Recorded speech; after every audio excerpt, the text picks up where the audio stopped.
It all starts with a girl strapped to an electric chair who finally realizes that this little virtual reality game wasn't so harmless after all. She cries in despair, telling Woo Yun she can't take much more of this torture. The poor girl cries tears of blood, apologizing for not being able to log out of this nightmare that felt like just a realistic game. Woo Hyun falls into complete despair and screams Sua's name in terror upon seeing that horrific scene. Meanwhile, another teammate of his, who is also completely battered, warns that this seems to be the end of the line for all of them. Even while bleeding and near the end, the young man begs Woo Hyun to do whatever it takes to stay alive in this nightmare. Looking around, the MC notices a room full of people trapped in the same deplorable situation and accepts the harsh reality. He begs silently in his mind for no one to leave him behind all alone to rot. Despair hits hard, and Woo Hyun screams, begging his friends not to pass away before him. Crying uncontrollably and drained of strength, he finally begins to grasp the gravity of the situation. That macabre laboratory is now his new home,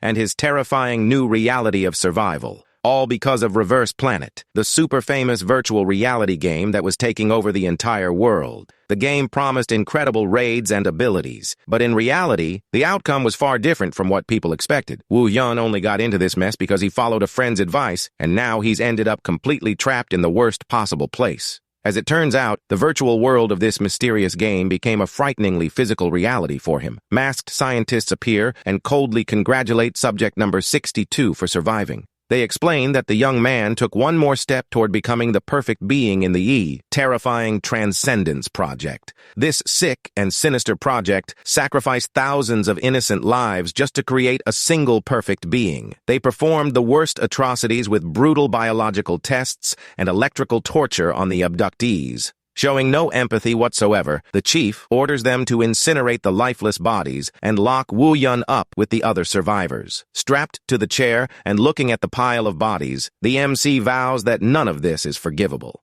He grits his teeth with blood in his mouth and decides that if this is his life, he's going to play their game. With eyes full of rage, he promises to survive at any cost and destroy everyone responsible for this torture. Suddenly, the red alarm starts blaring, warning that a dangerous subject managed to escape from the cells. The prisoners run desperately down the hallway, trying to reach the exit before getting caught again. Woo Hyun leads the breakout, encouraging the group to run a little faster so they can finally win their freedom. But their luck runs out real quick when a heavy pair of boots appears in their path, blocking their escape. A giant, red-haired guard scoffs at their audacity for crawling all the way to the exit. He lets out a psychopathic laugh and warns them that this dark hallway will actually be everyone's final resting place. The group of escapees finds themselves cornered, unsure of what to do against that armed brute. Woo Hyun's allies decide to push forward and attack, asking him to provide rear support. The redhead calls them all fools and warns that he's going to send the whole group straight to the afterlife all at once.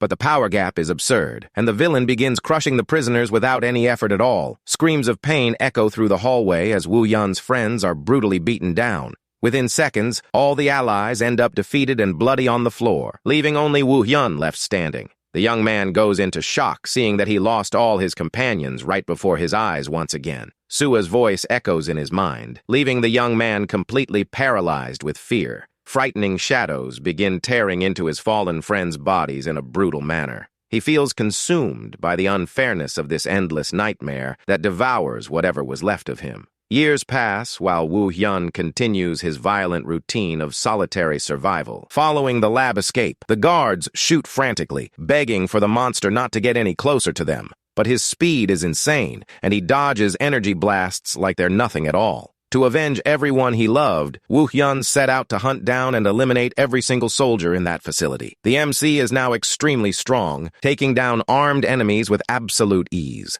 Another soldier is eliminated without an ounce of mercy by the young man who turned into a relentless combat machine. Now he boasts a monstrous physique and the cold glare of someone who's tired of suffering at the hands of others. However, his revenge feels like an endless cycle of blood and end times, surrounded by the ghosts of the past. He wonders how long he'll have to live through this endless carnage before he can finally rest. Suddenly, a bright blue holographic system screen pops up right in front of the young man. The warrior is totally taken aback, unable to understand what's happening in front of that game window. The mysterious message alerts him that he has a special mission to eliminate the project director in exchange for a once-in-a-lifetime chance to return to his original world. It all ends in a total bloodbath, with soldiers' bodies scattered across the villain's luxurious office floor. The project director is on his knees begging for his life while Woo-hyun and the other survivor watch the man's despair. The executive director screams frantically, asking why they're doing this to him right at his moment of glory. But the other survivor isn't interested in small talk and grabs the rich guy by the collar in pure rage. Kim Youngjin, who is subject number 81, mocks the director, asking if he's really that dense.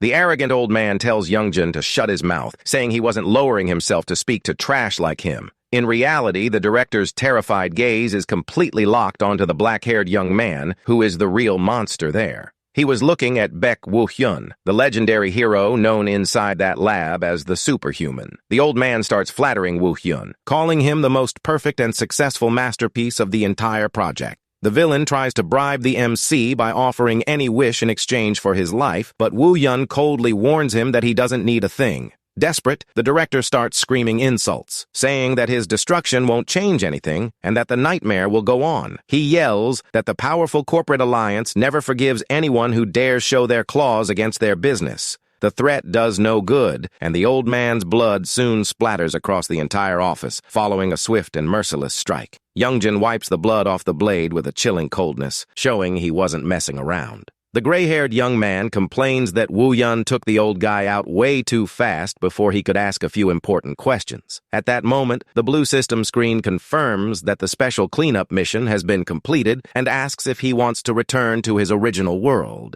Woo-hyun looks at the glowing screen with eyes full of hope, thinking he's finally earned his long-sought freedom. He extends his trembling finger, ready to hit the yes button and put an end to that virtual nightmare that stole his life. But before touching the screen, the voices of his fallen companions start echoing in his mind, asking if he's really going to abandon them. The spirits of the sacrificed subjects beg for more vengeance against the scoundrels who tortured them in that cursed lab. The young man feels exhausted and wonders if he hasn't suffered enough to earn the right to just walk away and forget it all. He knows this. Might be his last chance to go back home, but his comrade in arms shouts his name, cutting through his thoughts. Woo-hyun mentions he's heading back to his world, but Youngjin gets confused and says he's completely lost his mind, since he's always belonged right there. Ignoring the warning, the MC simply smiles and apologizes to those who stayed behind as his body begins to fade away into beams of light. All of a sudden, Woo-hyun wakes up, jumping out of bed startled, his heart pounding as if he had just escaped a terrible nightmare. He looks around, completely confused, and realizes he's back in his cozy old bachelor bedroom.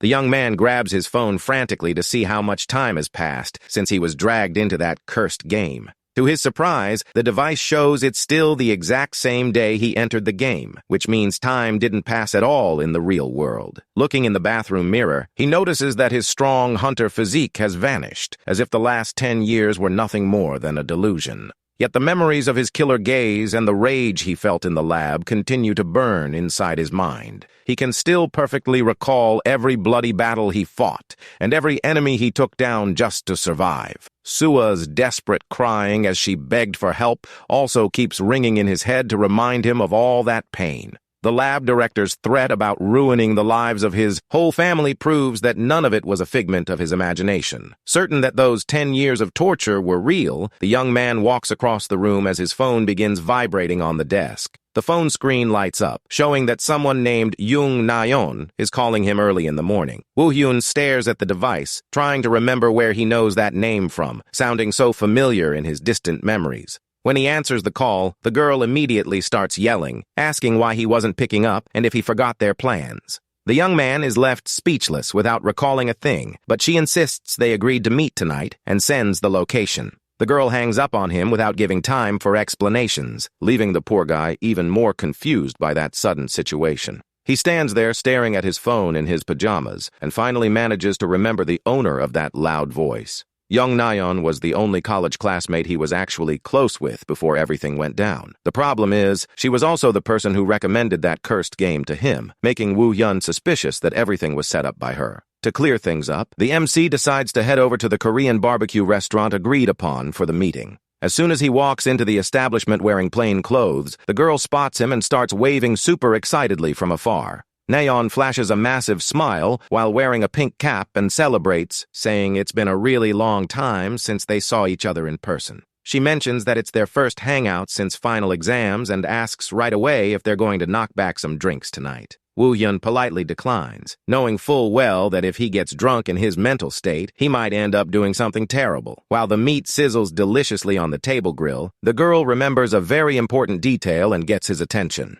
She asks if he finally played Reverse Planet, since he had mentioned before that he at least finished the game's tutorial. The young man explains that he only created his character and watched the game's intro, but the girl gets upset that he stopped right at the beginning. Nayeon complains, saying that just watching the intro doesn't really count as actually playing the game, but the young man grows thoughtful over those words. Woo-Hyun clenches his fist in pure anger, remembering that it was because of her that he ended up in that lab full of brutal torture. She keeps rambling on, holding him to his promise to join her live streams, claiming his skills would make her channel blow up. He finally remembers that she worked with game streaming on the internet, and that's why she pushed so hard for them to play together. Despite not remembering making any promises, the young man starts feeling relieved to finally be back in his everyday reality. Back in his room, the MC begins researching the company behind the game and discovers their headquarters are located in Silicon Valley, in the United States. He gives up on trying to go there after realizing no one would believe his absurd story about being sent to a world of torture because of a game.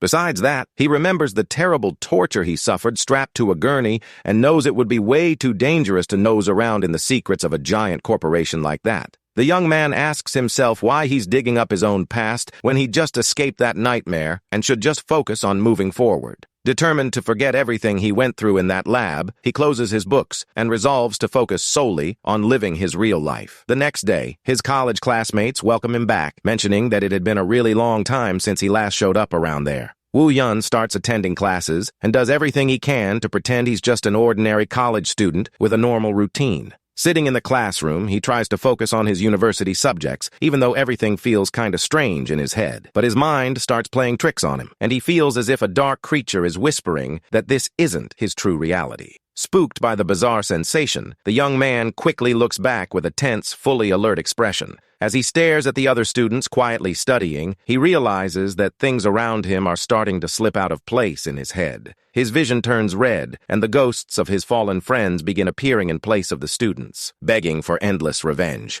In complete panic from that terrifying hallucination, he knocks over his chair and lets out a groan of pure agony in front of everyone. His classmates look at him startled, unable to understand the reason for all that sudden drama in the middle of a quiet class. The young man bolts out into the hallway and tries to catch his breath leaning against the wall, fighting off the terrible memories haunting him. He feels red phantom hands grabbing his shoulder and whispering his name to drag him back into the darkness. A regular student approaches out of concern and touches the young man's shoulder to ask if he's feeling all right. But the MC's battle instincts take over, and he grabs his classmate's arm aggressively, scaring the poor guy. Out of pure survival instinct, he tightens his grip on the object in his hand, ready to deliver a fatal blow against the supposed enemy. He almost goes for the student's neck, but manages to pull back at the very last second before causing a real tragedy right then and there. The classmate stands there totally baffled, asking what he thinks he's doing with that aggressive attitude in the middle of the hallway.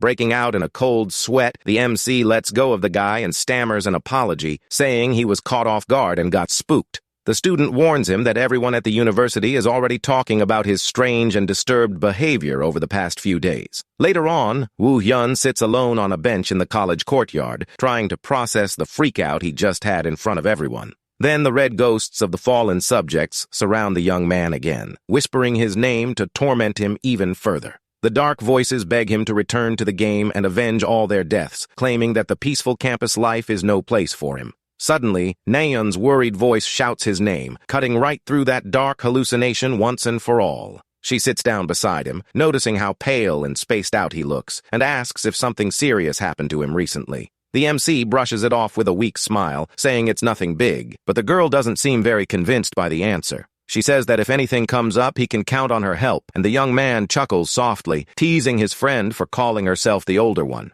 Saying goodbye, he finally realizes that he was the one who brought those lab ghosts inside his own head, and he decides to leave. Back in his room, he stares at his virtual reality pod, knowing that the voices will only stop once they're satisfied. the young man accepts his fate, knowing that his current life is no different from that nightmare, and resolves to return to the game for good. He lies down in the high-tech pod, determined to head back into that virtual world, with his head held high and without looking back. With a fierce glow in his eyes, the warrior vows that this time he will finish the job and completely wipe out that company. The loading screen welcomes him to Reverse Planet, and the young man appears in a completely white, mysterious waiting room. Looking at his reflection, he notices he's wearing lab subject clothes and wonders if he really entered the game world. He wonders why he didn't return to the world from before, and if there's any other condition he needs to meet to get back into that nightmare. The system asks him to confirm his character's appearance, and Woo Hyun decides to just press on with the tutorial for now.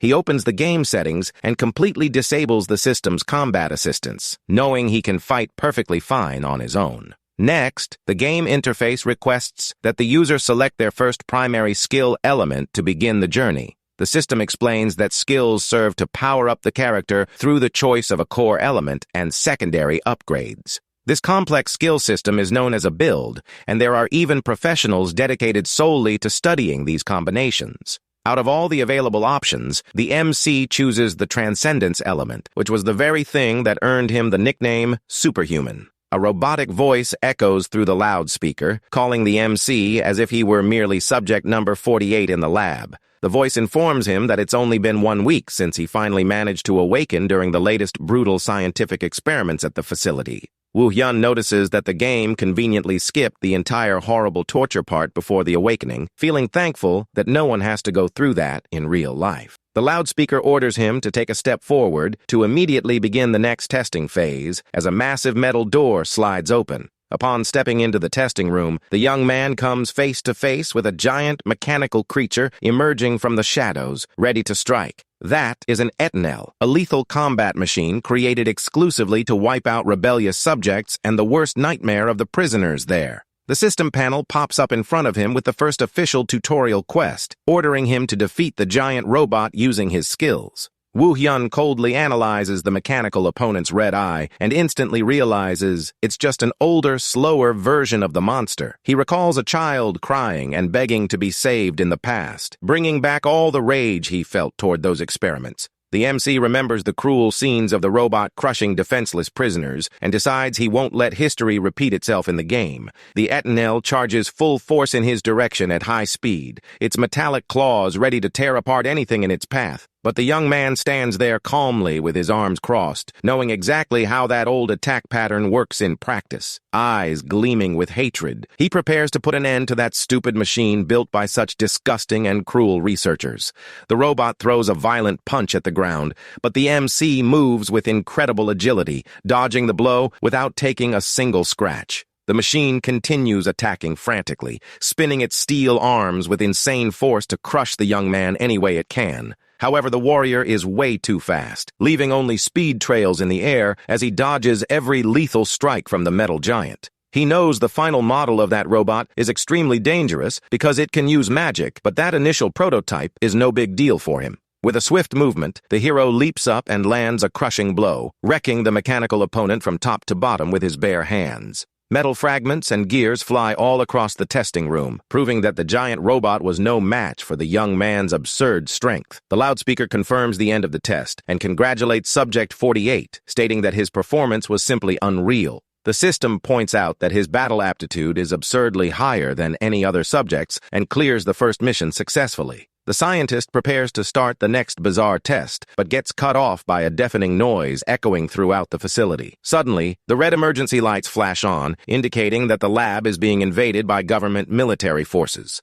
The sound system gets hijacked, and a woman alerts all the kidnapped victims that rescue forces have finally arrived to help them. She orders all prisoners to use their strength to escape immediately, and Woo Hyun instantly recognizes that very familiar female voice. A new tutorial quest appears on screen, ordering him to take advantage of the chaos from the invasion to escape the secret facility alive. With explosions going off on all sides and the ceiling collapsing, the young man knows he needs to get out of there ASAP before it's too late. He sprints at high speed down the metal corridors while trying to calculate the number of detonations, tearing the lab apart. The path ahead is completely ruined and blocked by robot debris, forcing the MC to stop and size up the chaotic situation. On the floor, he finds an injured soldier wearing a security agency uniform who recognizes him as a defenseless victim of the project. Even hurt and bleeding, the man tries to help the youth and reaches out to unlock a secret compartment in the hallway wall. The door glides open, revealing a complete armory of military weapons, and the guard tells him to pick any gear he prefers to make his escape. The soldier also hands over a special communicator, warning him to send a distress signal as soon as he reaches the facility's exit. Right after that, the man's hand drops limply to the floor, leaving the young man wondering if the poor soldier just passed away right there. Wu Yun stares at the weapon cache in silence, trying to process that tense situation that felt way too real to be just a game. Spotting another robot smashing through a door, he calms down, remembering that it's all just a scripted scene for the game's tutorial to progress. He skips the modern firearms and chooses a chained scythe, which was the exact type of weapon he used in his past life. However, upon gripping the weapon, the young man feels a dark, disgusting energy coursing through his body, as if the past were trying to consume him again. Elsewhere in the game, a girl spawns in a magical portal, complaining about having to play the most famous and popular game in the whole country. This is Kang Soil, a professional game streamer, who is super annoyed about having to take a blow to her pride as a niche gamer. Her viewers start teasing her in the live chat, reminding her that the audience selected this punishment after she lost a challenge. Annoyed as she is, she accepts that a promise is sacred and that she'd never break her word to her beloved internet followers. She takes a deep breath and cheerfully announces that she's starting the challenge of testing the famous game as punishment for failing her previous stream. The young woman decides to save the default character look and picks firepower for her combat element, thinking it looks super flashy. Next, the system asks what percentage of combat assistance she wants to use during the tutorial battles. The chat starts putting pressure on the girl, demanding she set the assist to 0%, leaving the poor streamer totally terrified. She recalls her research showing that the rate of players who manage to play with 0 assist is practically non-existent worldwide. Despite being very confident in her mechanical skills, she knows playing without assists is ridiculously hard and drops the crazy idea. She starts apologizing to the audience to turn the game's help back on, but a massive donation with a cash challenge suddenly pops up on screen.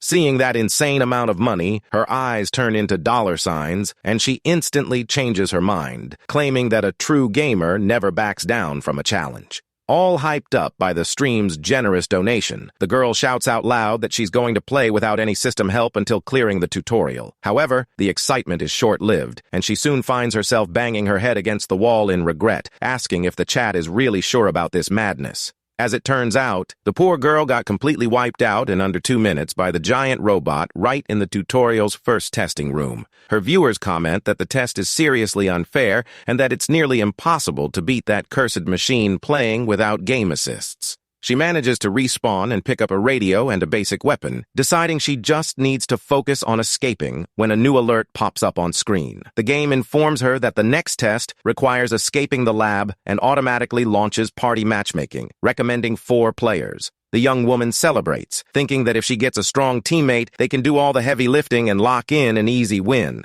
She thinks she'll find someone fast due to the game's popularity, but the system announces matchmaking failed and expands the room search. That's when she realizes matchmaking only works with those who picked the exact same assist level, panicking as she notices her partner won't have assists either. The chat mocks her face, warning that she'll have to carry the squad on her back, and the girl starts seriously considering backing out of that suicide mission. Before she can quit, the system announces the search was a success and throws her right into the match, plunging the young streamer into total panic. She gets teleported that very instant into the middle of a dark lab corridor and tries to figure out where she ended up. Looking around, the girl's jaw drops as she sees dozens of giant combat robots completely wrecked and throwing off electrical sparks all over the floor. The streamer alerts her audience that things are serious, and the viewers start suspecting her squad partner might be some pro player. To everyone's shock, the chat notices the giant robots were torn apart without using a single firearm, which seemed completely impossible. Soil gets super hyped, realizing she struck gold with a powerful ally,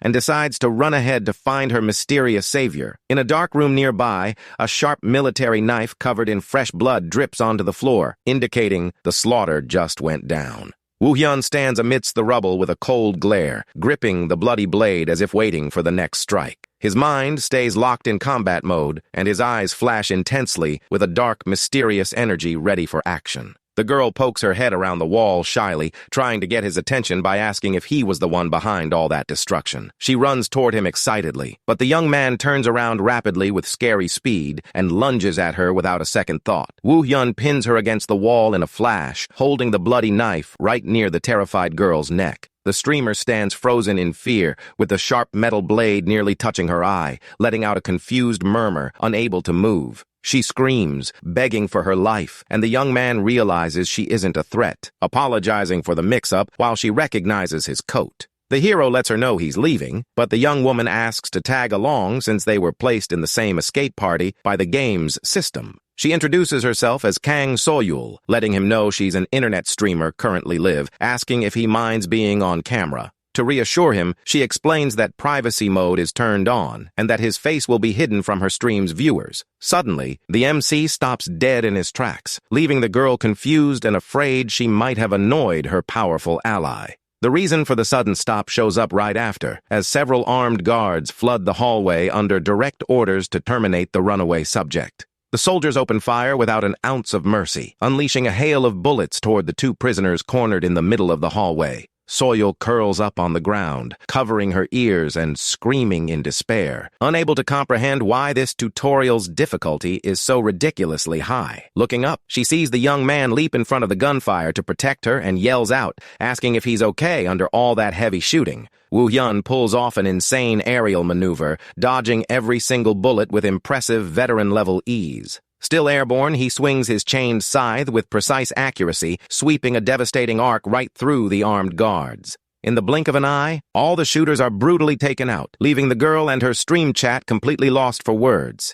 The young streamer, who doesn't know much about the game, asks her viewers if that display of insane skill is a normal thing in this game. The audience is blown away by the precision of his unassisted scythe strikes and begins debating what his secret ability could be.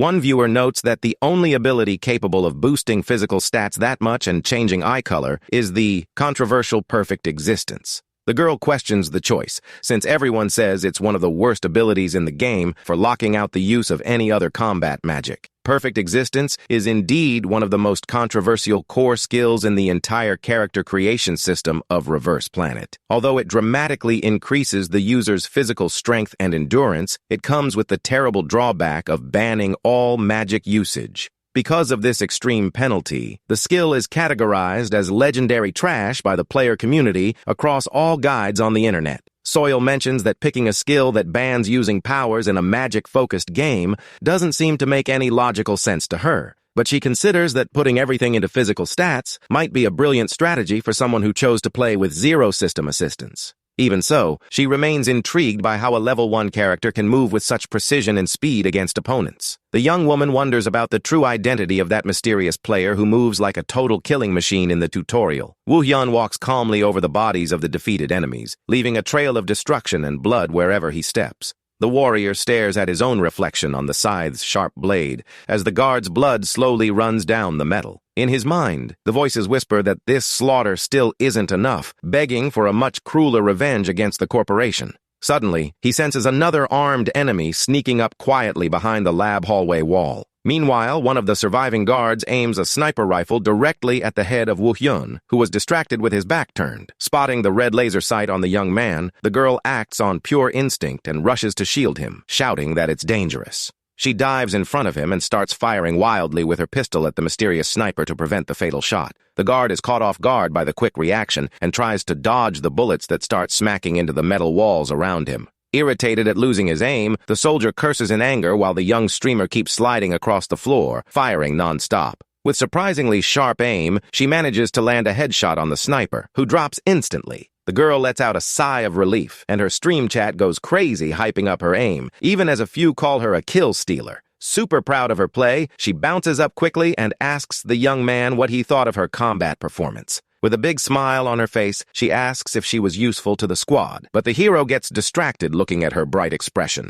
That cute smile brings back a painful memory of a sweet little girl who used to call him Big Brother back in the torture lab. He remembers seeing the girl smiling amid the darkness and the bodies of fallen subjects, making his heart ache with pure sadness. The young man snaps out of his daze as the girl calls him the bus driver, which is the affectionate nickname for whoever carries the match. She stammers, worried she might have annoyed her powerful teammate, and starts explaining herself cutely, but Wu Yun just replies calmly that he isn't mad. The young man gives a gentle smile and confesses that her help was actually super useful, leaving the stream chat totally charmed by his friendliness. Soil celebrates jumping around and asks if they can keep doing the tutorial quests together, promising to do her absolute best to help. As they walk, he says she can call him by his real name, Baek Woo-hyun, and the young streamer cheers over having such a friendly partner by her side. She asks if he really picked Perfect Existence as his starter skill, and the young man confirms it, leaving the chat shocked by that reveal. Curious, she asks how he dodges bullets without dodge magic and if he plays other games, but the hero says he doesn't have a favorite.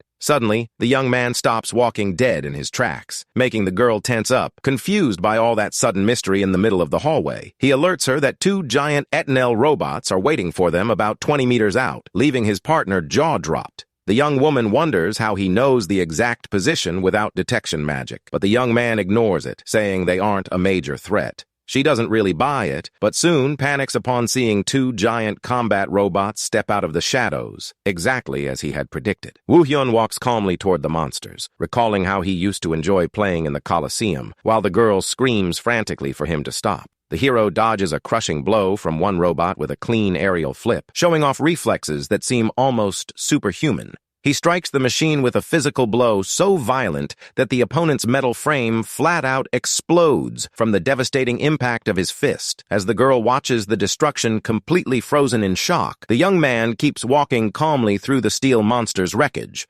With his eyes flashing intensely, he confesses that he used to play so seriously in the past that he even reached the top of the player rankings. He charges the second Etnel and obliterates it with a single heavy punch that sends a deafening shockwave through the whole room. The chat goes wild over that display of raw power without magic support, realizing he's truly a master of the game's Colosseum. Viewers explain that Colosseum masters were so insane that they got pro offers on the spot, just like the legendary player Battler. Soil is stunned to hear the name of the famous pro player Battler, wondering if her mysterious partner ever faced that living legend. Woo-hyun simply calls the girl to keep moving, and she follows right away, agreeing with everything her incredible carry says. Upon reaching the final tutorial objective, they come face to face with the fearsome guard captain, who scoffs at their nerve for making it this far. The villain, with red hair and dark shades, lets out a hysterical laugh, warning them that this spot will be everyone's final grave. The tutorial boss tells them not to worry, since they'll soon join the rest of the fallen prisoners as he prepares to crush them mercilessly.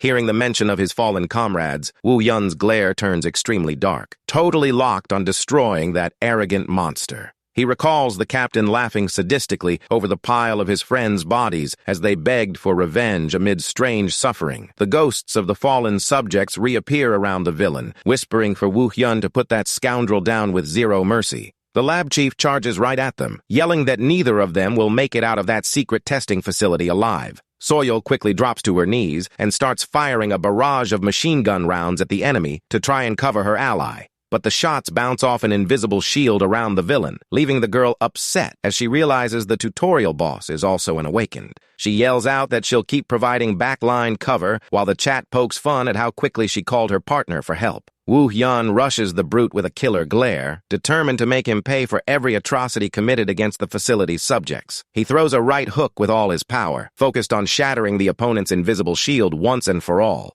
The impact of the punch is so brutal that it triggers a massive energy explosion, blasting the tutorial boss right into the room's metal walls. The girl is left totally speechless with eyes wide open, while the chat begins suspecting the game is running into some weird glitch. The villain gets up from the wrecked wall and curses the young man, calling him filthy vermin. Revealing his special skill turns his skin into pure steel. He leaps toward the MC with colossal weight, cracking the concrete floor upon landing and promising to tear the young survivor apart. The steel monster tries to land a crushing punch, but the young man sidesteps with a swift dodge right as the blow hits the floor. The villain keeps swinging furiously, throwing heavy blows in the air and yelling to know how long the young man plans on running away. The brute activates his steel skin and unleashes a devastating spin attack that looks like a giant drill ready to shred everything. But Woo-hyun dodges the destructive strike at the last second with absurd agility, leaving the villain punching nothing but air and concrete.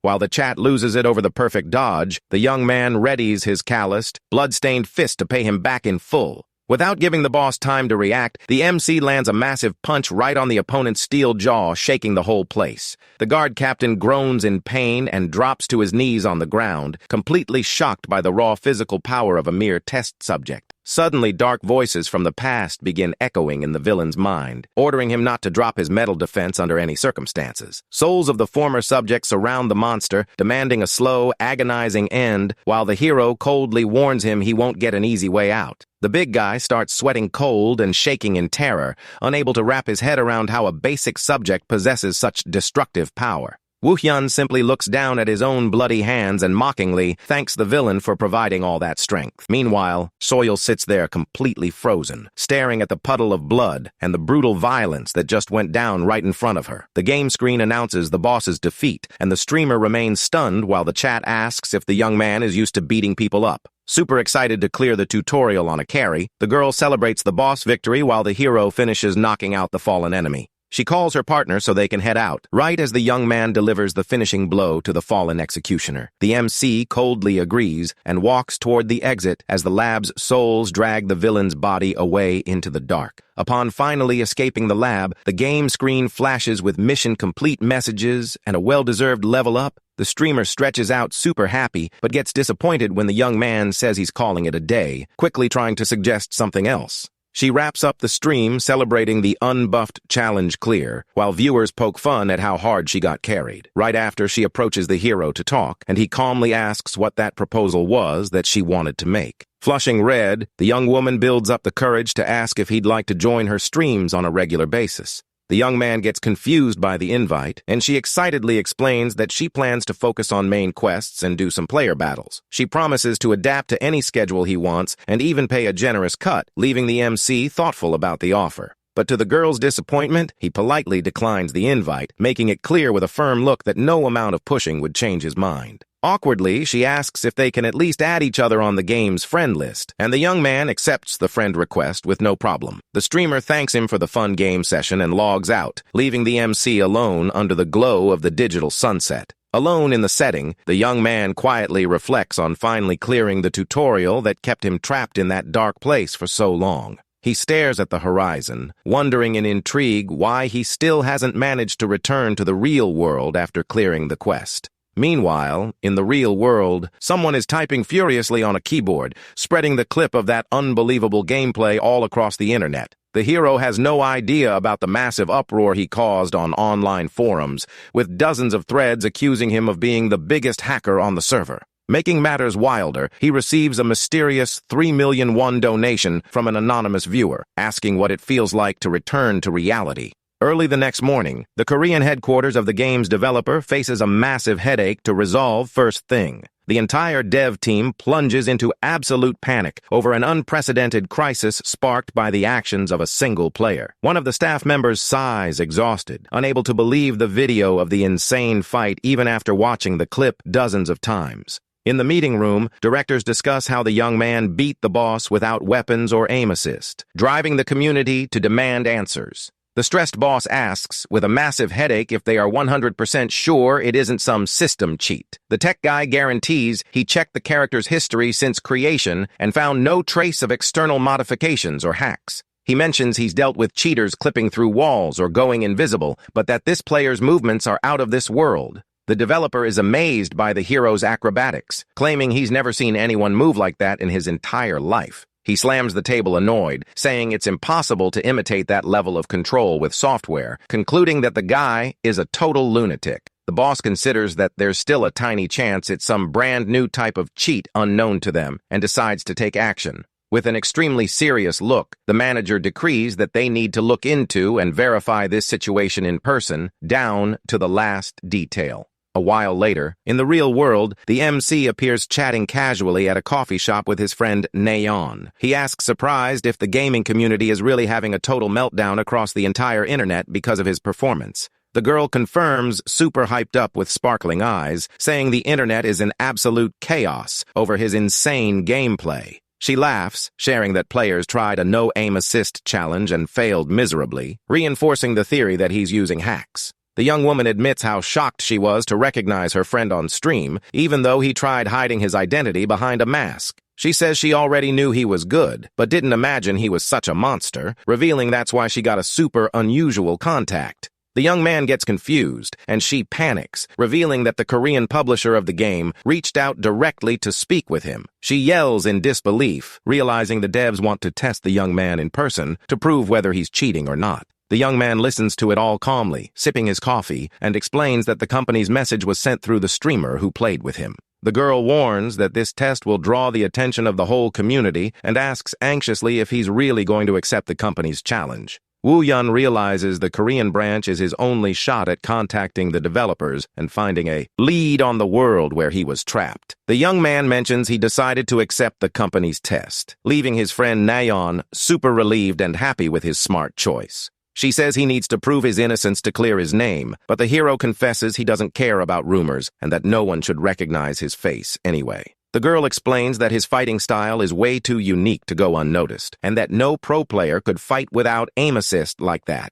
She mentions that even pro players get their combat habits exposed on the internet, leaving the MC surprised by her persistence. Nayeon celebrates her friend's decision, knowing his streamer partner would also end up suffering from random hate from the community. The young man doesn't get the hate connection with the partner, but his friend fires back, saying the angry internet mob doesn't care about logic. She warns that people would soon direct all their frustration at the streamer, and the hero grows thoughtful, realizing how serious things are. Thinking about his new teammate's safety, the young man makes a firm move while watching her reflection in his cup. He sends a message confirming his attendance at the test, making Soyul jump for joy in her room upon getting the long-awaited news. The streamer celebrates, imagining her viewership is going to blow up with the live clarification stream regarding the cheat accusations. All hyped up, she starts typing away on her computer, prepping her stream to shock the whole gaming community with the announcement. She posts the official notice about the clarification stream, promising this will be a historical event never seen before in the game's history. 4 days later, the MC finally logs into the game server with his classic look to kick off the hyped event.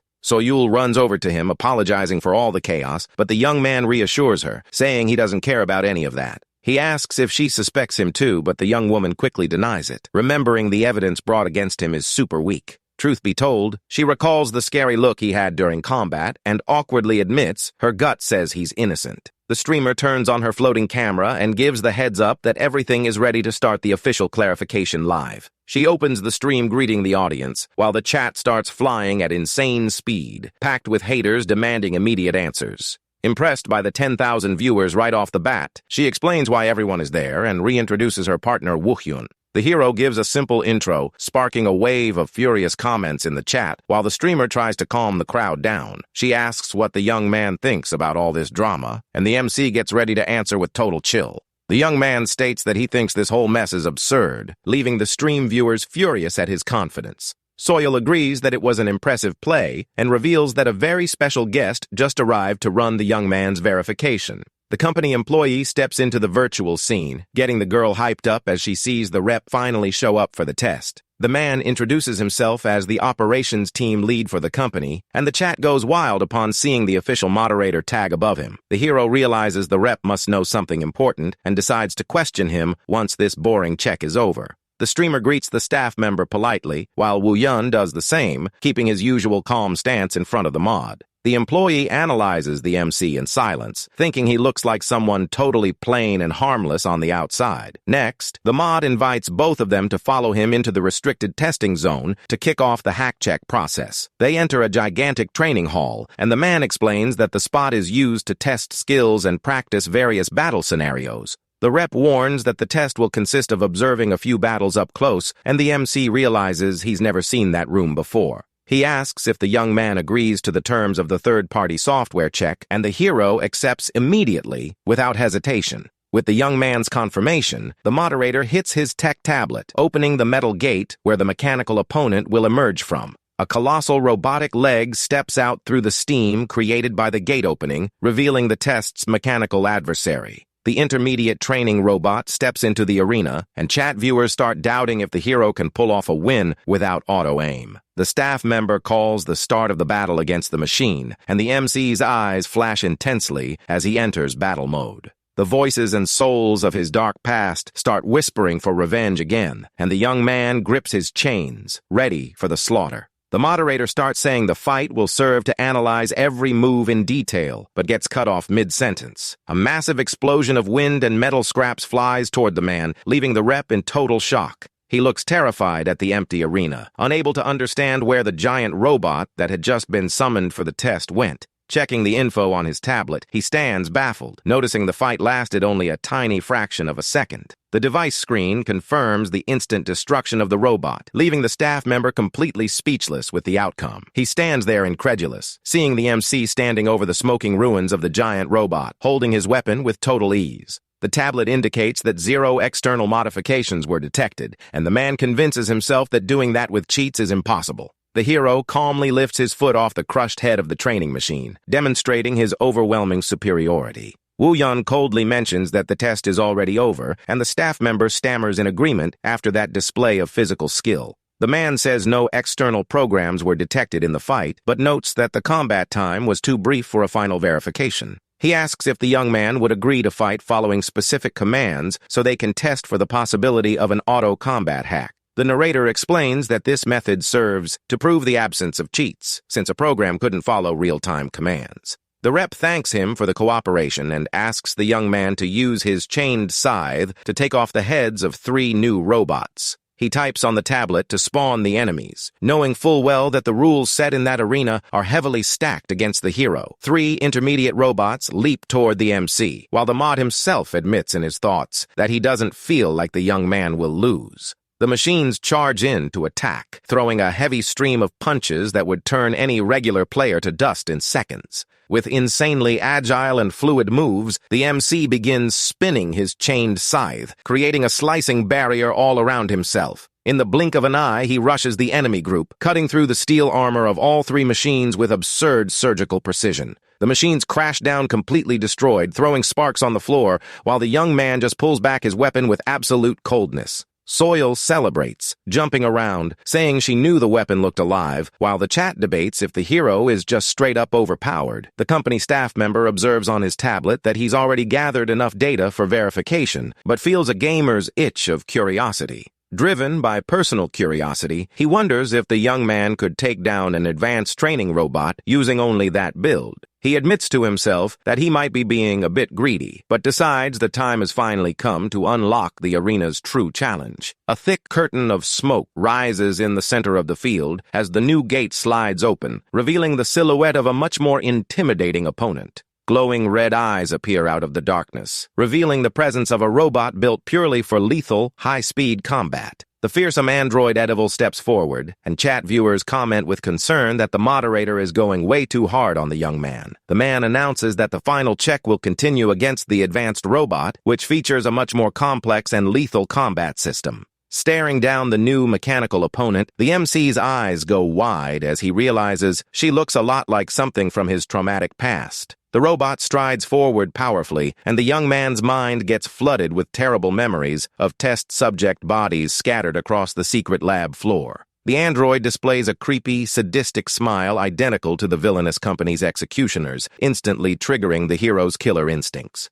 Overcome with overwhelming rage, the young man grits his teeth, his eyes glowing bright, ready to tear that mechanical copy to shreds. The AI executes an insanely fast dash, throwing a devastating punch straight at the young man's face at high speed. The MC dodges by a hair, but the blow is so fast it grazes his cheek with a small cut, putting him on high alert. He counterattacks, unleashing a violent strike with his chained scythe to keep the fast enemy at a safe combat distance. The blade strikes the metal walls, creating destructive impacts while the machine dodges with perfectly calculated movements. The young man backs up, realizing the opponent is on another level and that a single grazing blow would be enough to deal serious damage. He closes the distance and tries to land a direct punch against the android's metal frame to test its physical durability. The punch's impact barely tickles the armor, and the hero realizes, intrigued, that the machine's physical toughness is completely abnormal. Without giving him room to breathe, the opponent rushes in again, and the young man decides to shift his combat strategy to break that defense. He decides to dodge everything and unleash non-stop strikes until he can finally find an opening in the android's guard.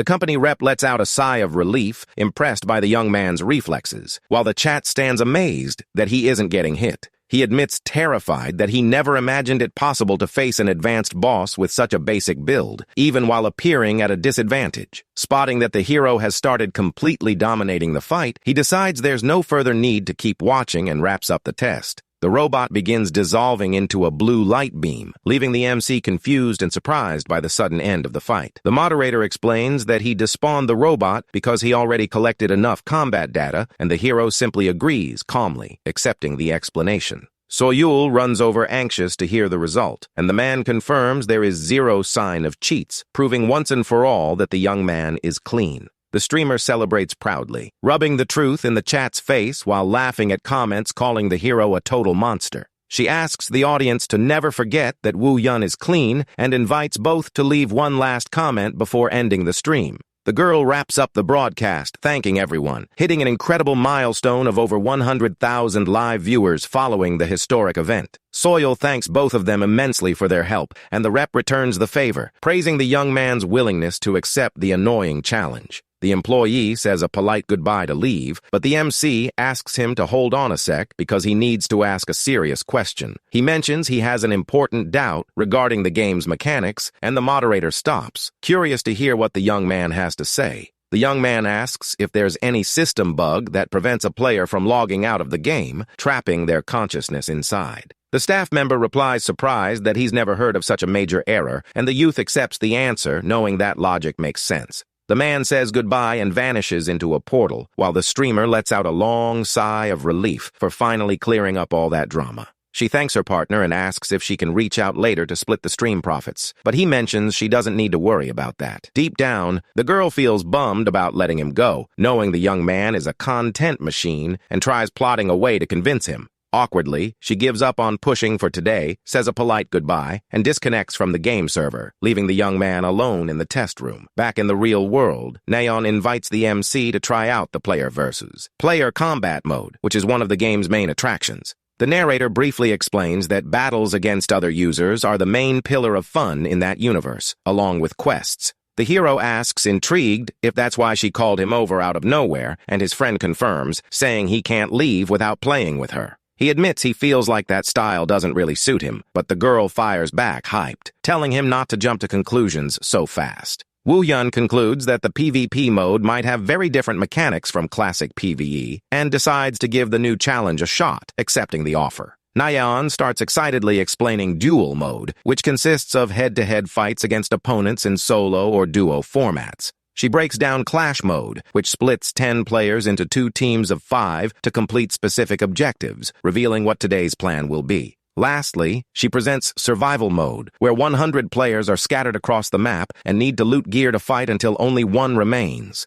His friend suggests teaming up and offers to recommend a skill build, but the hero declines, mentioning he already has a strategy in mind. The MC states that he already knows the ideal combination that earned him the title of Legendary Superman in the cruel world he came from. He begins assigning his skill points on the virtual panel while telling his friend to get ready to connect to the game server. The chosen starting area is the military base, which is famous for having the best weapon drops, but also for being a nest of veteran players. The girl begs to record the match to upload to YouTube, and the young man accepts to calm her down, not getting why she's so anxious. Thrilled with the permission, she starts the server connection immediately, hitting the confirm button to kick off the slaughter. The system alerts that the starting point was set successfully to the military base and begins the 60-second countdown. About to jump into the combat map, the girl wishes her friend good luck, joking that hopefully they both make it out of that total carnage alive. The match starts, and the young man spawns in the ruins of an abandoned building right behind another player who had just connected in the same area. The opponent looks around, complaining that the gear on this floor is trash and that he needs to move fast if he wants to survive. He decides to relocate, without the slightest clue that the MC is already positioned right behind him like a hungry predator in the shadows. As the map turns into a war zone filled with explosions in the background, the girl hides behind crates to track her partner on the panel. Her jaw drops as she notices the hero bagged the first kill in record time, and the system starts listing a series of eliminations. The panel keeps getting flooded with death notices caused by the hero, leaving Neon totally stunned by the path of destruction. The MC charges like a hurricane, dropping another rival player who spits blood from the impact of the hero's fast, devastating attack. Woo-Hyun eliminates the last player in that area and realizes there are no more hostile presences nearby, figuring he cleared the whole sector. He reflects that he didn't expect to run into 4 opponents together right off the bat, but that taking them out so easily made it simple. Deciding that the basic loot phase is over, the hero gets ready to advance until an urgent audio warning pings on his panel. Neon screams frantically over the radio, begging for immediate backup, revealing she's completely cornered by a huge group of opponents.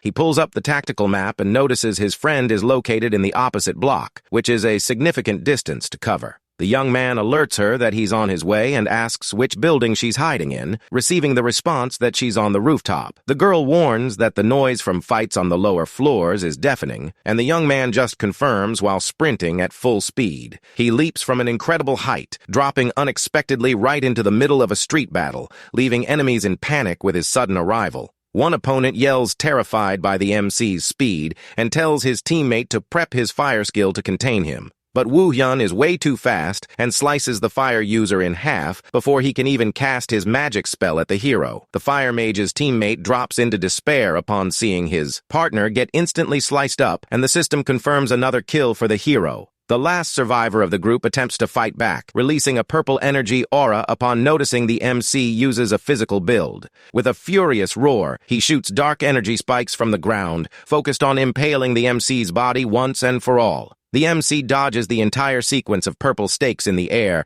with flawless flips, showcasing his superhuman agility. The opponent curses in rage, seeing he missed every single hit, realizing the hero is already descending on him with knife in hand. Woo-Hyun slides across the concrete and executes a clean cut that takes out the rival, who didn't even have time to throw up a defense. He watches the opponent's digital body dissolve into data, while the system panel displays another kill under his username. Without wasting time celebrating, the young man sprints back toward his friend's building, aware he needs to pick up the pace to save her. On the way, he keeps clearing the map, taking out every unlucky player who crosses his path at high speed. He finally reaches the target building and alerts his friend of his arrival, leaving her surprised by his unbelievable speed. The girl asks if she should head down to help in the fight, but he firmly commands her to stay put right where she is and grips the door handle. The young man cracks the door open with complete caution, ready to breach and clear any threat hidden in the dark hallway. Using his sharpened senses, he manages to detect the presence of exactly 5 enemies waiting for him inside that structure.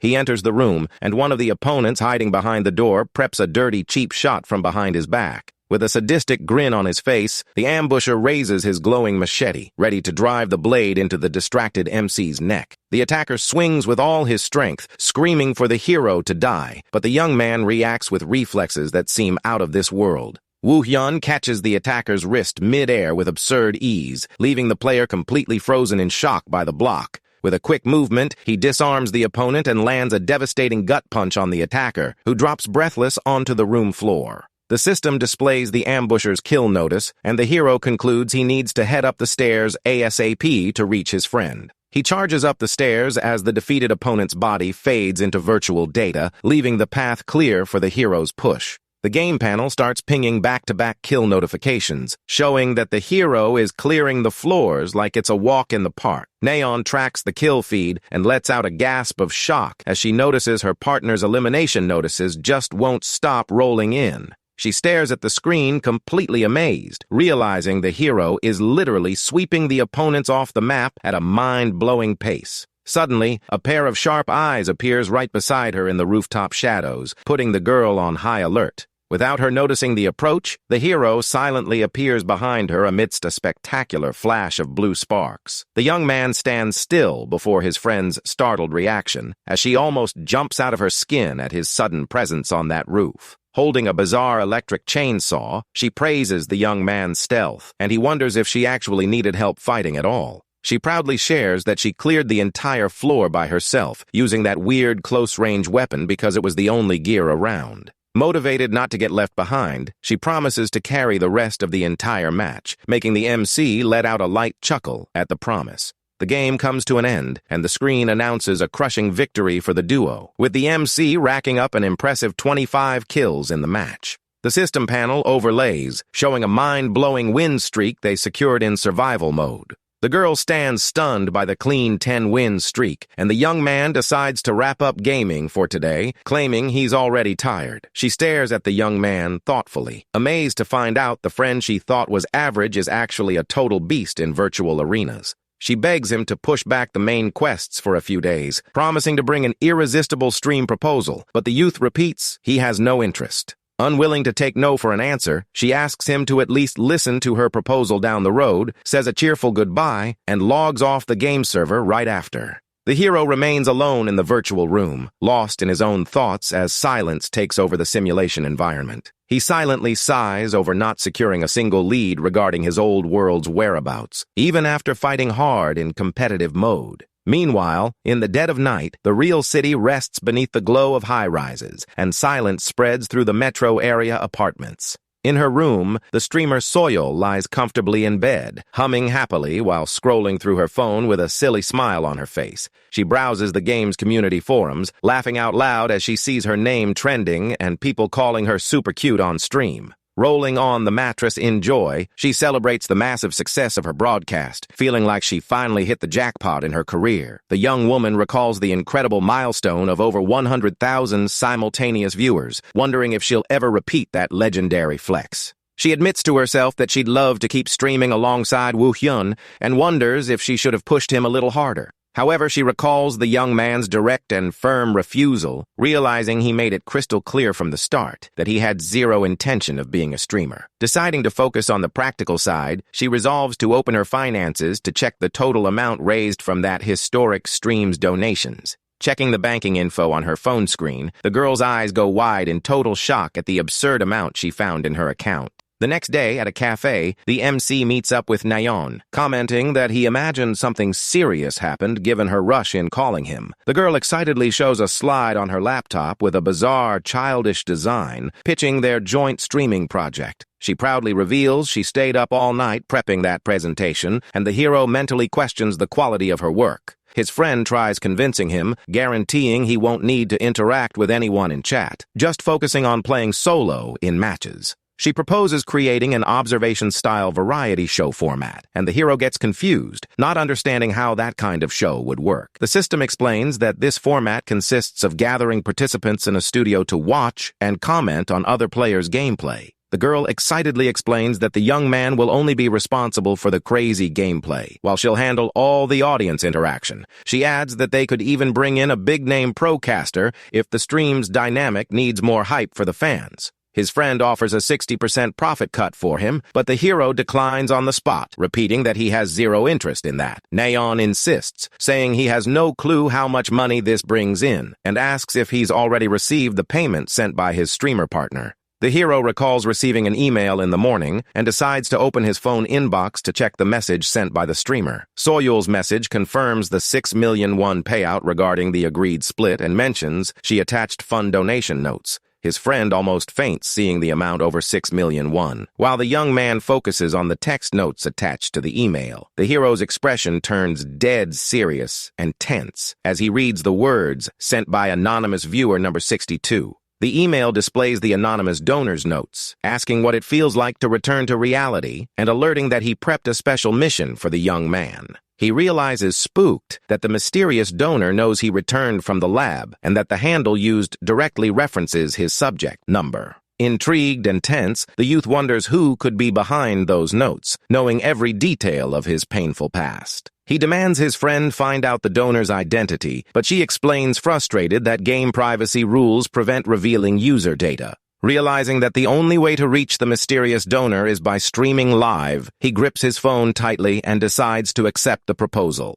He mentions he'll do the streams, throwing the girl into absolute hype as she celebrates the final yes with no takebacks. He sets only one condition, and soon the company posts the official announcement regarding the hyped return of the legendary Superman for a solo stream. On Friday night, the city buzzes with people enjoying the weekend while anticipation for the big show keeps building. Hardcore gamers gather eagerly in front of their screens, prepping their snacks to tune into the most anticipated stream of the year. Internet forums are flooded with thousands of threads from hyped fans waiting for the start of the Superhumans gameplay broadcast. With only 5 minutes left before the game starts, the hosts are already taking their places in the official studio inside the game's simulated environment. The girl admits she's getting shaky as the event approaches, but the commentator tries to calm her down, reminding her that everything was prepped super well. Commentator Cha Seong-cheol takes the mic and casually admits he also got super nervous when he got the invite for the stream. He reveals surprise that he never expected anyone other than Soyul to recruit the young man, and she laughs, explaining how she used her friend's name. The live stream feed goes live in the studio, and the hosts quickly settle into their chairs to get things rolling.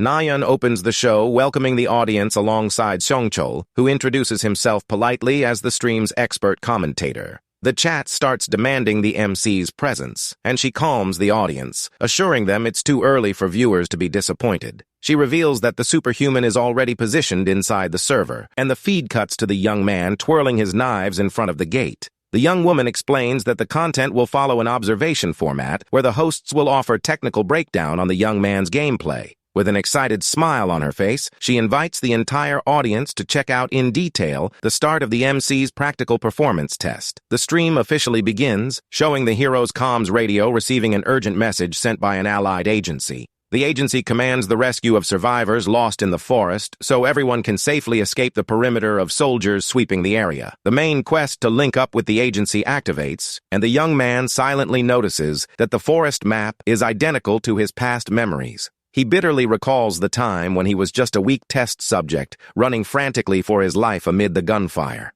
With an extremely locked-in and determined glare, the young man decides that this time his approach against those enemies will be completely different. He lets out a deafening shout in the middle of the clearing, intentionally giving away his exact location to draw the attention of all nearby guards. The soldiers patrolling the forest hear the bold call and turn quickly toward the voice, ready to box in the intruder. The squad leader orders his men to push forward quietly to surround the young man from 3 sides, cutting off any escape route. Dozens of guards leap from the trees armed to the teeth, but the hero simply waits calmly with his chained scythe in hand. Seeing the massive push of soldiers, the young man's eyes flash with a killer rage, focused on wiping out every single one of those opponents. Driven by an intense urge to avenge his old test companions, the hero vows to clear all the guards without showing a drop of mercy. The soldiers open fire all at once, unleashing a heavy volley of rifle rounds toward the young man standing in the middle of the woods. But the hero spins his scythe at such speed that it creates an impenetrable metal shield,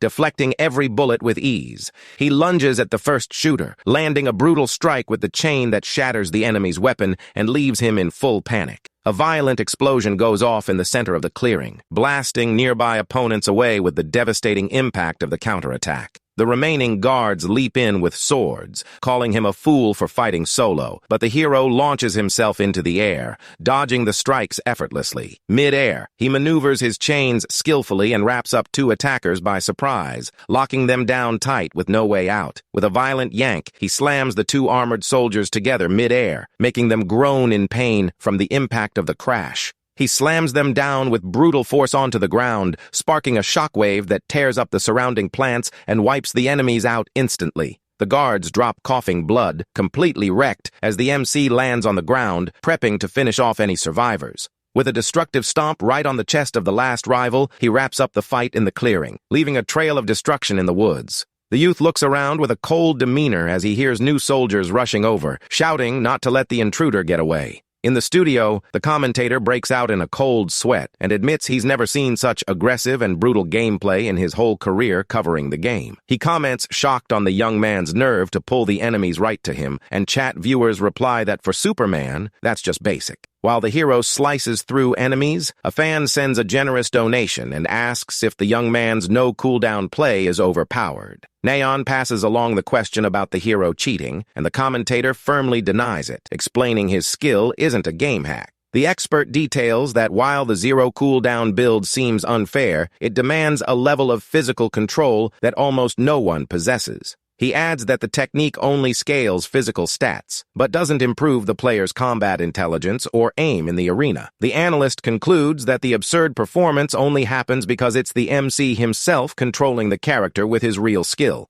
Back in the game, new soldiers shout to box the hero in, but he simply watches the enemies set up around him with absolute coldness. Woo Yun finds himself surrounded by a whole squad of shooters, but keeps his cool stance even with dozens of rifles trained on him. Military squad leader Kim Cheol steps up and commands over the radio for the young man to lower his weapons and surrender peacefully to the agency. The narrator introduces the military agency as a government branch focused on clearing interdimensional threats crossing through portals. They operate mainly by containing and eliminating dangerous entities inside the reverse world, where alternate dimensions mix together. The hero recognizes the commander and is surprised to find him there, while the officer spots the young man's test subject clothes and changes his stance. The military lead realizes the young man is one of the victims who escaped the lab, apologizes for his rudeness, and orders his men to fall back. He questions where the military radio came from, and the MC calmly explains he received the device from an allied agent inside the lab.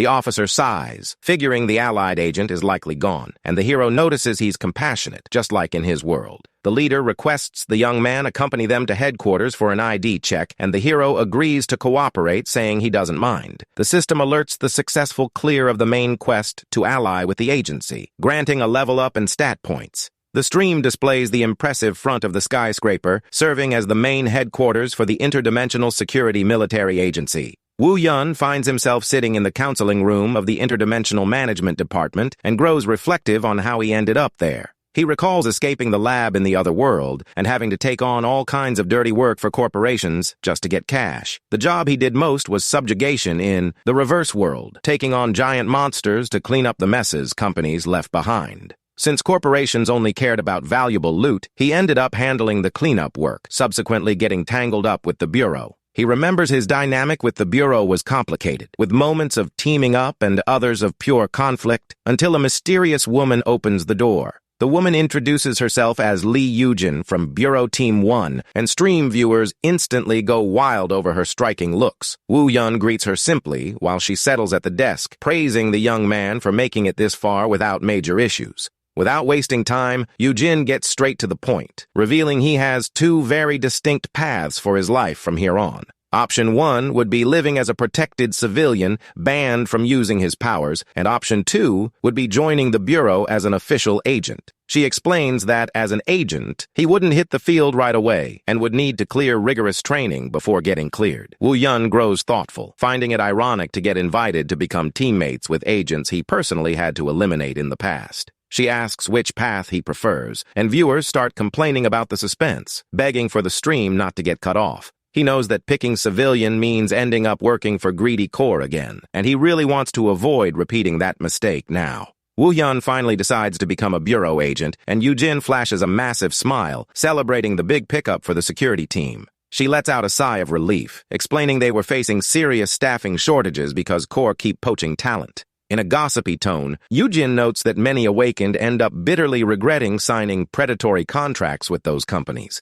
She details that these private outfits lack experience in training rookies and tend to wash their hands when serious accidents go down. On the flip side, the Bureau boasts years of history and a complete setup with all the know-how needed for total support and safety. Woo Yun agrees in his head, knowing that while the private sector pays better, the death risk on their wild missions is infinitely higher. Plus the fact that some companies ripped people off, requiring him to handle things aggressively just to collect his pay. That heavy enforcement got him hunted by the Bureau itself in the past, reminding him of when he first met Director Kim. Back in the chat, Yujin says she'll finalize his registration on the Awakened system and hands over Woo Hyun's new work phone. He asks what the next move is, and she recalls he'll first clear tests as a trainee agent before locking in his squad. Yujin admits she'd love to have him on her team, while the young man recalls holding a huge debt of gratitude toward her from the other world. Even after clashing with her later, Woo Yun never forgot that it was thanks to the raid led by Yujin that he and the others survived. In the recording studio, Nayeon cuts into the stream completely confused by the natural flow of the conversation on screen. She asks if there isn't something seriously off, since game NPCs shouldn't normally talk in such a smooth way. The young woman compares it to her own game experience,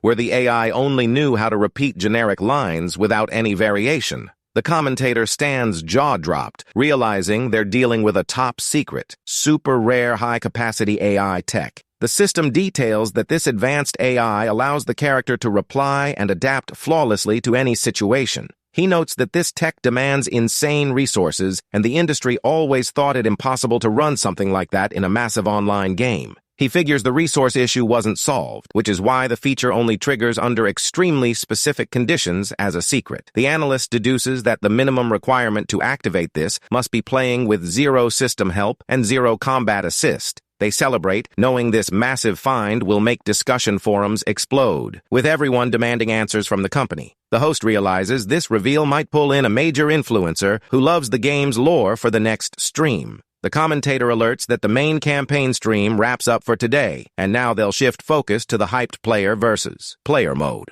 Woo-Hyun sets up in the battle prep room, waiting eagerly for his mysterious anonymous viewer to show up. But instead, he bumps into a cute note on the support laptop screen that the manager prepped specifically to hype up the stream. He commands the assistant to alert him immediately if anonymous user 62 sends any message or drops a donation. As soon as Woo-Hyun signals he's fully ready, the host resumes the live broadcast, announcing that the real show is about to start. The big highlight of the day is the direct confrontation mode, where the MC will take on real opponents in a high-tech arena. She explains this is the superhuman's first run in this game mode, so he'll kick off his journey competing in General League matches. The game features 8 ranked divisions, and to hit bronze tier, a player needs to secure 10 straight wins in the league. The expert highlights that regular players take about 2 hours to climb, while pros can pull it off in 30 minutes. A special quest with cash prizes activates on the channel, challenging the hero to lock in bronze rank in under 30 minutes. Nayeon sends the note hyped about the challenge, and Woo-Hyun replies with a thumbs up, showing full confidence in hitting the goal. The hosts invite everyone to stick around until the end to see if the young man pulls off the flex,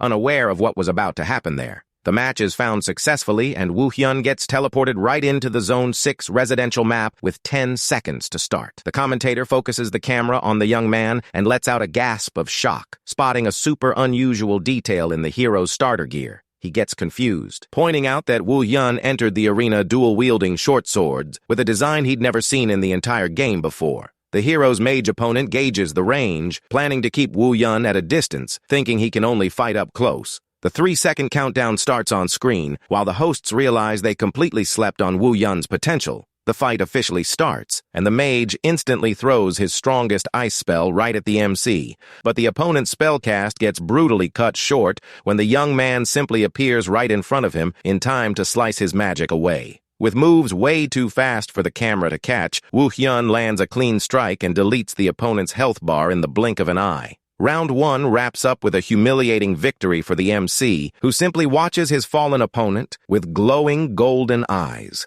Totally frustrated after realizing he matched against a far superior player, the opponent instantly forfeits the match, taking the loss. In the second match, the young man barely gives his new rival time to react and opens the round landing an insanely fast strike. The opponent stands there totally lost, watching his Shadow Spear special skill get effortlessly shredded. With another crushing finish, the hero's win streak jumps fast, leaving all the viewers in disbelief. The third match starts against a martial artist who steps up confident to try and land a physical hit on Woo-Hyun. But before he could even touch the hero, the fighter gets sliced by surprise, and the match wraps up in a matter of seconds. In match 4, the story repeats, and the match history shows an overwhelming run of wins in a short amount of time.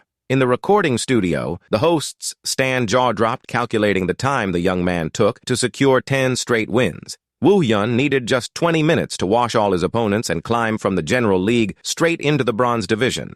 Nayeon admits she's stunned by the MC's crazy performance, while chat viewers start calling him a true gaming monster. The analyst comments that the climb time is unreal, but the most impressive thing of all is the perfect consistency he showed in the arena. He explains that normally, players hit performance bumps when clashing with builds that hold a tactical edge. In Woo-Hyun's case, the young man maintained a flawless run, easily dismantling any tactic his opponents brought out. Suddenly, a massive cash donation drops into Neon's stream, and viewers start celebrating the mysterious sponsor's generosity. Neon excitedly thanks the supporter, but admits she's getting pretty worried about the difficulty jump in the upcoming matches. The commentator agrees with her worry, pointing out that since they're streaming live, it'll be super easy for other players to stream snipe the match. He tries to lighten the mood, saying the odds of someone landing in the same queue are low, but the chat warns he just dropped a jinx. Matchmaking confirms the next fight in a dark cemetery, and the opponent celebrates, realizing his sniping plan worked out. The new rival mocks Woo-hyun on stream, promising to teach the alleged cheater a lesson while the chat goes wild over the trash talk. Showing zero reaction to the rival's noise, the MC simply draws his two short swords with total composure. The commentator praises the hero's cool stance, and Neon explains she told the young man to completely ignore cheap trash talk. She gets a little embarrassed remembering the details of her advice, but quickly locks onto the screen, warning the key fight is about to start. The round kicks off, and the opponent triggers a golden lightning skill, building up a massive amount of energy around his body. The rival charges full force with an electric strike, but Woo-hyun dodges so effortlessly that the enemy dashes right through the dust. Frustrated at missing a single hit, the opponent rushes in furious, shouting insults while the chat roasts his total lack of skill. Woo-hyun figures he'd observe the rival's style for a bit, given all his confidence, but realizes it was a total waste of time. Sick of playing around, the MC counterattacks with a clean, precise slice, putting a swift end to the trash talker's misery. The round ends with a crushing win for the hero, while the defeated rival spits blood and curses in rage on the arena floor. The system alerts that the next round starts shortly, and both fighters take their positions among the cemetery gravestones. Realizing he's about to lose the matchup again in embarrassing fashion, the opponent decides to resort to a banned feature on his virtual panel. Round 2 kicks off with the enemy, wrapped in a dangerous, unstable amount of lightning, catching our MC's eye. Woo-hyun spots that the vibe around the opponent shifted heavily, while the rival wields a giant sword of pure electricity. The two clash mid-air, creating a massive energy blast that cracks the surrounding ground from the force of the impact. Woo-hyun notices the opponent's attacks got way faster and sharper, mirroring the movements of a training robot. The enemy lets out a maniacal laugh, asking if the hero finally gets the power gap now that he's taking pressure. He yells, claiming he just took it easy in round 1, while throwing devastating lightning to crush the MC. Woo-hyun blocks the push with his short swords and silently deduces that the opponent is indeed using a third-party cheat software in the game. The young man recalls an important piece of advice from Neon, who ordered him to smash any cheaters who showed up in the most painful way possible. With eyes glowing in intense gold, the young man fully locks his gaze onto the opponent, prepping to fight for real. An oppressive, scary purple aura bursts from the MC's body, leaving the rival suddenly tense from the dramatic vibe shift. The opponent tries to calm himself down, swearing he still holds the absolute upper hand in combat and doesn't need to fear that pressure. He charges in for the final push with his lightning blade, demanding the MC stop acting superior in battle, but Woo-hyun dodges the electric strike with extreme ease and repositions behind the enemy, setting up his fatal counter. With a fast, devastating slice, the young man tears through the cheater's back, who lets out a deep groan of pain upon taking the brutal hit. The rival screams in rage after taking the back hit, while Woo-hyun holds his totally cold, battle-focused stance. The enemy tries throwing a desperate strike, but the hero flips mid-air with crazy agility, dodging the attack with ease. Completely furious and on the brink of defeat, the cheater charges all his electric energy to attempt one last massive attack. But before the opponent can even move, Woo-hyun appears behind him, ready to land the final mercy blow. The rival realizes he holds zero chance of victory and starts crying in despair, noticing the absurd skill gap. The floating recording camera zooms in on the combat details, capturing every second of the humiliate session dealt to the cheating player. In the studio, Neon and the commentator watch the scene surprised, noticing the slow, agonizing way the hero handles the fight. They comment that Woo-hyun is drawing out the battle on purpose, just to follow the advice to crush the cheater to the letter. Neon gets pretty awkward seeing that the young man took her recommendation to smash the enemy so literally and terrifyingly. The opponent drops defeated against a tombstone, unable to get how he got outperformed so embarrassingly, even using illegal software. Woo-hyun aims his blade at the rival's face and warns that he's just returning all the cheap trash talk he heard early on. Round 2 officially wraps up, calling Woo-hyun's undisputed win and the toxic player's match elimination. Following that fight, the young man continues his overwhelming win streak in the arena, stacking 30 straight wins without a sweat. The hosts celebrate the young man hitting gold rank, and chat viewers comment that they forgot to even breathe. Seeing the chat clamor for the hero to reveal his tactics, Neon ponders if it'd be a good call to ask him to share his build. She sends the note, and to everyone's surprise, the young man replies casually, saying he doesn't mind showing his stats. The host gets super hyped with the green light and announces that the superhuman's secret build will finally be revealed. With the stream wrapping up on a high note, the hosts bow out, thanking the whole audience for the massive viewership on the live. The commentator celebrates the massive stream success, predicting all game communities will explode over today's reveals. Neon gets dollar signs in her eyes upon learning that the consecutive win record belongs to pro player Battler. She excitedly cheers for Woo Yun to break that historic mark, while the commentator echoes the young woman's hype. The analyst adds that Pro Battler has an insane competitive spirit and is likely already keeping tabs on the rookie's run. Somewhere out there, a mysterious player clicks his mouse, showing heavy interest in the fallout from Woo Yun's stream. The forum page shows various trending discussions about the AI secret and the harsh penalty handed to the cheater who tried hacking. The post reveals that the player who accused Woo Yun of hacking got permabanned after getting caught running illegal software. A green-haired young man watches the screen thoughtfully, analyzing comments comparing his play level to the rookie's. He reads that people believe not even he could beat Woo Yun and gets intrigued by the audience's nerve. Pro player Battler flashes a confident smirk, finding the rise of a rival worthy of his level in the game quite interesting. A few days pass, and the second live stream kicks off, showing the hero set up in a beautiful sunny forest map. Woo Yun logs into the server and spots that anonymous viewer 62 hasn't shown up, figuring he isn't fully satisfied yet. Suddenly, Lee Yujin pops up, waving behind a metal fence, calling the young man's attention in a super lively, casual way. She asks if the rookie is feeling nervous for his first real quest, and he replies calmly that everything will be fine. Woo Yun finds it convenient to skip basic game training and head straight into the field right after logging in. He questions what today's objective will be, and she explains they must eliminate all invasive entities and seal the dimensional rift. The two walk over to an abandoned industrial area, and Yujin notes that this is another troublesome spot Private Corps dumped on them. She sighs, complaining that Private Corps use rifts and throw the mess for the Bureau to clean up once the area loses value. The system details that the enemies are low-level insect-type creatures that tend to be pretty annoying due to massive swarms. An army sergeant greets them at the warehouse entrance, saluting and asking if they are the awakened sent by the Bureau. Yujin confirms their IDs, thanking him for the service, and the guard grants entry for them to inspect the factory interior. Stepping through the abandoned facility doors, the two run into a colossal structure, glowing in the center in an intimidating way. They observe a giant, active blue-dimensional portal spinning right in the middle of the factory, and Yujin admits she's never seen anything like it there. Woo Hyun stares at the rift seriously, feeling a strong sense of familiarity with the scene he's witnessing at that moment. He recalls seeing that exact portal in his original world, but remembers that over there, the rift was labeled mid-tier and far more dangerous. The young man wonders if the game's ranking system made a major error, while Yujin invites him to step through the blue portal. Suddenly, a man in black armor named Choi Hyung-cheol pops up mocking Yujin for clearing an area rated so weak. Surprised by the man's presence in the abandoned factory, Yujin questions why he's there, and he smirks, saying he didn't expect the meetup either. She accuses him of plotting something at the rift since he usually dodges minor quests, and he pretends to take offense at her words. The Corp warrior ignores the lecture and zeroes his attention on Woo Hyun, asking if the young man is the new trainee recruit who joined the Bureau. He steps up to the hero and suggests he ditch the Bureau to join his corps, where he'd make way more cash without suffering as much. Annoyed by the man's nerve, Yujin glares at him with an extremely intimidating look, ordering him firmly not to cross the line again.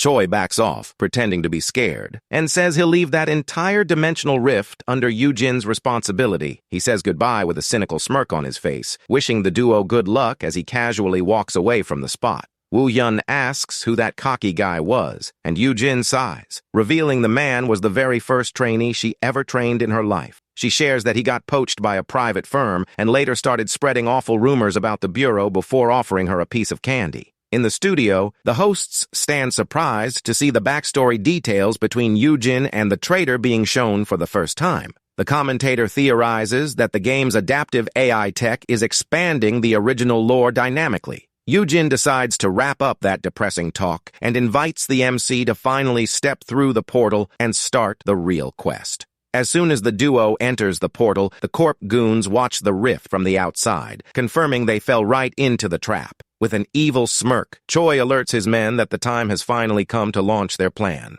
20 minutes later, the stream shows the dark, mysterious reverse world map wrapped in thick forest fog. Woo Hyun appears wiping blood off his face, his eyes glowing bright gold, fully locked on battle. He coldly watches one of the Corp soldiers fallen on the ground while holding his knives ready for action. The story flashes back a bit to show Yujin and the MC stepping through the large blue dimensional transition portal. Yujin explains that the rift acts as a direct gate and that simply crossing it brings you into the terrifying reverse world. The MC quickly notices that the spot is identical to the other world he knew from his past memories. But suddenly, an insanely violent surprise strike hits the rift, triggering terrible instability in the dimensional portal. Woo Hyun catches the spatial glitch and prepares for the worst, knowing the transit frame is about to collapse. Amidst the chaos, Yujin screams for the young man, noticing energy streams violently tearing them apart. She drops into a light vortex, begging the rookie to stay super sharp against the threats of that unknown dimension.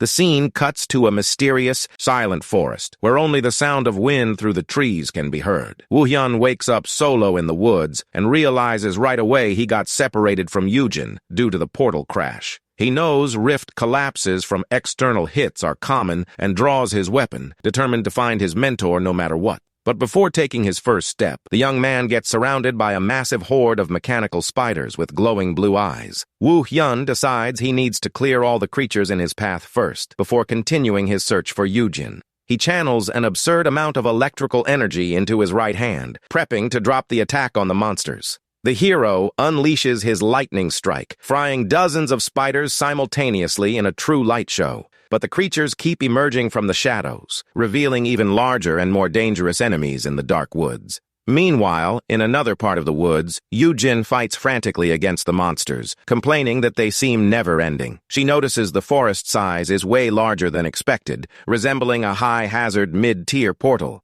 The warrior concludes things look super fishy and tries to catch her breath after taking out another spider horde in the clearing. She hopes the rookie is safe, but gets blindsided by Choi's silent, sneaky approach with his fire blade. Yujin catches the opponent's killer intent at the last second, eyes widening as she spots the flaming blade heading her way. The traitor lands a dirty strike, hitting the young woman's chest, as she lets out a deep groan of pain from the surprise hit. Choi lets out a sarcastic laugh at the wound, while the warrior backs up fast to try and put distance from the attack. Eugene questions the reason for the betrayal, and the man replies mockingly that he's just following orders on a secret corp mission. The traitor tells her not to take it personally, and orders his soldiers to box in the injured warrior to prevent any escape. Holding her wound in pain, Yujin realizes the cut went way too deep and that she needs to find a way to break out fast. She knows fighting the whole squad in her state is suicide, and decides to use her remaining energy to punch through the perimeter. The warrior triggers her powers, channeling bright golden energy, and charges at the soldiers blocking her path. She casts a Guardian Stone skill, making a massive boulder drop from above directly onto the enemy's heads. The stone impact generates a blast of dust and light, sending one of the guards flying from the force of the surprise hit. Seizing the moment of distraction, Yujin drops another soldier with a sharp kick and keeps sprinting toward the dense woods.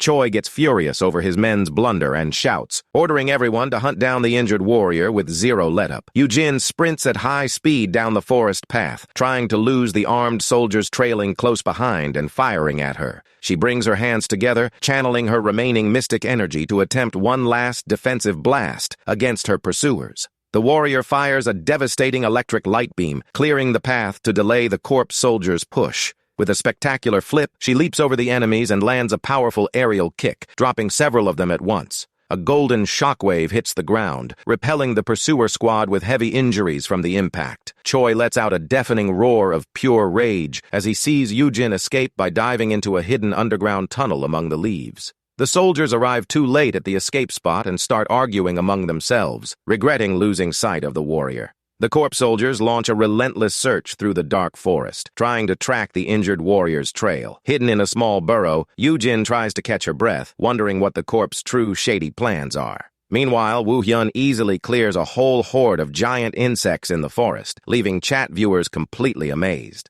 The hero inspects the tracks on the muddy ground, concluding his mentor Yujin definitely passed through that zone recently. He realizes something major must have happened to her, and his eyes flash with silent rage, focused on tracking her down. Suddenly, the young man catches a muffled cry for help echoing from afar in the woods, instantly reacting to the familiar sound. Woo-hyun recognizes Yujin's frantic voice and sprints at extreme speed toward the source without hesitating for a second. The drone camera sweeps fast through the trees, following the hero as he pushes decisively through the dark map. Up ahead, a giant red centipede pops out of the leaves and coils around Yujin's body, trapping her in a death grip. Without losing time, the MC bursts from the shadows at high speed, swinging his sharp blades at the monster. With a single precise cut, Woo-hyun shreds the creature, freeing the warrior from the choking grip in spectacular fashion. He scoops her up in his arms easily, landing softly on the ground, ensuring she's safe and far from other creatures. The hero sets her down on the ground and asks if she's okay, while the mentor stands amazed by the young man's clutch rescue. Woo-hyun inspects Yujin's severe wounds, concluding that an experienced warrior like her would never get taken down by basic map mobs. He notices the deep chest cut was caused by a powerful awakened skill who pulled a cheap move. The young man asks if the brutal strike was Choi's doing, and she weakly confirms that the traitor indeed ambushed her from behind. The MC deduces the villain took advantage of the dimensional anomaly to breach the rift right behind them to take them out. In the studio, Nayeon finds it weird that Choi showed up so early in the story, since the villain usually only acted much later. The commentator suggests the game's AI tweaked the script, adapting the story to the MC's unpredictable behavior. Yujin warns that Choi could strike again at any moment and that she can't use her powers so as not to give away their position. Woo-hyun handles Yujin's first aid and orders her to stay hidden in the woods while he personally deals with the enemy team. She tries protesting, warning that the traitor is a veteran awakened and super dangerous, but the young man assures her everything will be fine. Looking extremely confident, the hero mentions he already has a solid plan in mind to deal with the invaders. Further down the river valley, Choi and his guards keep up their frustrated search, trying to uncover Yujin's hideout. The traitor orders his guards to sweep the bank while he heads down the ravine to hunt the target personally. Suddenly, Choi senses a sharp movement nearby, and eyes widen as he realizes he's no longer alone there. He defends against a sudden strike, blocking the push with his blade wrapped in furious flames. Woo-hyun appears faking panic, crying like a helpless rookie spooked by the dimensional portal crash. The traitor drops his guard upon seeing the young man's pathetic state, asking if he's the failed trainee who tagged along with Yujin. The MC folds his hands, pretending relief, asking naively what actually went down after they split during the crash. Choi lets out a sarcastic chuckle at the rookie's cluelessness, placing a hand on his shoulder while pretending he'll explain things friendly-like. The traitor flashes an evil grin, mentioning the young man should just rest, as he'll soon meet his mentor in the afterlife. But before the villain could react, Woo-hyun's expression shifts to a dark glare, and he drives his knife straight into Choi's chest. The traitor spits blood, horrified by the counterattack speed, and the chat celebrates Woo-hyun's brilliant acting performance on stream. The villain drops to his knees on the ground holding his bloody chest, while his guards plunge into full panic seeing their leader hurt. The soldiers rush frantically toward their injured boss, while Woo-hyun silently vanishes into the leaves. One guard starts rendering first aid to the leader, while the other pushes into the woods to hunt down the MC. The pursuer sprints through the woods looking for the young man, unaware that Woo-hyun is watching him calmly from a tree branch above. The soldier shouts confident that the intruder couldn't have gone far, but gets caught off guard by the hero dropping quietly behind him. Woo-hyun appears like a shadow behind the opponent, who panics too late upon realizing the MC is right there. With a surgical, fatal move, the young man silently takes out the pursuer without giving the opponent a chance to defend. Back at the river, the other guard tries stopping Choi's bleeding, begging the leader not to pass out in that state. Suddenly, the soldier spots a sharp blade falling from above right at him through his visor's reflection. Woo-hyun drops from the sky and drives his sword with brutal force, taking out traitor leader Choi for good in that simulation. The remaining guard backs off in absolute horror, witnessing his boss's brutal end at the hands of that relentless warrior. The MC stands up amidst the forest fog, flashing his intimidating golden glare, focused on finishing the job. The trembling soldier asks where his partner who went hunting the hero is, receiving only cold silence from Woo Hyun as an answer. The hero simply grips his short swords calmly, signaling that the other guard's fate was already sealed in the woods. The shot focuses on the pursuer's lifeless body lying in the dark, revealing the young man's counterattack was insanely fast. Desperate and knowing he's next, the last guard channels all his energy into his gauntlets, stepping up for the final clash against the hero. The corpse's last guard goes fully enraged, screaming he'll take down the MC while prepping an attack with sharp stone spikes. Woo Hyun dodges the lethal hit with extreme agility, while the stream drone keeps rolling, capturing every move of this intense fight. The soldier realizes the hit missed and frantically tries triggering another skill before the MC closes in. He slams his hands hard onto the ground to call a devastating quake, trying to off-balance the hero once and for all. A massive dirt wave starts swallowing everything in its path, but Woo Hyun keeps running with total chill through the chaotic scene. The young man kicks a fallen log with absurd force, using it for momentum to dodge the avalanche, threatening to bury him alive. He flies spectacularly over the debris, while dust coats the entire ravine following the ground attack's impact.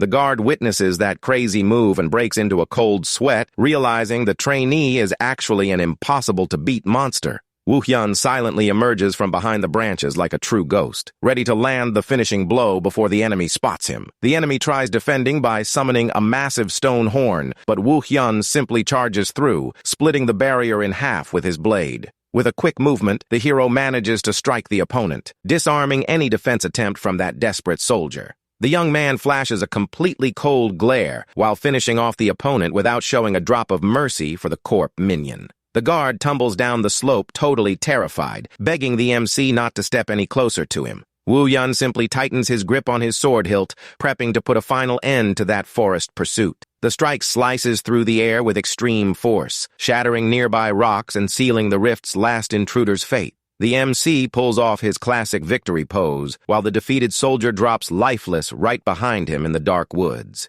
The enemy can't even get out a final word before his health bar hits 0 from that surgical strike. Woo Hyun finally lets out a sigh of relief, while the stream chat flat-out meltdowns over that insane fight sequence. In the recording studio, everyone stands jaw-dropped, seeing the young man solo clear an entire team of veteran hunters with such ease. The hero inspects a small tear in his gear, sighing that his current level is still super weak compared to the power he held in the other world. He decides it's time to loot the fallen enemy's bodies to see if he finds any useful leads on the rival corp's plans. On one minion's phone, he finds texts showing high command orders were to capture or eliminate Yujin at all costs. The young man realizes there's nothing else of value besides that phone and decides to keep the evidence to turn over to the investigation department later. Woo Hyun also takes the chance to loot items from the fallen, picking up a special dagger featuring a super handy recall ability that snaps back to his hand. The next item is a combat bracelet that noticeably boosts psychic powers and cuts down special skill cooldowns.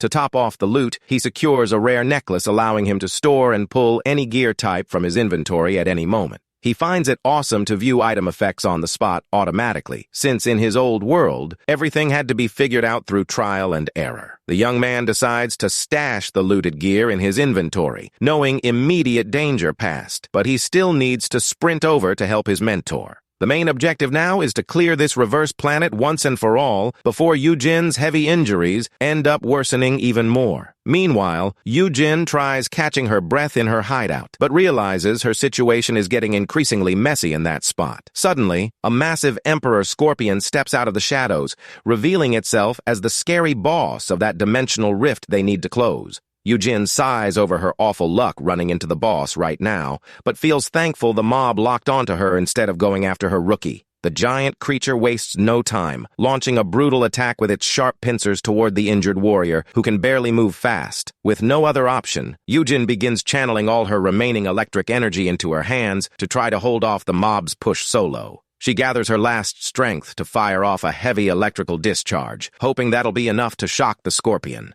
But before she can drop her power, a deafening crash goes off, catching Yujin's attention as she stands totally lost. An imposing silhouette emerges from the smoke, revealing that someone insanely strong just knocked out the giant mob with total ease. It's Woo Hyun himself, making a triumphant entry on top of the defeated mob, calmly asking if his mentor is doing all right there. Yoo-jin stands completely shocked seeing her student took down the Rift boss, while stream viewers celebrate the hero entry. Right after, the reverse planet sky begins cracking like glass, indicating the dimensional rift finally kicked off its collapse. Woo Hyun steps up and mentions they need to get out ASAP, offering to carry the weakened warrior on his back. In the stream studio, the hosts note that their escape needs to be immediate before they get trapped forever in that collapse. The young man asks her to hold tight, and Yoo-jin accepts the help, thankful to have such a reliable partner in a desperate moment. They sprint toward the blue portal closing right behind them. As the system announces the quest, Clear was an absolute success packed with bonuses.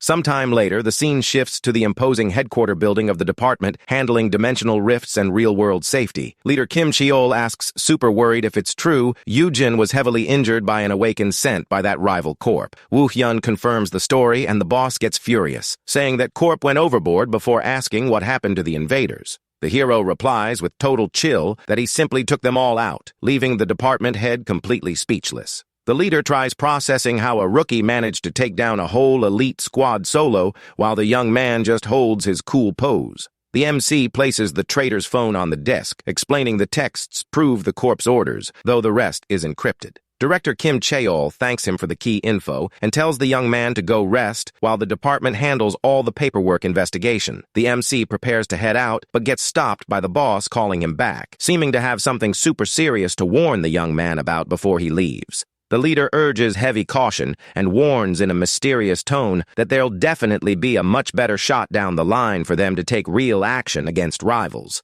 He glares at the youth with total seriousness, emphasizing that until that moment arrives, he'll need to hold strong under pressure and keep absolute cool. Woo Hyun accepts the advice quietly, agreeing to go with the boss's plan, knowing patience is a key virtue for a tactical warrior. Right after, several system windows float by, announcing the stream quest clear, alongside a nice level up and fresh points to spend. In the real studio, commentators celebrate the success of the first stream operation, admitting the show was way more spectacular and action-packed than anyone expected. Nayeon notices viewers loved the stream, but suddenly gets surprised by a super weird chime pinging directly from her tablet. An anonymous viewer drops a massive 3 million won donation in secret to celebrate the win, pitching a special quest for the MC. Woo Hyun receives the alert for the donated fortune, realizing that mysterious benefactor from before finally decided to pop up again with another wild pitch. The young man reviews the secret note details, intrigued by new terms requiring him to wrap up normal stream programming before the real challenge.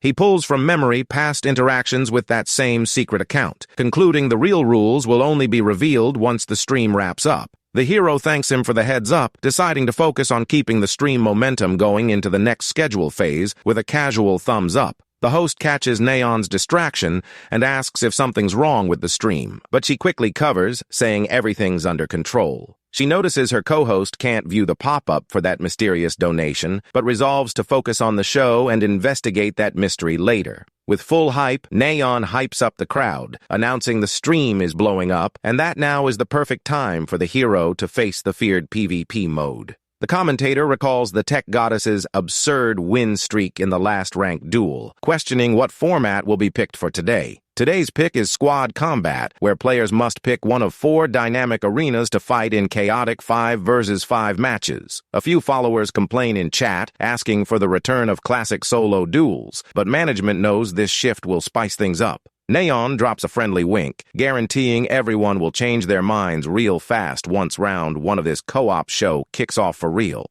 System matchmaking finds a match fast, revealing Woo Hyun's first tactical challenge will be escorting valuable payload amid crossfire. The host breaks down basic rules, showing that the attack squad needs to push the truck while the defense team tries stopping them at all costs. The chime goes off, signaling round 1 start, and the payload truck slowly begins rolling down the track under the crowd's watchful eyes. From above, we see the team pushing the vehicle, while our hero decides to split from the main group to carve an alternate stealth route. The co-host finds it weird seeing the young man falling back solo, wondering if he's scared or if he just got lost from the rest of his team during setup. Nayeon catches the big play right away, explaining he's plotting a sneaky flank behind enemy lines to catch everyone off guard. She points out holding off 5 opponents solo isn't for everyone, but emphasizes that for our broken hero, logical rules simply don't apply. Fans debate in chat over the rival's skill level, saying since it's a casual match it should be easy, while others warn about alt accounts in the arena.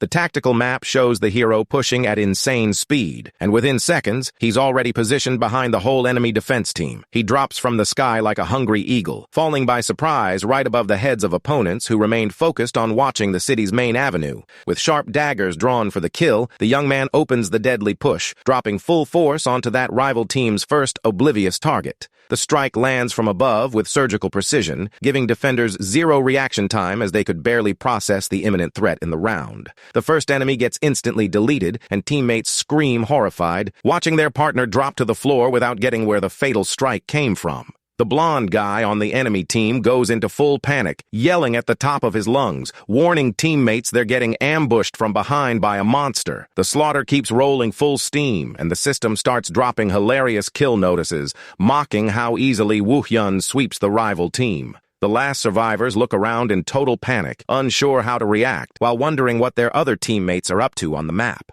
A brave blue-haired warrior attempts to step up to the MC to buy time for his friends to run, but that suicide tactic will only accelerate their loss. The kill feed keeps rolling on screen, and backline players shake in fear, seeing their teammates' handles vanish one after another. Round 1 ends with a crushing win for the attack team, and the hero's allies stand annoyed over winning the match without even spotting an enemy. The hosts admit they knew the win was coming, but confess it was all way too fast, commenting that the kid seems in a bigger rush than usual. The host jokes that maybe he holds a real urgent plan, inviting everyone to stick around for the rest of the tactical show. Without holding back, total wipeout mode starts, and Woo-hyun pushes like a hurricane, landing devastating hits and wiping opponents off the map in the blink of an eye. He drops rivals back to back, leaving a trail of virtual bodies on the floor and locking in another clean win for the desk's entertainment. In the capture phase, a massive explosion sweeps the enemy fortress, while our MC sets an insane combat pace no one can stop. Opponents try defending from the ramparts, yelling desperate for someone to stop that insane push, but their shouts get drowned out by the hero's power. The young man uses his chains to scale the fortified wall with extreme ease, invading enemy turf as if defenses were made of paper. He drops, tearing up the rival defense with relentless dual strikes, sending 2 more defenders straight to the game's respawn screen. The young man flashes that classic, intimidating golden look, showing he's fully locked on wrapping up this match ASAP to meet his deal. In capture mode, the hero locks in the victory flag after securing another devastating pentakill, putting a final wrap on that stream's competitive round. The mysterious donor drops another fortune, praising the young man's effort, and finally unlocks access to the Reverse Planet's new secret system for the game. Neon almost faints, seeing another bag drop into the young man's account, yelling hype that the secret viewer sent another stack of cash. She's already planning parties and gear upgrades with that cash, but the hero just wants her to send over the screenshot of the new system note right away. Woo-hyun realizes that to unlock this new panel's hidden features, he'll have no choice but to keep actively playing and fighting in the arenas. While emojis and chat reactions keep popping on screen, the young man holds his thoughtful stance, trying to plot his next game strategy. He decides that for now, the best path is simply following the game flow and doing exactly what those mysterious system donors want from him. A few days pass, and the young man finally arrives at the department training grounds to kick off the 3rd special segment of his official stream. He receives a text from Yujin noting that due to being injured, she had to set up a top-tier substitute mentor to temporarily train the young man. Suddenly, a hand waves cheerfully, announcing the arrival of the new partner, as viewers try guessing in chat who the mysterious mentor will be. Yujin shows up wrapped in bandages, thanking him for the help, but emphasizes another super-skilled person will need to step in as his mentor for now. The warrior points hype toward the entrance, alerting that the new instructor just arrived to take over training with our cocky hero. Gorgeous Kim Hana introduces herself officially to the young man, leaving all chat viewers completely mesmerized by her sharp tactical look. Woo-hyun greets her in his usual calm way, but on the inside, he recognizes her name and knows this girl isn't just any regular warrior in the agency. He recalls that in the other world, she was the 2nd strongest agent in the department and an insanely formidable, dangerous rival to take on. Yujin tries pulling a sneaky move to slip away quietly, but Hana catches the play and gives her friend a heavy earful for faking medical clearance. The injured mentor runs off like crazy, leaving the hero under Hana's responsibility, who yells annoyed for the slacker to get back immediately. A super awkward silence hangs over the space as both just stare at each other, trying to figure out who'll take the first step in training. The new instructor breaks the ice, asking what the young man's preferred weapon style is, but stands surprised to hear he masters both swords and daggers. Hana finds that answer pretty bold and begins analyzing the young man with curiosity, trying to decode his true skill level. She pitches a quick test duel to gauge the MC's skills, leaving the studio host completely shocked by the challenge. The guy at the desk notes that this storyline direction looks super weird and far off the standard track for other players who tested this simulation before. Nayeon finds it normal for two sword wielders to want to fight, but her co-host corrects, explaining that this top-tier training usually doesn't happen this early in the story.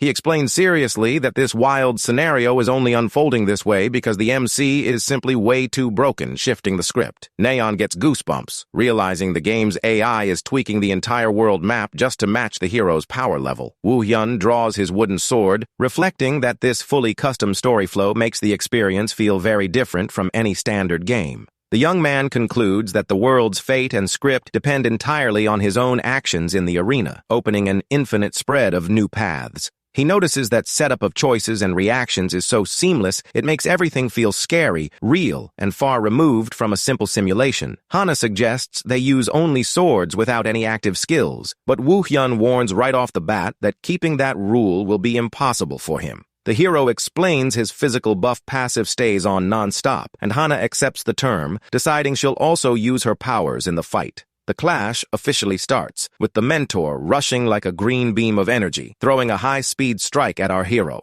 Hana displays a super-sharp locked-in glare to test the kid's reflexes, showing she won't go easy on anything just because he's a rookie. Woo-hyun dodges the strike masterfully, leaving trailing after images across the training arena with insane, envy-inducing agility. The two wooden training swords clash mid-air, sparking a heavy impact that echoes through the hall while they exchange fast, precise strikes in the arena. Both pull off wild leaps, trading strikes mid-air, proving Hana, indeed, lives up to her rep as one of the strongest warriors in the department. Nayeon comments on Hana's fighting style, but her co-host corrects, revealing that the Wind God's legendary style itself was inspired by her technique. The host stands impressed seeing the hero effortlessly match that crazy speed, and the chat goes wild over this elite training. Hana's eyes go wide, realizing her student doesn't just dodge everything, but can also easily read and predict every single one of her moves. She notices the young man's talent goes way beyond pure speed, since he can spot and exploit any minor gap in her combat stance. Determined to test the youth's true limits, she decides to summon a green energy tornado,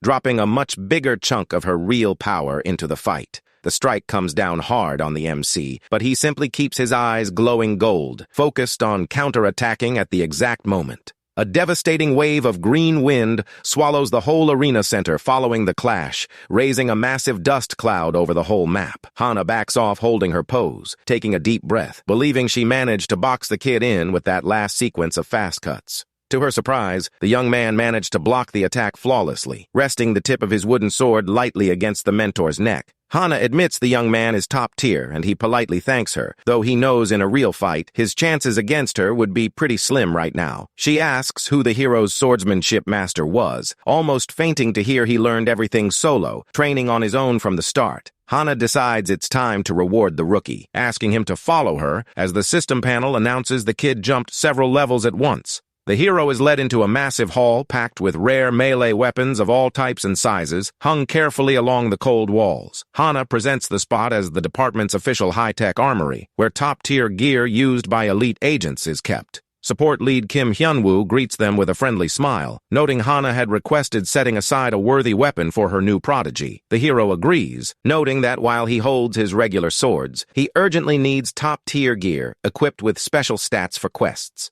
The supervisor says a polite goodbye, leaving both free to pick any legendary gear that catches the hero's eye on the hall's displays. Hana calmly tells the young guy to take his time and choose the perfect weapon to accompany him. The MC analyzes the options on the tables, but secretly thinks most of the weapons there aren't really much for his current level. His eyes land on a vampiric spear called Dragos that increases cutting power and drains life from enemies to restore the user's health. He considers choosing that spear just to wrap things up quickly, but suddenly something unusual at the back of the hall catches his attention. Woo Hyun turns around and gets intrigued as he spots the hilt of a dark sword that seems to carry a heavy, mysterious energy within its metal. The system reveals that it is the legendary Soul Devourer, an indestructible sword that gains cutting power as it consumes the energy of its victims. He holds the artifact's hilt, completely confused, wondering how an item that should only exist on the black market ended up inside the arsenal. The hero gets emotional as he realizes he just reunited with his beloved former weapon from that other world that he used so often in his intense battles. Hana asks if he is really sticking with that one and finds it quite interesting that a newbie would choose such a heavy greatsword. The officer begins transferring ownership of the equipment while Nayeon watches everything from the studio broadcast with a face of total shock. She screams in disbelief because starting weapons of this tier should normally only have 2 active bonuses, yet that one came pre-packaged with 5 hidden stats. The viewers joke about the guy's crazy luck, while the host reminds everyone that this isn't the first time he's snagged overpowered gear. He recalls that the Hermit's necklace earned in the last map was also high-level gear that got overlooked by the main story. The analyst explains that the reverse world runs on high-risk, high-reward mechanics, meaning the tougher the challenge, the greater the prize. He points out that the guy only bagged those relics because he dared to take down elite hunters right in the first phase of his rift journey. The panel displays a breakdown of the hero's flawless run, from his brilliant escape from the secret lab to this friendly duel against the strong Hana. She agrees while munching on her snack, saying it makes total sense for the system to hand out a legendary sword after he pulled off so many insane feats. Back at the arsenal, the transfer of ownership is complete, and the guy summons his shiny new toy, which emerges from a cloud of dramatic black smoke. Hana watches with curiosity and suggests they jump straight into a new tactical rift so he can get used to the weight of the greatsword. The scene cuts to a gorgeous yet treacherous rocky mountain range shrouded in thick fog, marking the location of their next mission.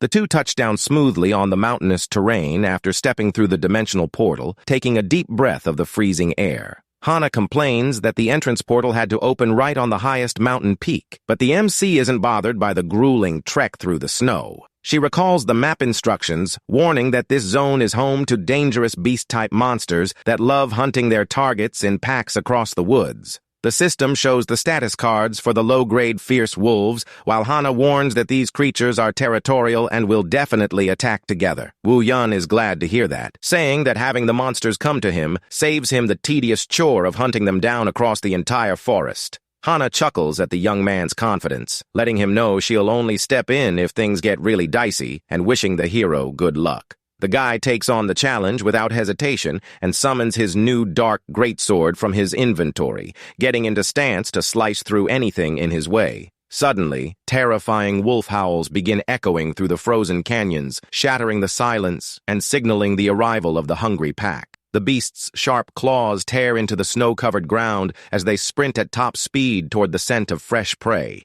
The MC narrows his sharp golden eyes, knowing the sole feast for his new great sword has officially been served in the forest. 4 gigantic wolves leap from the shadows of the trees at the same time, trying to surround and tear apart the bold intruder in their territory. Woo Hyun simply raises his massive greatsword with both hands, determined to unleash maximum power right on his first swing to test the blade's edge. With a flawless full-body spin, he carves a lethal arc that cuts through the air, hitting all the monsters all at once with absurd force. The impact of the blow creates a devastating shockwave that clears the area instantly, wiping out the pack that dared jump toward him. The system pings to announce that the Soul Devourer's cutting power went up after the elimination, while the chat goes wild over how effortless the strike looked. Nayeon screams in disbelief, commenting that the guy swings that colossal greatsword as if it were light as a feather, right as another donation rolls in. Woo Hyun analyzes the sword's balance in awe, noting that the feel of wielding this weapon is miles ahead of any other gear in the game. Hana watches that ridiculous display of raw power open-mouthed, unable to process how easily the kid wiped out the wild beasts. She recognizes the tactical movements used and wonders in shock if what she just witnessed was the clan's legendary, secret, celestial moonslash.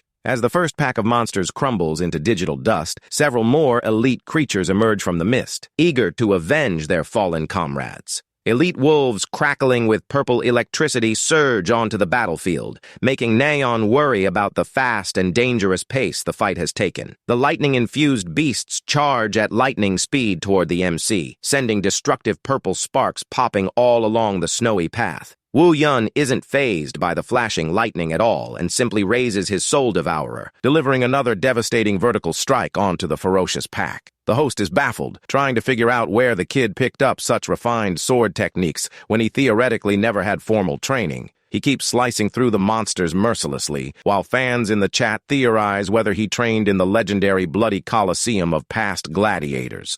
The hero leaps over the beasts and spins his massive greatsword with just one hand, proving his strength enhancement is on a whole different level. With a clean and powerful stroke, he drives the indestructible blade straight into the elite wolf's head, putting an end to another pack that pushed their luck. Hana lets out a nervous chuckle and swallows hard, realizing the kid cleared an entire elite horde in under 1 minute without taking a single scratch. She admits the young man's performance goes far beyond impressive, as the system announces another massive jump in the sword's cutting power. The atmosphere shifts as a heavy storm rolls over the dark forest, warning the MC that something insanely dangerous and massive is approaching. Suddenly, a tremor shakes the ground, and the terrifying rift boss known as the Silver Wolf emerges from the shadows, eager to crush the trespassers. The host in the studio comments that this giant monster is known as a true newbie crusher thanks to its colossal size and terrifying speed. The boss lunges with a brutal charge, tearing through the air and kicking up a massive dust storm all across the mountain pass. Neon watches anxiously, seeing that the guy managed to block the monster's claw with his sword, even as he gets pushed back by the beast's sheer force.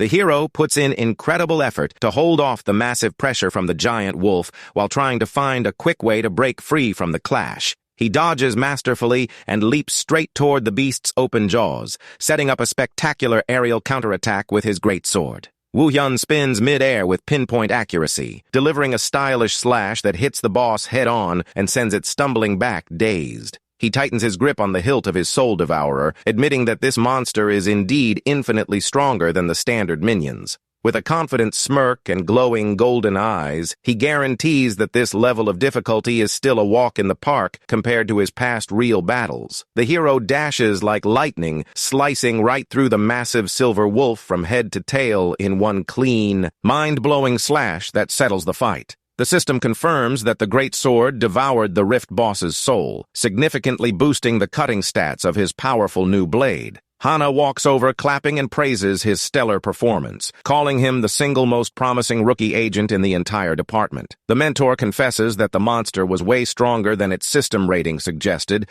and that she almost had to jump in to rescue him. She suspects the threat was already at a rank B level, and complains that the system's measurement standards have been acting really weird lately. The host suggests that the hero's brilliant plays cranked up the Rift's difficulty, creating an exclusive hell mode just for him. His co-host points out that the Rift hasn't closed even after the boss's defeat, and Hana warns the guy that they're dealing with a clear dimensional anomaly. The hero tells her to follow him deeper into the forest, as they urgently need to find the real cause, preventing the portal from shutting down. The two scan the foliage after hearing an odd noise, and Hana is surprised to spot something very unusual hidden among the bushes. To their total surprise, tucked away safely among a few branches, was a large, glowing, mysterious egg resting in a cozy nest. Suddenly, the eggshell begins to crack, emitting a brilliant golden light that puts both tactical warriors on high alert inside the rift. Hana yells for her partner to be careful since any dangerous creature could come out,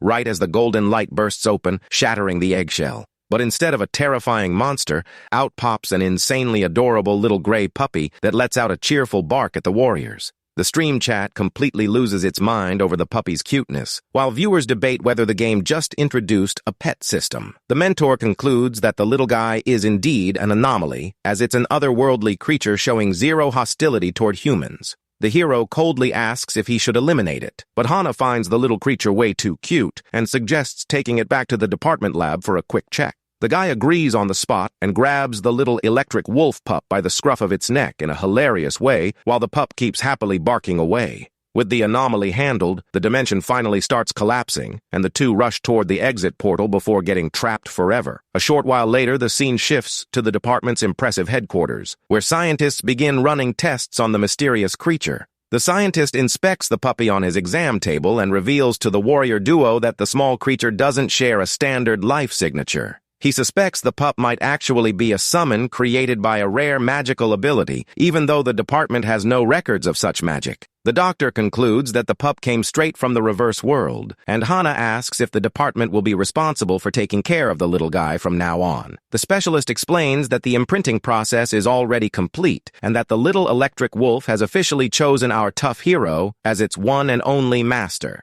A system prompt confirms the bond, officially registering the pup as Woo Hyun's new pet, leaving him completely baffled by the notification. Suddenly, a big red emergency warning flashes across the screen, announcing that the game server will enter emergency maintenance in 5 minutes. In the studio, the hosts find the timing of the alert super suspicious, popping up right after the guy scored the first pet in such a hardcore game world. Nayeon laughingly suggests that the dev team must have panicked and shut down the servers just to try to patch out the hero's game-breaking anomaly. They decide to wrap up today's broadcast to stay on top of this emergency update, offering a warm farewell to the audience. The stream signal cuts out instantly, displaying the classic offline message and inviting fans to tune in for the channel's next episode. Someone uses a remote control to turn off the TV screen showing the hero's broadcast, revealing that other people were keeping tabs on the guy as well. The scene reveals a massive secret corporate boardroom in the United States, where the MC's entire stream was being recorded. An executive nervously comments on the hero's skills with the game's AI, while the leader confirms she had already been keeping an eye on him. Sophia, the head of the development team, gets extremely stressed out upon realizing a system update went through without her team's authorization. The employee recalls that the legendary and mysterious Isaac is the only coding genius capable of bypassing security and pulling off a breach of this scale. The system pulls up the profile of the game's brilliant former programmer who has been completely off the grid ever since the project launched. Sophia bites her finger in frustration, realizing her former work partner went rogue to run unauthorized secret updates on the game. She inquires about the status of the super artificial intelligence known as God, but the employee warns that the system is still completely unresponsive. The panel reveals that God is the master AI built to run the game, but it stopped functioning right after its creator vanished. Sophia orders a full system scan for any other hidden files to make sure a bizarre situation like this never happens again. The employee asks if it's possible to track Isaac's hidden data, and the boss snaps angrily, demanding they locate his files no matter what it takes. She orders the MC to be put on a priority watch list so they can step in immediately if he pulls off any more crazy stunts on stream. Sophia grits her teeth thinking about her former partner, Isaac, swearing to herself that she won't let his plans go down as expected under any circumstances. Meanwhile, inside the game's virtual realm, lines of security code begin glowing intensely, quietly reorganizing all data behind the scenes. The scene shifts to the real world, showing a quiet, modern cafe on the ground floor of a luxury condo right in the middle of a bustling metropolis. The hero reads a new secret system prompt, instructing him to find a fully trustworthy companion in order to unlock the next challenge. Sitting at the cafe with Nayeon, the hero checks his phone, trying to figure out the true, shady intentions of that anonymous donor from earlier. He reviews the terms of the secret bug fix quest, which promises the ultimate reward, a chance to finally return to his home world.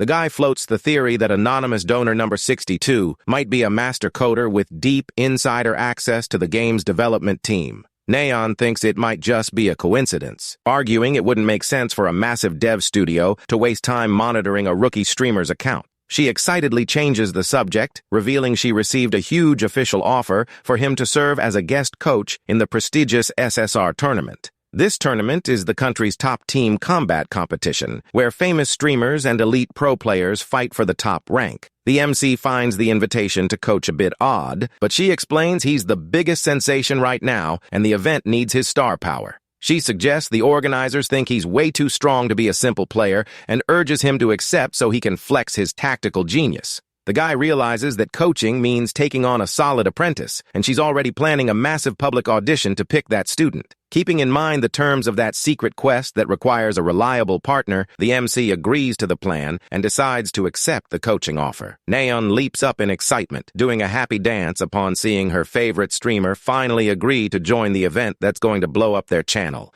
She immediately starts happily digging into her cake while sending off the confirmation email real quick before the guy changes his mind about coaching. A few days pass, and the new official stream goes live, with the hosts greeting the audience with their usual high energy. Nayeon drops the big bombshell, announcing that the legendary god of mechanics is officially confirmed as the new coach for the SSR tournament. The commentator points out that playing well and teaching well are two completely different things, though he admits he's super curious to see the master's methods. The hero mentions he needs to focus on climbing out of his low rank, and the analyst agrees, saying a good coach needs a respectable rank in the game. He reveals he's already gold in standard modes, and the hosts remind him he only needs to play survival mode to complete his placement. A mega mission from that mysterious benefactor pops up on screen, demanding he win a survival match completely unarmed with over 40 eliminations. Nayeon thinks the challenge is impossible, but our MC accepts it casually with a confident nod that sends the stream chat into an absolute frenzy.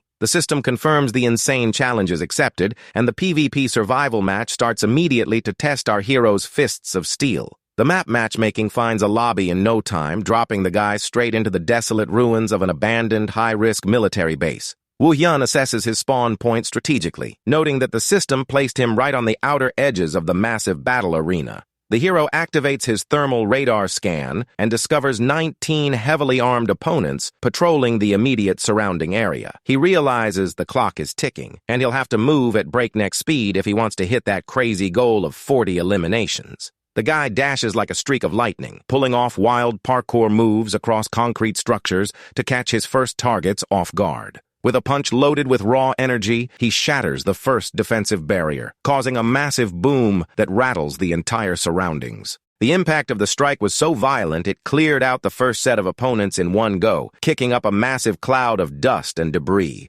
Over in the recording studio, everyone watches wide-eyed from the adrenaline surge, while fans in the chat complain that the fight is ending way too fast. The system's elimination tracker starts climbing at a frightening pace, displaying a complete avalanche of players being wiped out by the MC. He touches down smoothly on the concrete after leaping off a destroyed structure, maintaining his combat stance, fully locked onto the hunt. The score already shows 18 eliminations, and the hero concludes he's cleared the outer perimeter, deciding it's time to head straight for the center. He sprints through the concrete trenches, while the commentators joke on stream that the opponents should probably just forfeit at this point. The match counter shows only 2 players left alive out of 100, and the scene focuses on the final opponent hunkered down inside a room. The hero crashes the hideout by surprise and delivers a devastating vertical downward kick, forcing the last survivor to dodge for his life. The masked opponent dodges the blow with unreal reflexes, leading the chat to suspect he might be some kind of hacker player.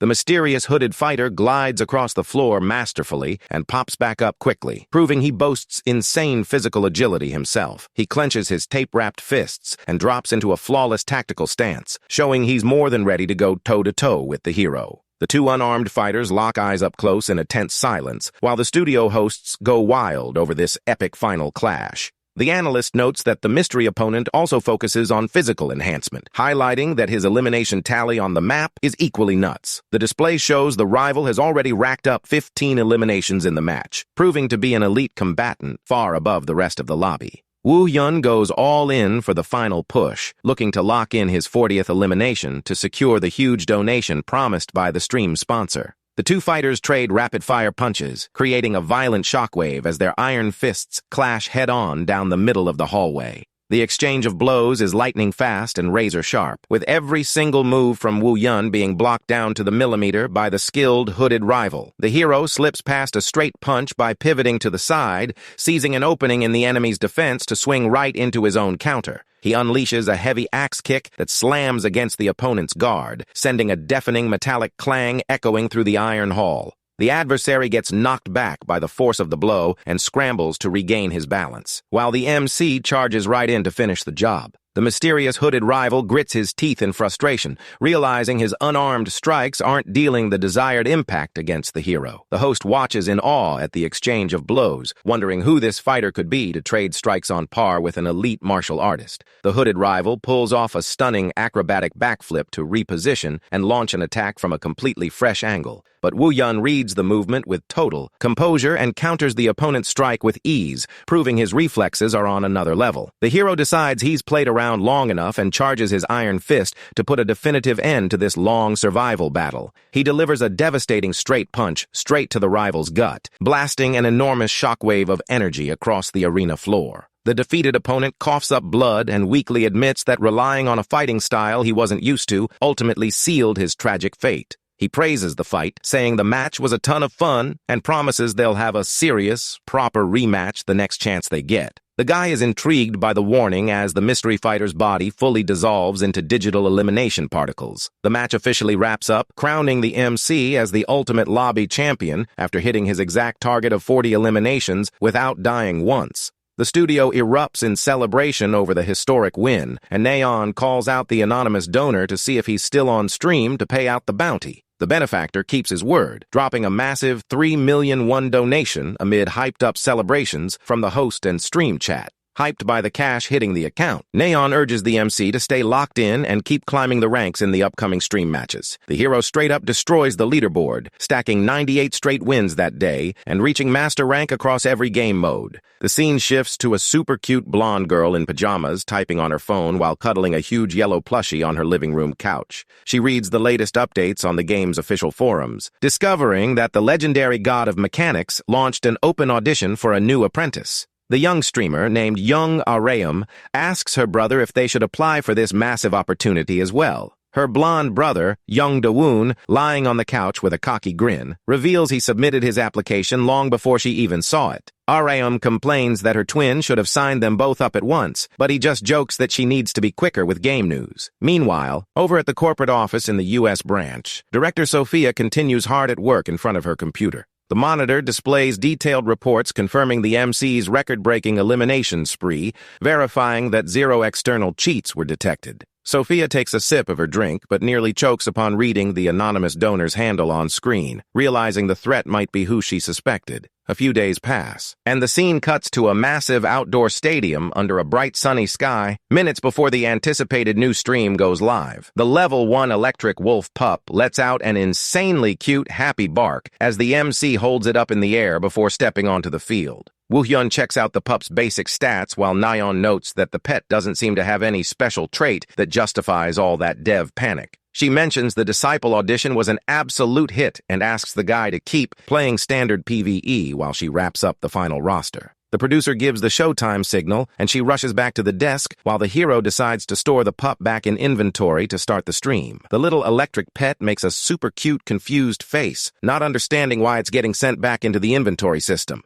The guy just hits it with his signature cold, stoic stare, ignoring the pup's drama to focus 100% on preparing for the broadcast. Nayeon gives the green light to go live, and the hero's screen lights up with the game HUD, leaving him ready for the new Rift challenges. But before he can even take his first step, he catches a chill, and his eyes widen as he senses a completely different energy vibe all around him. A top priority emergency text flashes on his phone, warning of a massive monster outbreak spawning directly inside one of the city's real rifts. A wave of red alert warnings starts popping up across the screen, revealing chaos breaking out in multiple cities as portals tear open at the exact same time. The studio hosts go into absolute panic live on air over news of the massive monster invasion threatening to pour through the portal into the human world. The screen displays an explanation of this terrifying phenomenon, where endless hordes of enraged beasts break through dimensional barriers to assault cities. The system triggers a priority defense mission, and the MC realizes the dimensional war is about to spiral into total chaos.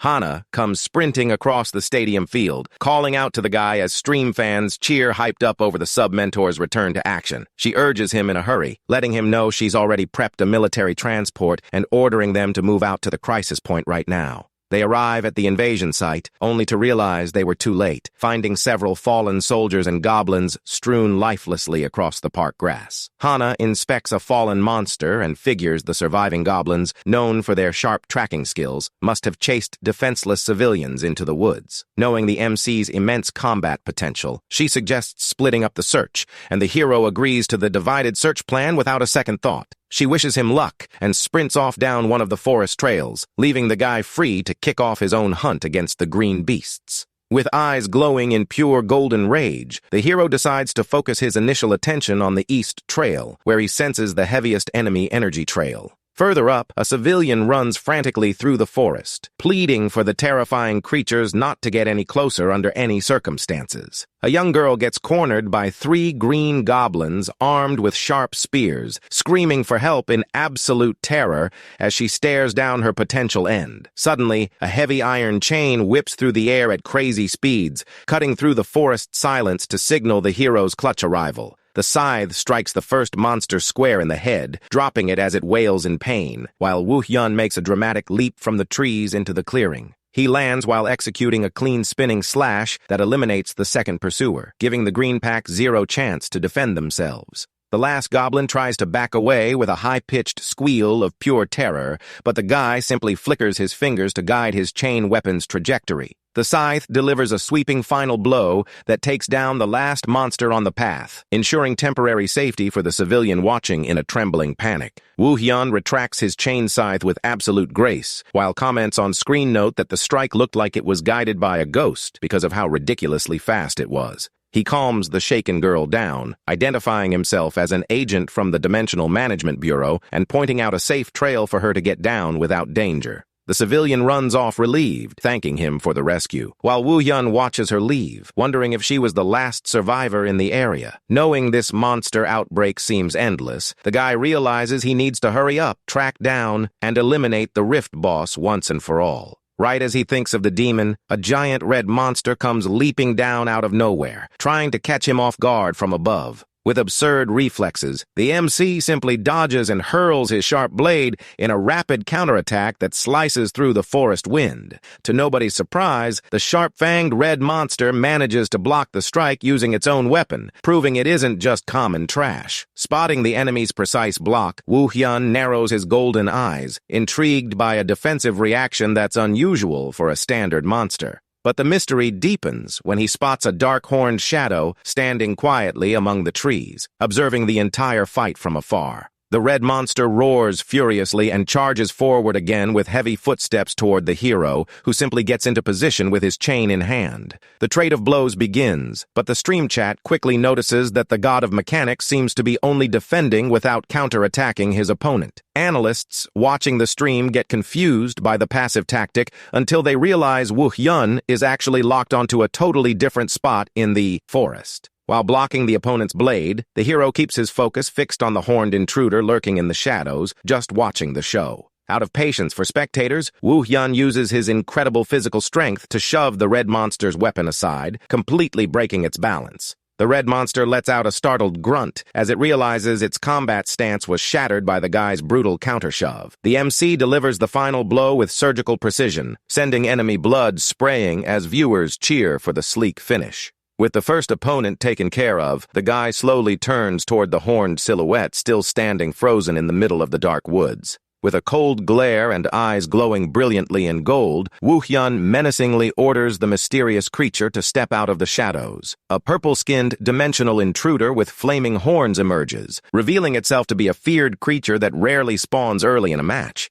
In the broadcast studio, the hosts nearly fall out of their chairs in panic because a monster of this tier should only show up in late-game stages. The chat is totally confused when the guy simply drops his chain scythe onto the ground, signaling he intends to fight using only his bare hands. He acknowledges it's uncommon to take on a dimensional intruder this way, but his combat instincts override any tactical caution. Clenching his fists with a confident smirk, Woo-hyun challenges the purple demon to a good old-fashioned brawl with no weapons allowed. The two combatants lock intense stares in deadly silence before launching into a direct clash that threatens to shake the entire forest. The hero launches himself off the trail floor, surging forward at absurd speed that leaves nothing but a trail of dust in his wake. He throws a heavy punch that vibrates the air, but the purple intruder reacts quickly, trying to block the impact with its muscular arms. The purple demon counters with a quick strike, making the MC grunt in mild surprise as he feels the heavy weight of his opponent's physical force. The hand-to-hand fight turns frantic, with the purple demon showcasing impressive speed and keeping pace perfectly with the guy's moves.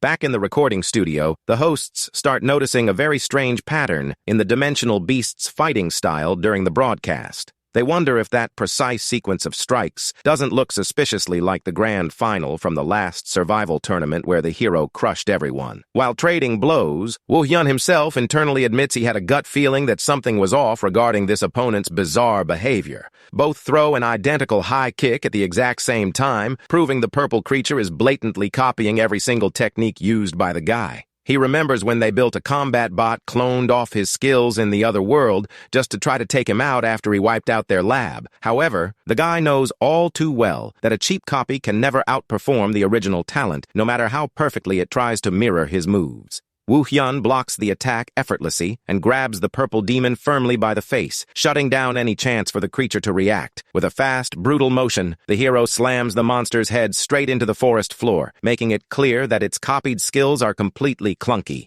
The impact is so violent it shatters the ground all around, sending the chat wild over the massive beatdown this cocky intruder is taking live. The MC raises his fist stained with enemy blood as red energy particles begin floating around the defeated body. He pauses thoughtfully, staring at his own hand, wondering who could replicate that movement cloning tech outside of the original lab. His suspicions fall on the sketchy corporate alliance, or maybe some powerful traitor operating behind the scenes alongside the invaders. Suddenly, a sudden realization makes his eyes widen as he catches a crucial detail he almost overlooked during his analysis. He realizes the purple demon didn't copy his standard moves against monsters, but rather his exact combat mechanics used in player-versus-player matches. This bizarre realization means whoever pulled off this stunt has direct access to the competitive match data the hero logs in the arena. It could only be someone with the power to manipulate the game system directly, and the hero instantly suspects anonymous donor number 62. His thoughts get abruptly cut short as a familiar voice echoes across the clearing calling his name, pulling the guy right back to reality. Kim Hana comes running up and asks if the area is clear, while the chat jokes that support always arrives late after the party's already over. But the sub-mentor quickly loses her playful mood and stands completely shocked, staring at the monster's corpse lying on the forest floor. Hana realizes in horror that the body belongs to a commander-tier dimensional intruder and can't believe the guy defeated that thing all on his own. She grabs her radio and urgently calls in a cleanup crew to secure the alien corpse and check if any other high-tier monsters are lurking nearby. Hana commends the guy's great job and lets him know the chaotic situation across other city sectors has settled down thanks to everyone's quick response. With the crisis resolved, Hana informs him they should head back once the cleanup crew arrives, while Woo-hyun receives a system notification that he leveled up. The scene cuts to the massive Bureau of Management headquarters towering over the horizon under an orange sky, hinting at important meetings ahead. Inside a building conference room, Kim Cheol calls the MC in for a serious talk regarding the details of the powerful intruder he took down. The director reveals that investigations suggest the purple monster was entirely different from the rest, almost appearing to belong to a brand new species.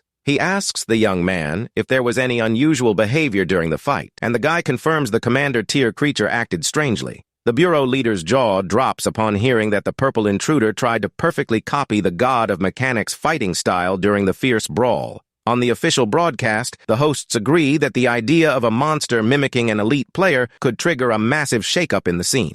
Kim Cheol breaks out in a cold sweat because in world history, no intruder has ever copied a human before, signaling a drastic shift in their strategy. The director warns that if these creatures manage to pass off as normal people, it will be virtually impossible to prevent a mass infiltration on Earth. The guy gets the danger, realizing disguised invaders could easily spread chaos throughout society to lay the groundwork for a final full-scale invasion. To make matters worse, he knows the greedy corporate alliance wouldn't hesitate for a second to team up with the monsters to lock in their insane profits. Kim Cheol lets out a long, heavy sigh as he tries to process the scale of the quiet storm about to crash down on everyone's shoulders. The leader pulls himself together and thanks the guy for his stellar work in the rift, saying they averted another massive tragedy thanks to his heroics. The director then places a small mystery box on the wooden desk, saying Woo Hyun is finally qualified to receive this major reward. The hero picks up the box and opens it curiously, surprised to discover what's inside after getting direct approval from upper leadership. Right after, the guy exits the office holding his new prize, only to be enthusiastically called over by the sub-mentor waiting for him in the hallway. Standing next to Hana is the beloved Lee Yujin, still all wrapped up in bandages from her past injuries, but smiling happily upon seeing her favorite student. He asks if the two need anything, and Yujin excitedly explains they came in person to congratulate him on the huge achievement he'd just received. The box reveals the long-sought official agent badge, and Yujin mentions it's tradition for veterans to pin the badge onto a newly promoted agent's uniform. Hana steps up to do the honors of pinning the badge, since the guy's original mentor has her hands wrapped up in bandages and can't do it right now. With gentle care, Hana pins the silver badge onto the black collar of the hero's jacket, making his well-deserved promotion at the bureau official. Both girls congratulate the MC with sweet smiles, causing the stream chat to explode with jealousy over the happy faces of his two mentors. The guy thanks them for the gesture in his usual calm tone, while Hana explains he now has access to major perks and responsibilities within the org. The biggest perk of all is solo operation clearance, allowing the guy to enter and exit rifts freely without dealing with military red tape.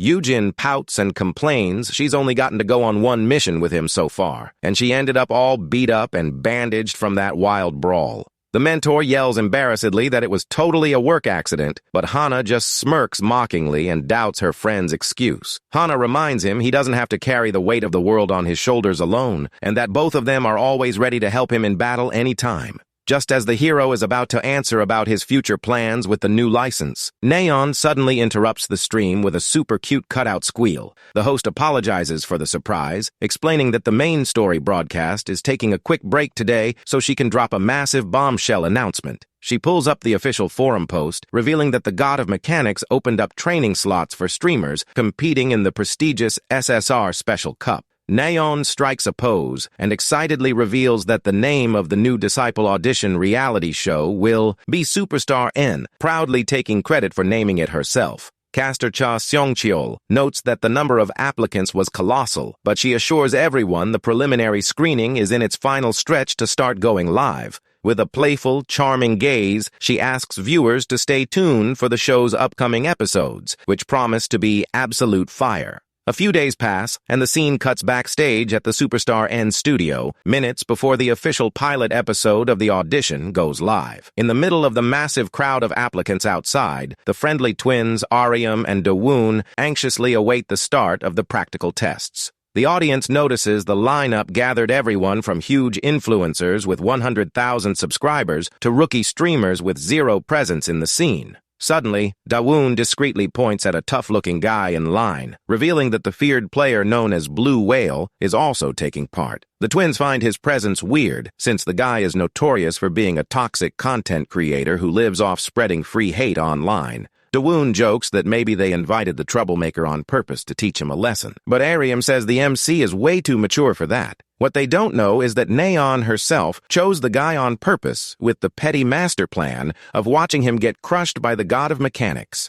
With contestants in position, the reality show crew gives the green light to roll official cameras for the first stage of auditions under the sun. Neon and Cha Seong-cheol greet the crowd with maximum hype, while stream fans comment that the new outdoor set looks incredible. The camera pans to a breathtaking aerial view of the massive outdoor studio built specifically to hold the show's huge live audience. With the candidates' tension high in the air, the hosts don't waste time and call up the legendary God of Mechanics to present himself before everyone. The hero appears looking sharp in an extra slick dark suit that steals breaths from the entire crowd, while stream fans hype up his stylish drip. Aryam gets completely mesmerized and blushes seeing the hero's commanding presence up close, admitting he truly radiates the vibe of an actual god. Looking serious and mysterious behind his privacy mask, Woo Hyun simply runs a cold analysis on the skill levels of his future students. The guy recalls a recent chat at a coffee shop where he asked Neon which game mode would actually require the help of teammates.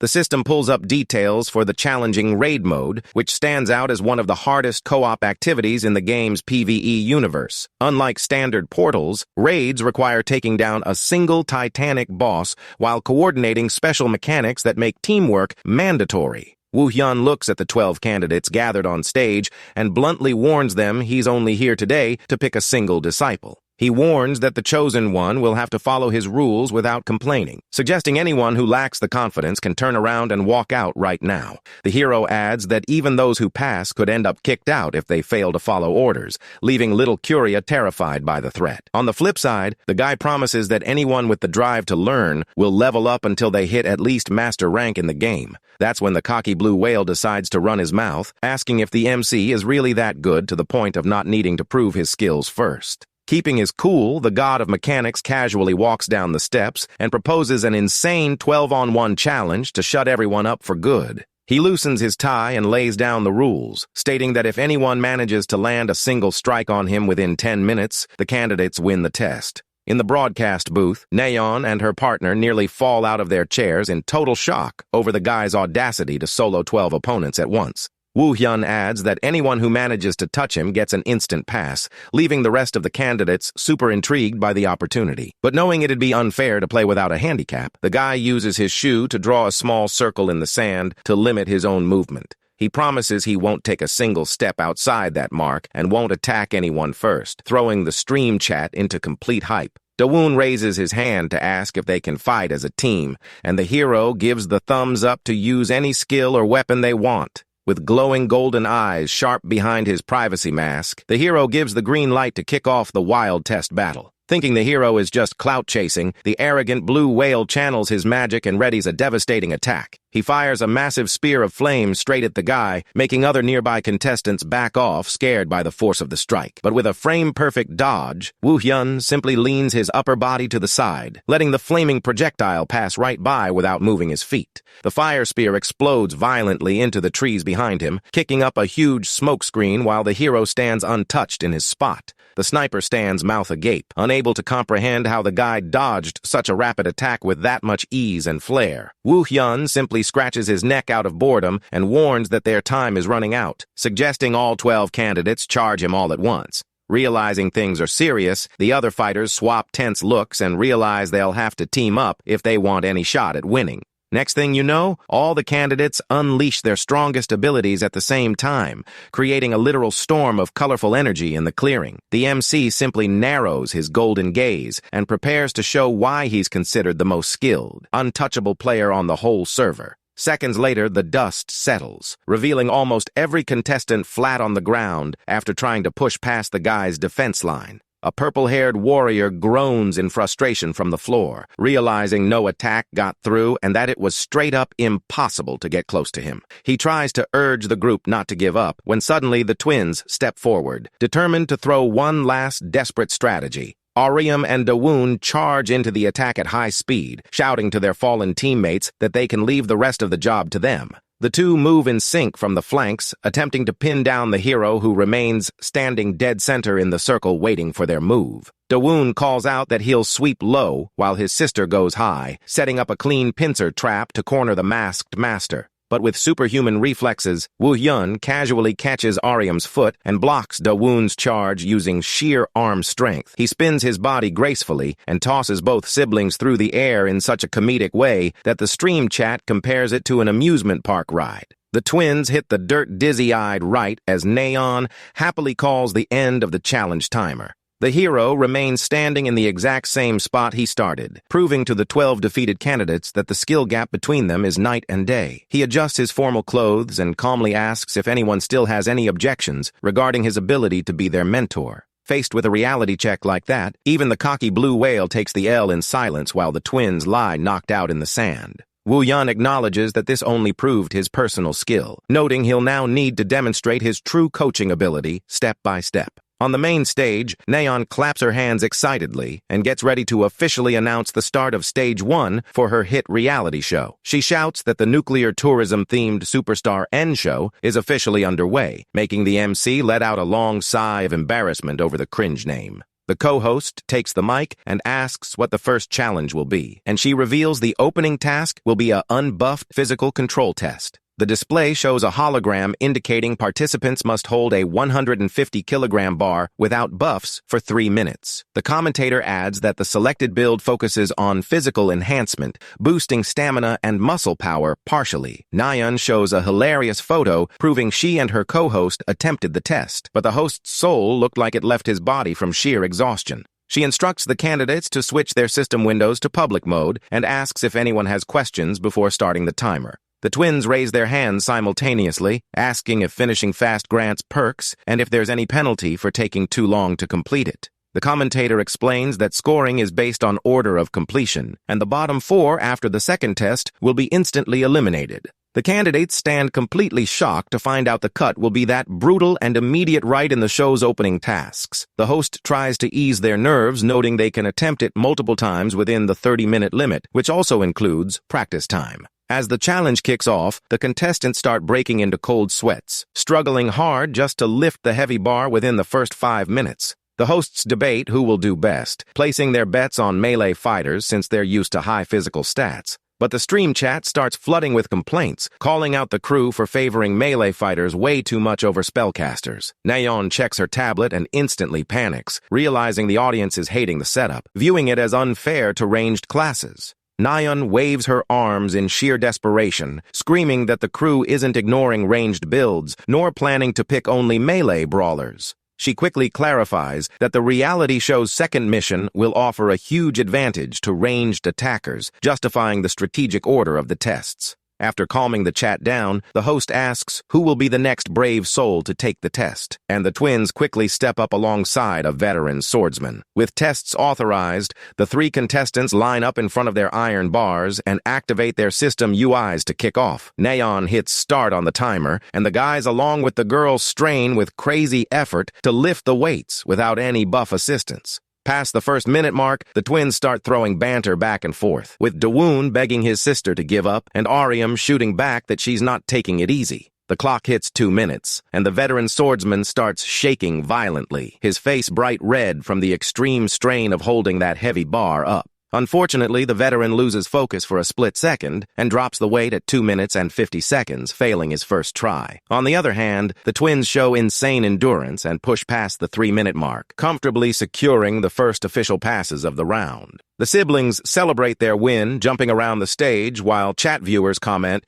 that their pass was pretty much expected by everyone. The defeated swordsman catches his breath real fast and desperately asks if he can try again right away, and caster Cha Seong-cheol grants him another shot. With raw grit and drive, the veteran pushes past his limit on his second official attempt, finally locking in his pass for the show's next stage. Meanwhile, the petty blue whale sweats nervously, realizing open slots are filling up fast and he'll be sent packing if he doesn't snag a top 6 spot. He remembers all the cheap trash talk he dropped online against the MC and realizes he'll face historic embarrassment if he gets eliminated right off the bat.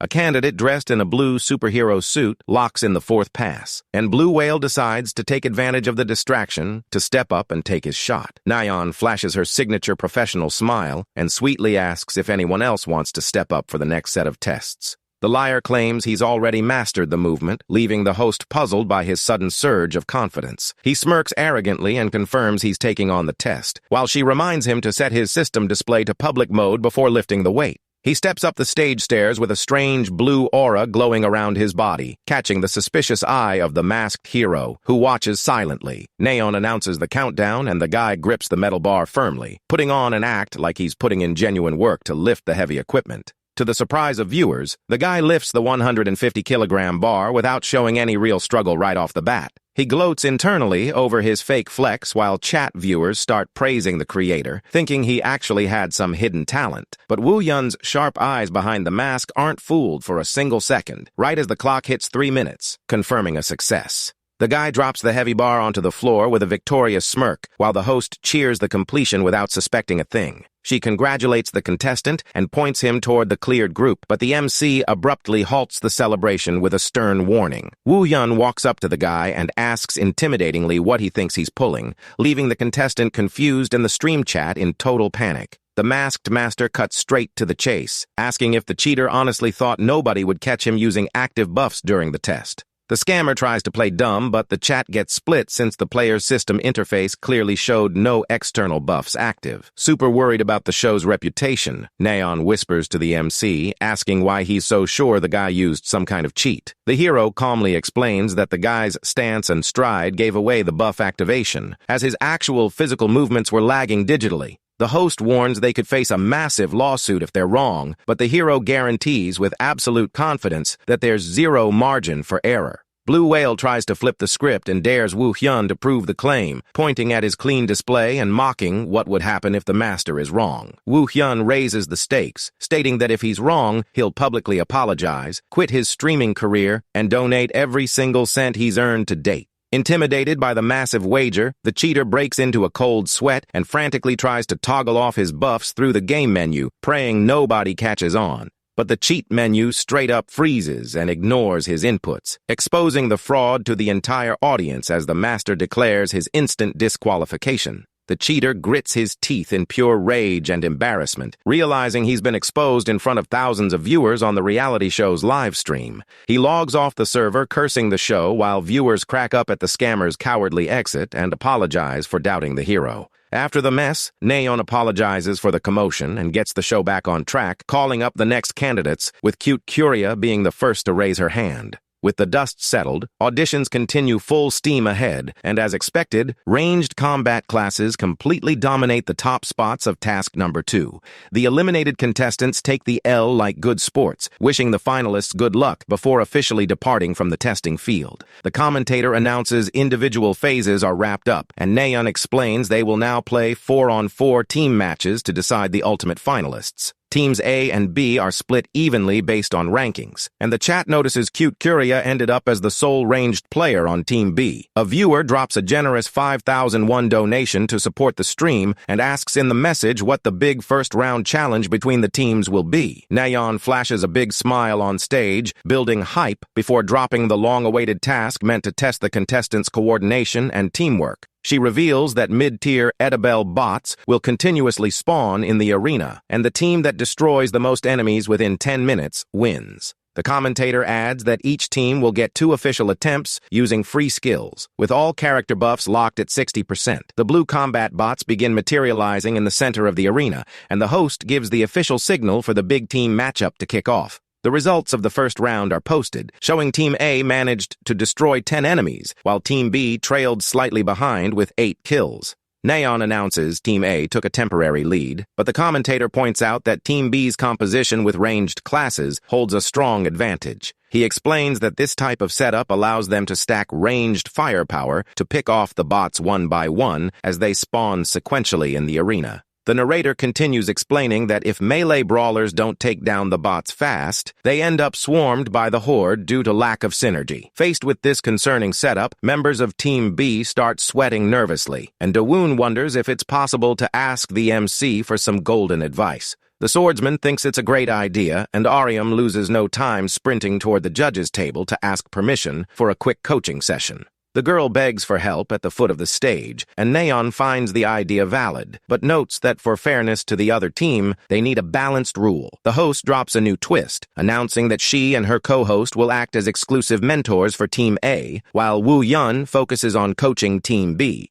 The commentator thinks the idea is super fun, and the masked hero himself accepts the deal, provided members of Team A agree to the new setup. Team A huddles up real quick and decides to turn down the hero's help, reasoning that since the master runs a physical build, the commentator can offer better magic tips. They agree on the plan and mock that nobody could improve that much with just 30 minutes of practice, feeling confident they'll hold the lead and win. With both sides in agreement, Neon officially declares that the new round of clashes will kick off right after the standard 30 minutes of tactical training. Team B's training begins, and the masked hero explains to his new students that to take down the machines efficiently, they need to read their patterns. He explains that the bots feel no pain and will drop any defensive stance to attack relentlessly if they calculate they can deal more damage than they take. The master teaches that if they can spot that threshold in the machine's programming, predicting every single move in the combat arena becomes easy. The contestants listen closely to the breakdown, and stream viewers stand surprised to notice the guy's theory class is actually insanely useful. To put the theory into practice realistically, Woo Hyun clenches his fists and calls the group for a mock battle against himself out in the forest. The MC asks them to act like he's one of the aggressive machines, while the team backs off spooked as they feel his aura shift to a whole different level. The veteran swordsman swallows hard and draws his weapon, admitting that even though it's just practice, the pressure off the guy makes it feel like life or death. He lets out a huge shout and charges, throwing a rapid sword strike at the masked master to test his mentor's reflexes. But in totally humiliating fashion, Woo Hyun casually catches the sharp edge of the blade, using just 2 fingers without sweating at all. Next, the MC delivers a precise kick that sends the experienced warrior flying upside down in a sleek, fast motion. The veteran hits the dirt on his back, groaning in pure pain as he realizes the power gap separating them from their mentor is way bigger than he thought. Seeing their teammate taken down so easily, the twins coordinate to charge at the same time, with Arium striking from the left flank of the stage.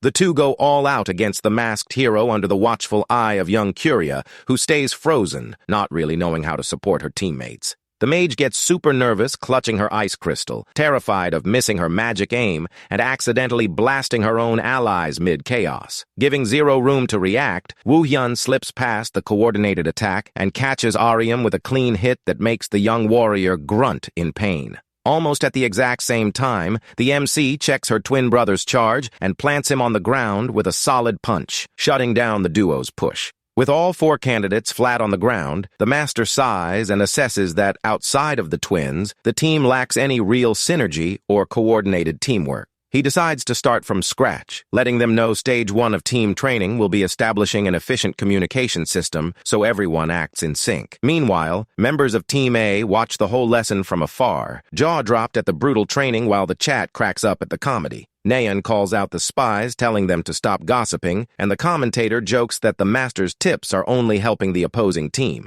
The commentator suggests Team A focus on their own practice, guiding them to review the magical skill combos of every single group member. 15 minutes pass, and Nayeon announces Moment of Truth has arrived, ordering Team B to line up in the arena to kick off round 2 of practical testing. The blue edible bots spawn back onto the battlefield while Team B's contestants get in position with clenched fists and locked-in stares. The host gives the signal, and the 3 melee fighters charge the machines with a combat stance completely different from round 1. Arium takes the front line and lands a devastating straight punch that cracks the metal of the first bot under the force of her buffed fist. She remembers Woo Hyun's advice perfectly about always staying ready for a counterattack, dodging a dangerous swing from the enemy with ease. Dawoon comes leaping from above, seizing the opening to deliver the finishing blow, completely destroying the mechanical opponent once and for all. The veteran swordsman makes his mark too, slicing the second bot in half, showing that the master's tactical training is paying off big time.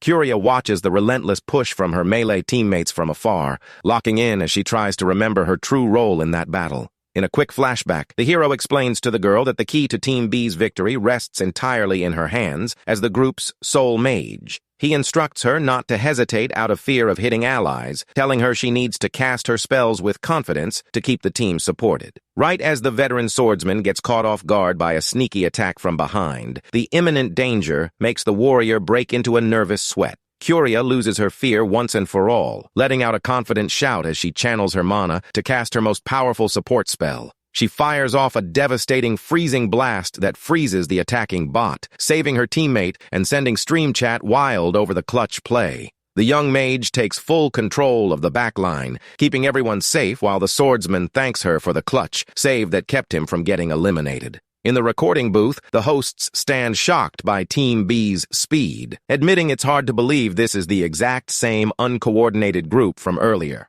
Nayeon calls time right as Dawoon wraps up the final bot of the round with a crushing slam onto the arena floor. The host reveals that Team B managed to destroy an insane 14 bots, leaving viewers completely blown away by the team's 30-minute glow-up. The commentator praises the result, stating Woo Hyun proved to be a top-tier coach, while Nayeon tries to pump up Team A to stay focused for the final test. Team A makes its second run, finishing their set with 12 kills total, proving their training wasn't enough to top their rivals. With data tallied on the tablet, Neon builds suspense over the final score of 12-14, getting ready to announce the big winning team. Neon announces Team B's victory, and the four members celebrate jumping and screaming in joy over the comeback they pulled off in the arena. Team A laments losing by a hair, but chat viewers comfort them, noting that 12 points is still an impressive milestone worth cheering for. The purple-haired guy feels a bit bummed about getting eliminated, but realizes from Curia's performance that the masked hero can drop insane magic tips too. Before leaving, he gathers the nerve to walk up to Woo Hyun, humbly asking him to drop a piece of tactical advice for each of the eliminated contestants.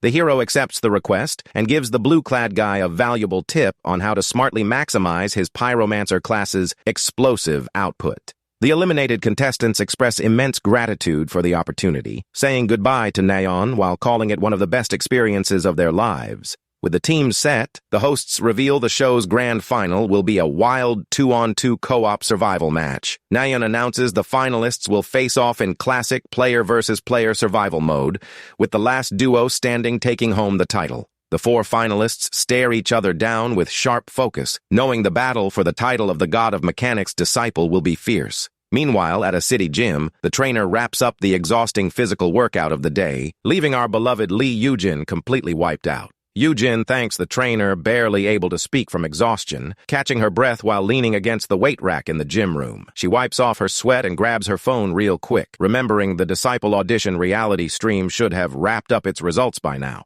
Checking the forums, she reads the update confirming the twins scored the win, deciding to look up the stream VOD to watch the whole event at her own pace. She stands super surprised to see Woo Hyun actively involved as an official coach on the reality show, showing off his tactical skills on camera. The mentor recalls that official coaches have the right to pick their own rosters, hoping the MC chooses her based on their old partnership. Yujin gets rosy-cheeked with shy excitement, realizing she'll soon be able to stream and play alongside her favorite combat partner again. Back in the recording booth, the hosts welcome back the audience tuning in to catch the final wrap-up of the MC's activities. The commentator recalls the tense moment when the guy was asked what he'd do with his special license, building suspense over what his choice will be. In the hallway scene, Woo Hyun reveals to his two mentors that he plans to use his clearance to sweep the reverse world solo, and Yujin praises his work ethic. Hana agrees, saying that with his ridiculous skills, no rift will pose a problem, but Yujin puts on a thoughtful face, hinting something serious is in the air.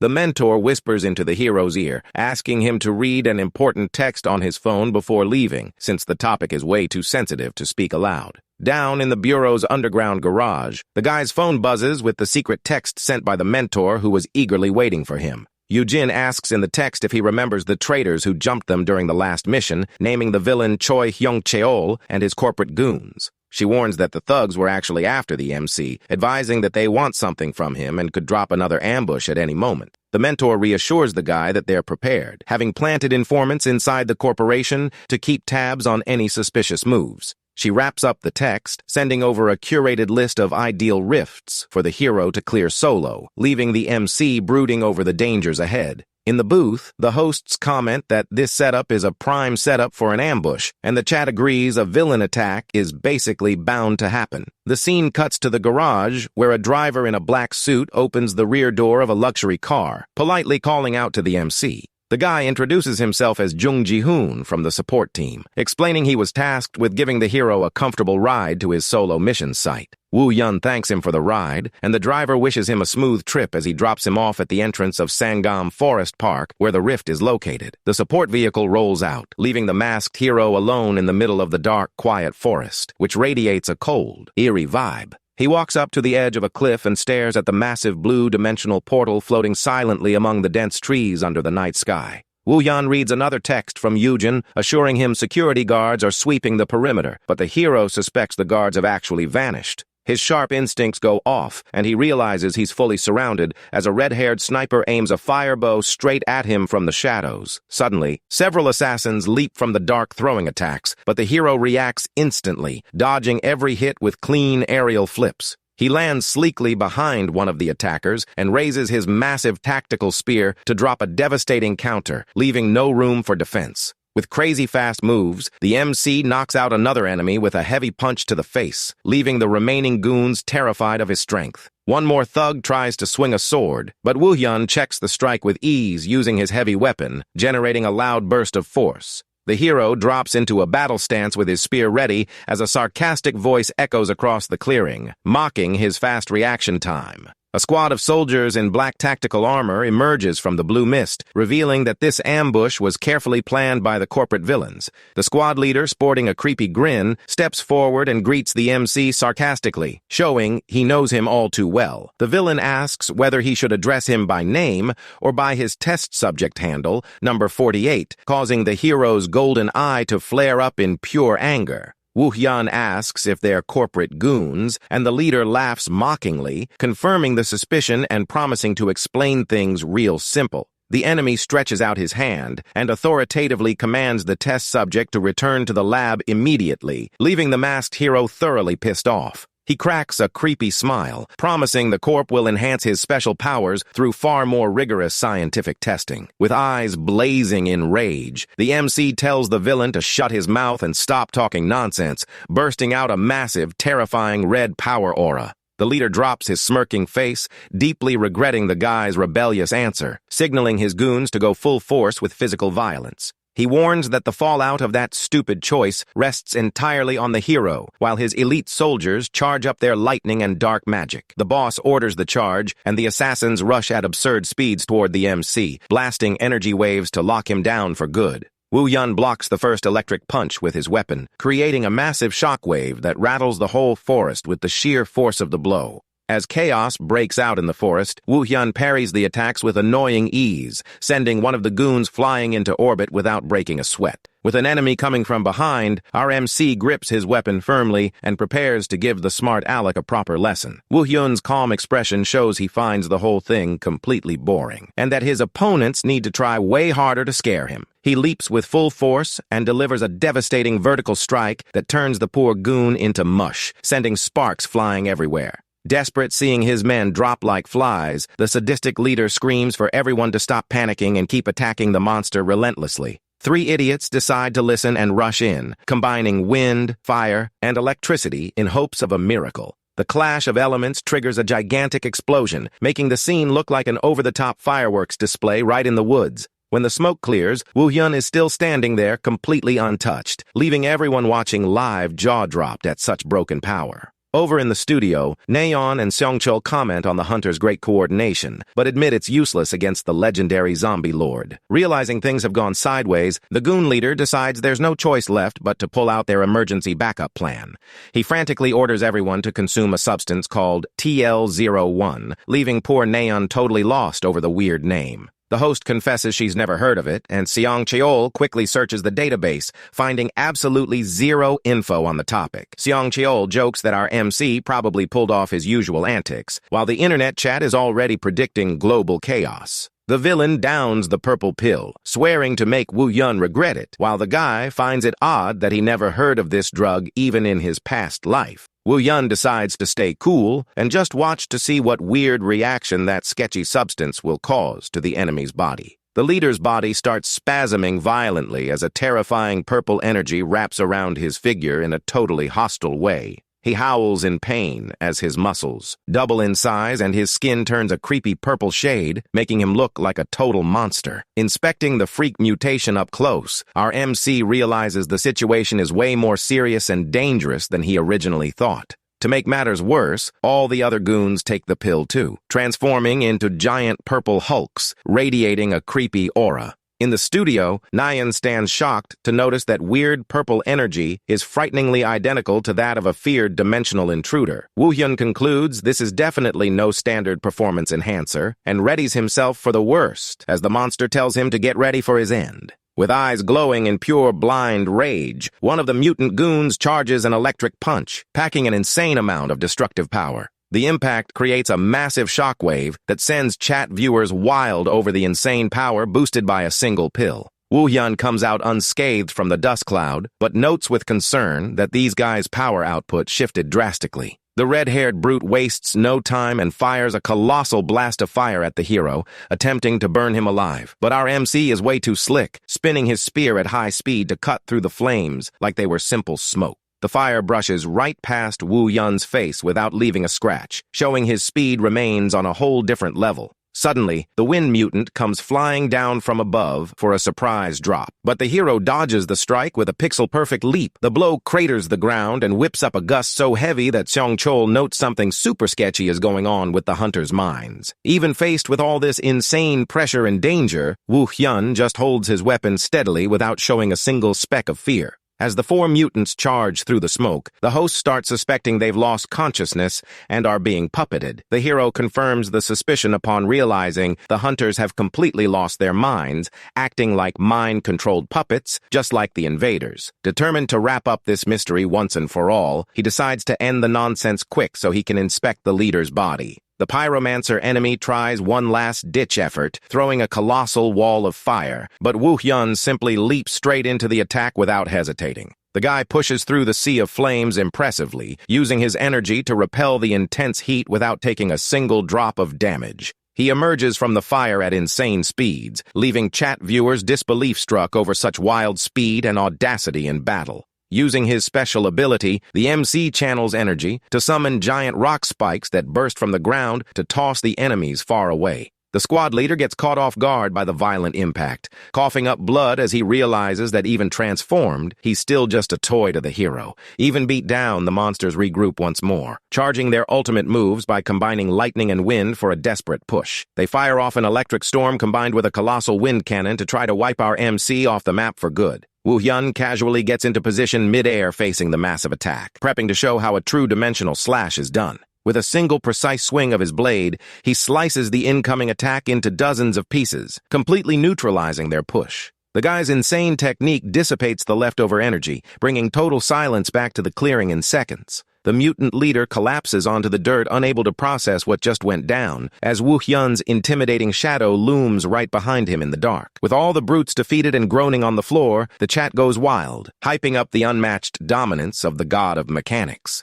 Wu Hyun casually walks over to the squad leader and grabs him by his armor collar to start his private interrogation. He demands answers regarding the origin of that mystery pill, but the villain just coughs up blood, shaking without making coherent sense. Suddenly, weird cracks start appearing across the leader's face, who realizes too late that the drug's side effects are fatal. The villain's body goes totally limp as he drops dead right in front of the guy, shutting down any shot at getting information the easy way. Looking down at the corpse, Wu Hyun figures the pill's effects were tampered with on purpose, hinting someone wanted to erase all living evidence. Wu Hyun scans the forest littered with bodies, realizing he needs to dig deep into that mysterious pill to figure out where all this craziness came from. He loots the belongings of the deceased, but only finds standard phones and regular daggers, which is a total buzzkill for someone expecting useful clues. Right then, Yujin and Hana finally show up with backup, catching our MC putting away one of the knives before the girls can start lecturing him. Hana apologizes for being so late, while Yujin stands speechless looking at the carnage, but Wu Hyun just calmly says, "It's all good." The hosts in the studio joke that their late arrivals are turning into a routine, but cheer that the solo mission produced tons of new theories driving the internet wild. Wu Hyun asks how they tracked his spot, and Hana explains she got an alert from a secret informant embedded deep inside the rival corp. She shares that she tried calling the support driver, but the traitor lied about the route and quit immediately after, confirming he was a mole. Thanks to the car's dash cams, they managed to track the hero's whereabouts, and Yujin apologizes again, promising fat financial compensation for the scare. The guy politely turns down the reward, while Yujin decides to speed up the cleanup to sweep away the mess before press reporters come snooping around. The scene shifts to a serene night view of the city skyline, where high-rise lights hide the dangers of the elite hunter underworld. Down a dark, quiet alleyway, our MC walks deep in thought, while Stream Chat tries to guess what crazy move he'll pull next. In the booth, the hosts assumed he'd head straight to report everything to his bosses, but choose to just keep watching to see where he ends up. Wu Hyun starts connecting the dots, suspecting that anonymous viewer number 62 might actually be the mastermind developer behind it all. He recalls the adaptive AI and all the mysteries surrounding the systems of this world, which further solidifies his conspiracy theory. The guy also keeps in mind the new game mechanics and the copying invaders that popped up recently, showing the reverse world is shifting fast. The appearance of that unknown pill that even system mods were clueless about is solid proof that a much bigger force is pulling strings behind the curtain. This would make total sense as to why the story of the reverse world keeps changing constantly depending on the choices the hero makes on missions. With that, our MC concludes that unraveling the reverse world is the ultimate key to opening Pandora's box and exposing all secrets of the other world. To kick off his investigation, Woo Hyun decides he needs to teach the corporate alliance a harsh lesson and stall the ambitious plans of those crazy scientists. He opens his holo panel and reallocates his stats, shocking the stream viewers as they realize he's ditching his signature melee brawler build. With setup ready, Woo Hyun decides to revive a legendary build from his past life, where he was known by everyone as the true Superman. A massive, terrifying aura of dark purple flames starts radiating from the MC's body, making it crystal clear things are about to get real for his opponents. The shift reveals the feared destruction class, and channel chat goes insane over the insanely broken, sleek look the guy just pulled off. He doesn't know the exact coordinates of the secret drug lab, but knows the corp involved super well and remembers raiding their building in his past life. The hero stops in front of the giant storefront of Gyumshin Electronics, flashing a cold smirk, knowing for a fact they're the ones behind everything. The hosts lose it upon realizing he's about to crash Choi Hyung-cheol's corporate HQ, getting that the build swap is to hide his identity. Under the full moon in the quiet, cold night, our MC readies himself to pull off one of the most insane grand entrances of his whole career. Now showing off silver hair and fully buffed stats, Woo Hyun puts on a monstrous mask, assuring himself this makeshift disguise will do the job. Fine-tuning the last details of his mysterious new look, he decides to go all out right off the bat to handle business fast with zero fluff. He leaps off the rooftop in a free fall straight toward the main lobby, leaving the host hyped to see the scale of destruction this monster will drop inside. The guy smashes through the massive glass skylight of Gyumshin Electronics like a human meteor crashing straight into the corporate lobby. A shower of broken glass rains down on the guards, who start screaming in total panic, unable to comprehend what kind of lunatic just breached the place. Out of the curtain of dust and smoke emerges an intimidating silhouette that makes the guards shake in fear as they try to look through the haze. Woo Hyun's look wrapped in purple fire throws the chat into hype over his stylish flex, as viewers laugh at his audacity to enter breaking everything in sight. Nayeon fears for civilian safety, but Seong-chol explains the blast triggered the phase partition system, isolating the hero in a solo instance. This system prevents other hunters from interfering in the event, creating an exact instance copy of the real map so the intruder can sweep in peace. 3 armed guards surround the masked hero, yelling at him not to move, but the guy isn't bothered by the handguns pointed directly at his chest. With a slight wave of his hand, the MC uses telekinesis to disarm and toss the guards far away, shocking the chat with the use of one of the hardest builds in the game. The hero scans the layout, recalling that if the building structure matches his past world, there should be a secret hatch to the underground lab right there. A larger squad of goons led by a grumpy brute arrives in the lobby, ordering the intruder to surrender immediately before they use heavy force. Woo Hyun recognizes the rough leader as Won Jong-jeol, recalling he had the displeasure of crossing paths with this unpleasant guy in his past journey. The brute orders his men to take down the hero mercilessly, while Woo Hyun just whispers that he agrees, getting ready to pull off a real magic show. The leader can barely finish dropping his attack order when he notices in shock that the lobby ceiling is starting to crack violently. Gigantic concrete slabs come crashing down from the ceiling onto the guards, leaving chat viewers speechless over the destructive force of his telekinesis. Half the enemy squad ends up buried under rubble, while the few survivors try to pick themselves up coughing and groaning in pain amid the wreckage. The remaining goons look up in pure terror, unable to comprehend how the ceiling collapsed so perfectly onto them in milliseconds. That's when everyone remembers the real reason Baek Woo-hyun was known in the other world as the literal embodiment of mass destruction everywhere he went. Sweating cold, the leader admits the silver-haired masked guy is infinitely more powerful than he thought, realizing his life is in serious danger. In total desperation, he tells his men to keep their guard up and charge, stacking their purple magic to try to hold down the MC. One mutant leaps into the air, casting his Shadow Spear ability to fire a volley of lethal black spikes at our wild hero. Woo Hyun holds out his hand with total disdain, releasing an insane wave of psychic force to stop the guard's desperate push dead in its tracks. With eyes glowing bright behind his mask, our MC shows he's not playing around and that things are about to get really ugly. The deadly shadow spear technique gets completely crushed by Woo Hyun's psychic force, which slams the poor goons against the wall. The rough leader gets lifted into the air by gravity, falling into total panic, unable to grasp how the enemy can be so broken and cruel. Woo Hyun walks casually over the defeated bodies and sarcastically asks if the big guy actually trusted that stupid corporate plan. A surviving guard tries a sneak attack, screaming in rage, but the hero just shifts his gaze with total contempt for the poor guy. With a simple flick of his fingers, the MC counters the strike, sending the opponent flying across the room like a runaway hurricane. The walls and ceiling of the fancy lobby keep tearing apart under the crushing pressure, showing the guy isn't concerned about repairs at all. Witnessing all this destruction, the stream chat goes wild, questioning whether our hero is a god or using hacks to play. Woo Hyun moves his hands with precise control, guiding invisible gravitational forces as if he were simply conducting an orchestra of chaos. The goon leader stays suspended in midair as his limbs start bleeding from strain, making the big guy scream in agonizing pain. He gets slammed face first onto the cold floor, groaning as he sees the terrifying intruder's boots slowly approaching to end his misery. In complete panic, the brute throws his pride away and starts begging on his knees for his life, crying hysterically in front of the hero. Woo Hyun looks at the pathetic scene, thinking the villain remains the exact same filthy, cowardly snake he knew in his past life. He remembers that back then the villain smiled while taking down his comrades, but now that he's on death row, he cries like a helpless baby, sick of listening to lame excuses from a cowardly killer. Our MC decides he's seen enough and readies the finishing blow.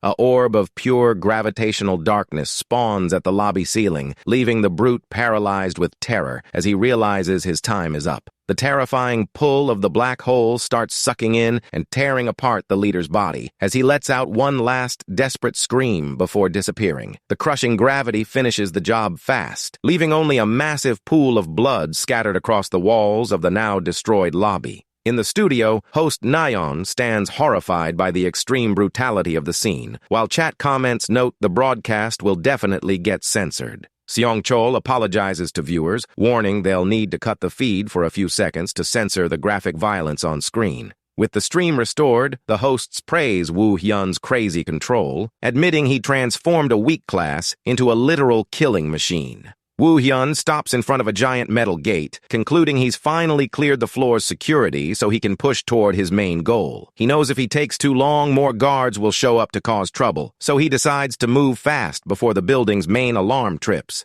But his luck is short-lived, as the red intruder alarm starts blaring down the halls, throwing the whole lab facility into maximum panic. Inside the lab, scientists run frantically trying to call in backup, clueless as to how anyone tracked down that ultra-secret spot. Suddenly, the lab door bursts open, and the hero's intimidating figure appears at the entrance, sending one scientist dropping to the floor shaking in terror. With a soft flick of his fingers, Woo Hyun lifts all the researchers into the air as they scream desperately, begging the monster not to come closer. The hero slams them against the walls, smashing computers and glassware to clear the room and secure full access to the evil corp's databases. He casually walks up to the main terminal and begins digging through confidential files, hunting for answers about that weird pill. Entering passwords, he finds the corp's full list of sponsors and goon rosters, which match the records from his past world perfectly. Woo Hyun reads the specs for drug TL-01, discovering it was originally developed simply as a standard stat booster. This leaves him super curious about the real reason the corp's soldiers transformed into those purple monsters identical to the feared invaders.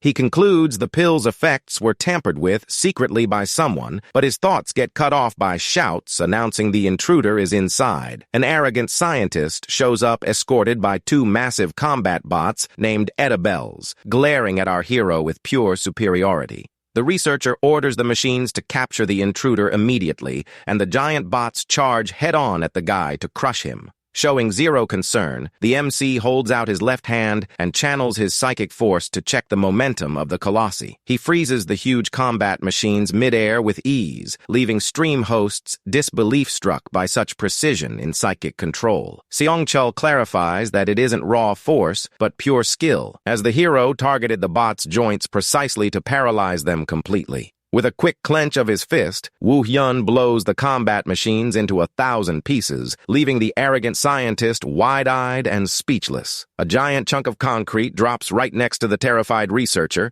showing that the next target of that crushing force will definitely be his head. Shaking like a leaf and crying in desperation, the scientist clasps his hands and begs for mercy as purple sparks surround his defenseless body. But our MC holds zero pity for scientists who experiment on humans, executing the coward without hesitation right in the middle of the room. The guy stands alone amidst the carnage while chat viewers comment nervously that they've never seen the telekinesis class look so broken. In the studio, the hosts recap the hero's achievements, debating whether this corporate raid is actually part of the game's main storyline. A system prompt congratulates Woo Hyun on clearing the raid mission and leveling up, awarding a valuable extra skill point for his new build. The hero stands pretty surprised to see the game registered his random raid as an official quest, as the chat cracks up over the wild turn of events. The hosts suffer a mental meltdown, realizing any plot predictions went out the window, since the story shifts based on whatever the guy does. Nayeon asks confused if something like that is physically possible, and Seongchul admits, jaw-dropped, it's his first time seeing a game act like this. Woo Hyun cracks a smile behind his mask as he confirms his theory that he holds ultimate power to steer the reverse world story wherever he wants. Woo Hyun decides it's time to fall back temporarily to plan his next moves with total composure before the enemy army decides to show up. Meanwhile, at the U.S. headquarters, directors gather in tense atmosphere to discuss the mysterious rise of this new adaptive system. Executives try to figure out when the patch went live, concluding everything occurred during server maintenance for the pet system update. To make their stress worse, the assistant reveals they found traces suggesting the supreme AI named God was involved. The director drops into shock learning God might be awake, since they found access logs with zero system response up to the present moment. The assistant floats the theory that this is the AI's own doing to focus all its resources on the continuous evolution of that world. On top of that, the pink-haired director analyzes survival logs, confessing an anonymous donor's handle has been keeping her up at night. She tries sending desperate texts to the system on her phone, but gets no reply, starting to suspect something terrible happened to Isaac. She recalls when the white-haired scientist promised to build the world's most powerful AI to finally conquer the reverse world. The young researcher brushed it off, laughing, promising to spill all details of his crazy plans when the right moment comes in the future. Back in the present, the assistant reports they found files locked inside a digital black box that's impossible to crack with current tools. Determined to uncover the full truth, the boss orders the entire team to focus their efforts on cracking those secret files no matter what. A few days later at a cafe, Eugene comments excitedly on the massive buzz from the last stream, while our hero feels like a broken record. She hypedly shows that even a famous American influencer with millions of followers texted asking to hop on the current streamer's broadcast. While she rambles on, Woo Hyun stays thoughtful, noting that anonymous donor number 62 hasn't made a move regarding the new story setup. He finds the donor's vanishing act odd, prepping to pull an even bolder move to force a reaction out of that mystery system sponsor. Eugene then suggests they pivot the next stream's focus strictly to PvP mode, catching the MC pretty off guard. She insists it's good to keep the audience entertained with fresh content, but Woo Hyun rejects it right away, saying they need to focus strictly on campaign mode. He argues the new story system just dropped, thinking it'd be a waste of time to run PvP when he finally has a shot at finding clues. Eugene notices the guy's locked-in gaze, finding it super weird that he's so obsessed with game progress, something he never showed in the past. She recalls his personality flipped overnight, as if he suddenly turned into a completely different person. In the studio, the hosts address audience questions, reassuring that the hero maintains the same cold, sharp attitude both in-game and in real life. Nayeon notes the guy barely shows emotion lately, which is a massive contrast compared to the loud behavior he used to display. Eugene looks at the hero with a worry-filled gaze, holding back a storm of doubts regarding what actually happened to her partner. She recalls that alongside the sudden mood shift, his absurd, flawless martial skills simply materialized out of nowhere with zero explanation. not to mention the weird obsession he developed over the anonymous viewer, demanding to be alerted instantly if the donor drops any comment on stream. Determined to break the awkward tension and cut to the chase, she takes a deep breath, clasps her hands on the cafe table, and prepares to ask. She asks with total honesty if something heavy went down that she doesn't know about, since he's felt like a totally different person lately. Yujin questions his extreme level of immersion, asking if all this isn't actually something way bigger and heavier than just a standard virtual game. She gently places her hand over his, assuring she'll always be by his side to help him tackle whatever weird trouble pops up. Woo-hyun catches himself internally, realizing he dropped his composure enough to make Yujin worry about his rushed actions on missions. He plays it off with a smile and apologizes for overdoing it, agreeing to focus on PvP mode for the next stream just to put his partner's mind at ease. The hero pretends everything is fine to reassure her, but in his dark reflection, he still sees himself haunted by the souls of his fallen past comrades. The prompt for the next stream reveals the hero will attempt to break the consecutive PvP win record using only builds suggested by the audience. A few days later, the reality stream goes live in full swing, with the hosts hyping up the audience over the rules for today's special challenge. Nayeon announces the MC will have to play unbuffed, and the chat goes wild, praising her charm for cooking up such hyped and fresh content. She notes that tons of fans wanted to see the hero play different classes after the legendary show he put on using psychic powers last stream. Seong-cheol jokes that nobody on the leaderboard could stop the hero's streak, making random builds a solid handicap for him. Nayeon shows concern over the risk of him pulling a super weak build, and Seong-cheol reveals what the MC said when asked about it. Woo-hyun, with his typical bored look, simply replied he doesn't care what class he gets, and that fans could pick whatever they wanted. The host mimics the guy's confident pose, cracking up her co-host, who praises the relentless audacity that's become his signature brand. Seong-cheol reminds everyone that in PvP, all class stats are auto-balanced, meaning the hero gets 0 level advantage. A viewer sends a fat donation pointing out that in PvP there are no weak classes, only trash players who don't know how to play right. Nayeon readies the digital wheel on screen, asking viewers to submit their class code suggestions over the next 30 seconds. A flood of donations starts popping up on the panel, bringing the weirdest and hardest suggestions possible to make the MC's life difficult. Submission time wraps up, and Nayeon spins the large virtual wheel with a smile to reveal the first challenge for our favorite slick player. The pointer lands on the Iron Monarch class, one of the most complex and demanding specs that could have come out of that wild spin. This class grants the player the unique ability to manually summon and command up to 12 heavily armored Iron Knights on the battlefield. The commentator warns this is a super hard class because it requires the player to micromanage all soldiers without any autopilot assistance. He explains that reducing the summon count would make troop control easier, but Nayeon shoots back that it'd drastically cut offensive output. Nayeon reassures the audience, laughing, saying that since it's our MC, he'll definitely find a brilliant way to clutch it like he always does. Seong-cheol announces the start of the set, challenging the hero to top his 55 win streak to push for the all-time record of 76. The system quickly finds a match in Sector 9, and the hosts excitedly celebrate that the first key duel for the record has officially begun. Nayeon checks out the opponent and stands shocked to see the adversary boasts an insane win rate of 75%, being a true ranked demon. The opponent appears wrapped in electricity and wind, leading Woo-hyun to figure he's running the Tempest God class and start planning a tailored counter. Round 1 kicks off, and the opponent dashes at insane speed, using his special wind movement to try to slice our MC in the opening seconds.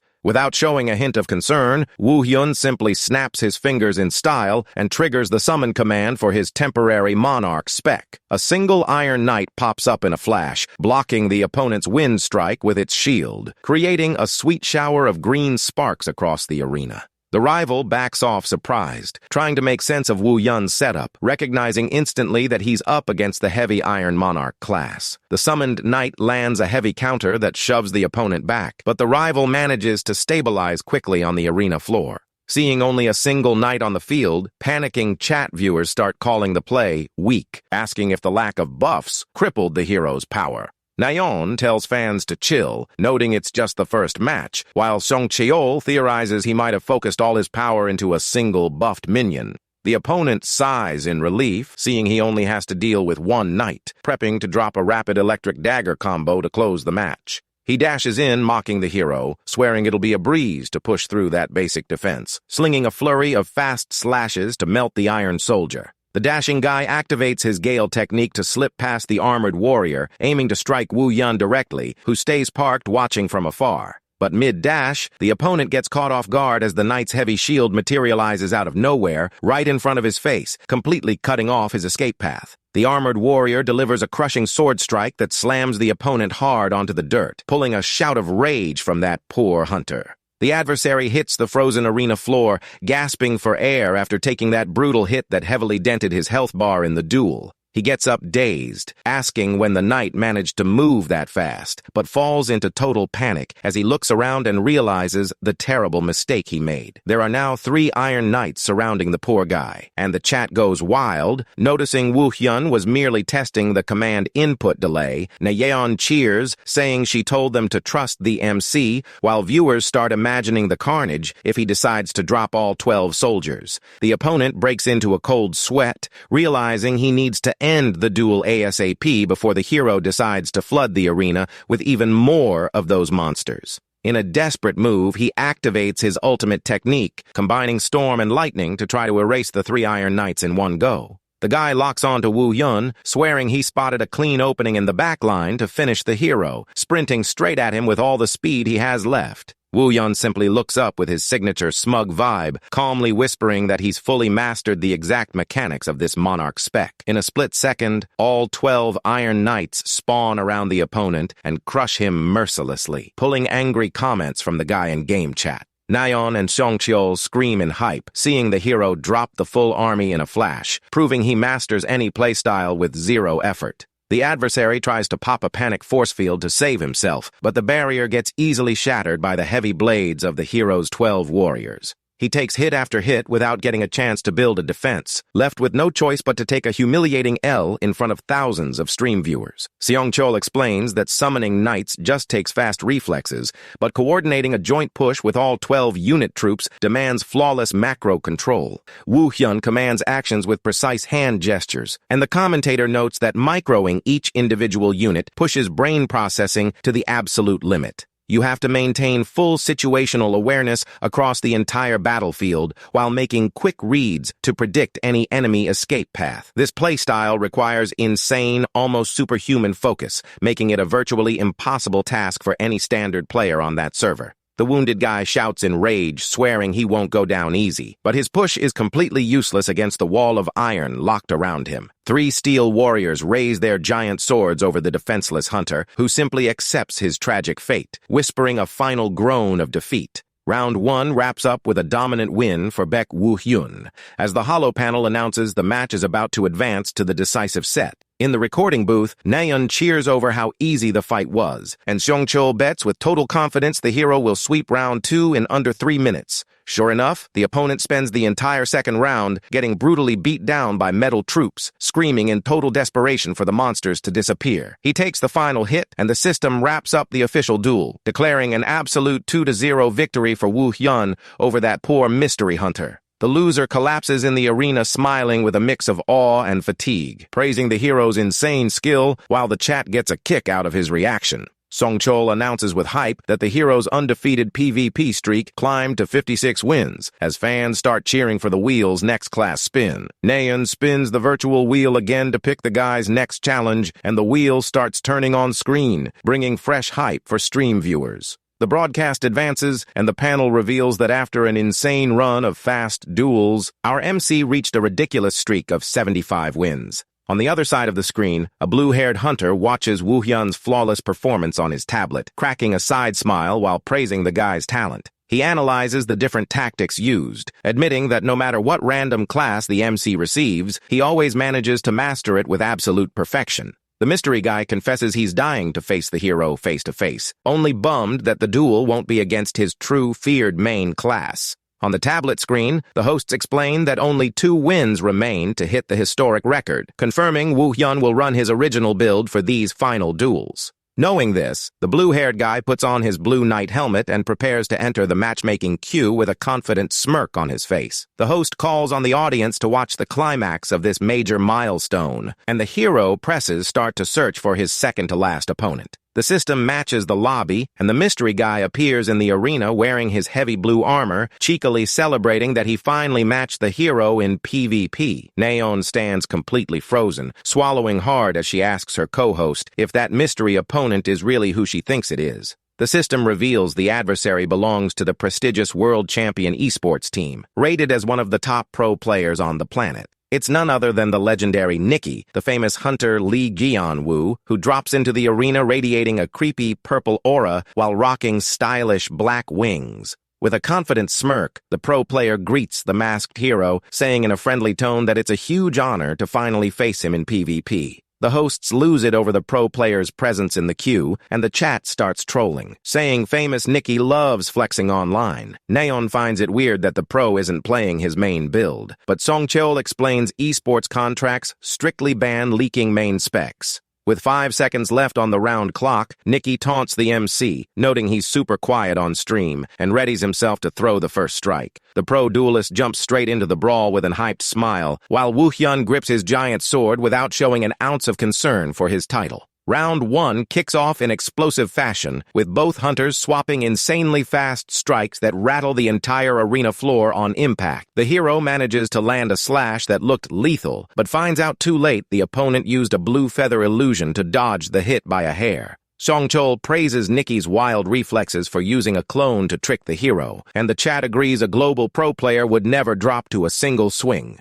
Nikki appears on top of a building, laughing off the scare, warning it's now his turn to attack as he charges dark energy to drop back down to the arena. The opponent's hands morph into sharp black claws as he cracks a sadistic smile, prepping to test our wild masked hero's limits. The pro comes dropping from above at insane speed to slash the hero, making the commentator scream in panic for Woo Hyun to watch out for the airdrop. A colossal blast of dust and purple light consumes the duel stage after the clash, leaving the hosts breathless over the intensity of the fight. To everyone's shock, Woo Hyun dodges the lethal drop with a frame-perfect slip, sending chat viewers wild over the hero's flawless mechanics. The MC rests his massive sword on his shoulders with total chill, while his opponent honestly admits his combat instincts are insane. Seongchol drops into full pro narrator mode, warning that any tiny slip-up in that frantic trade of blows will be fatal for either duelist. Analyzing his opponent, Woo Hyun notes his movements are way smoother than normal, deducing the guy is free from standard system buff delays.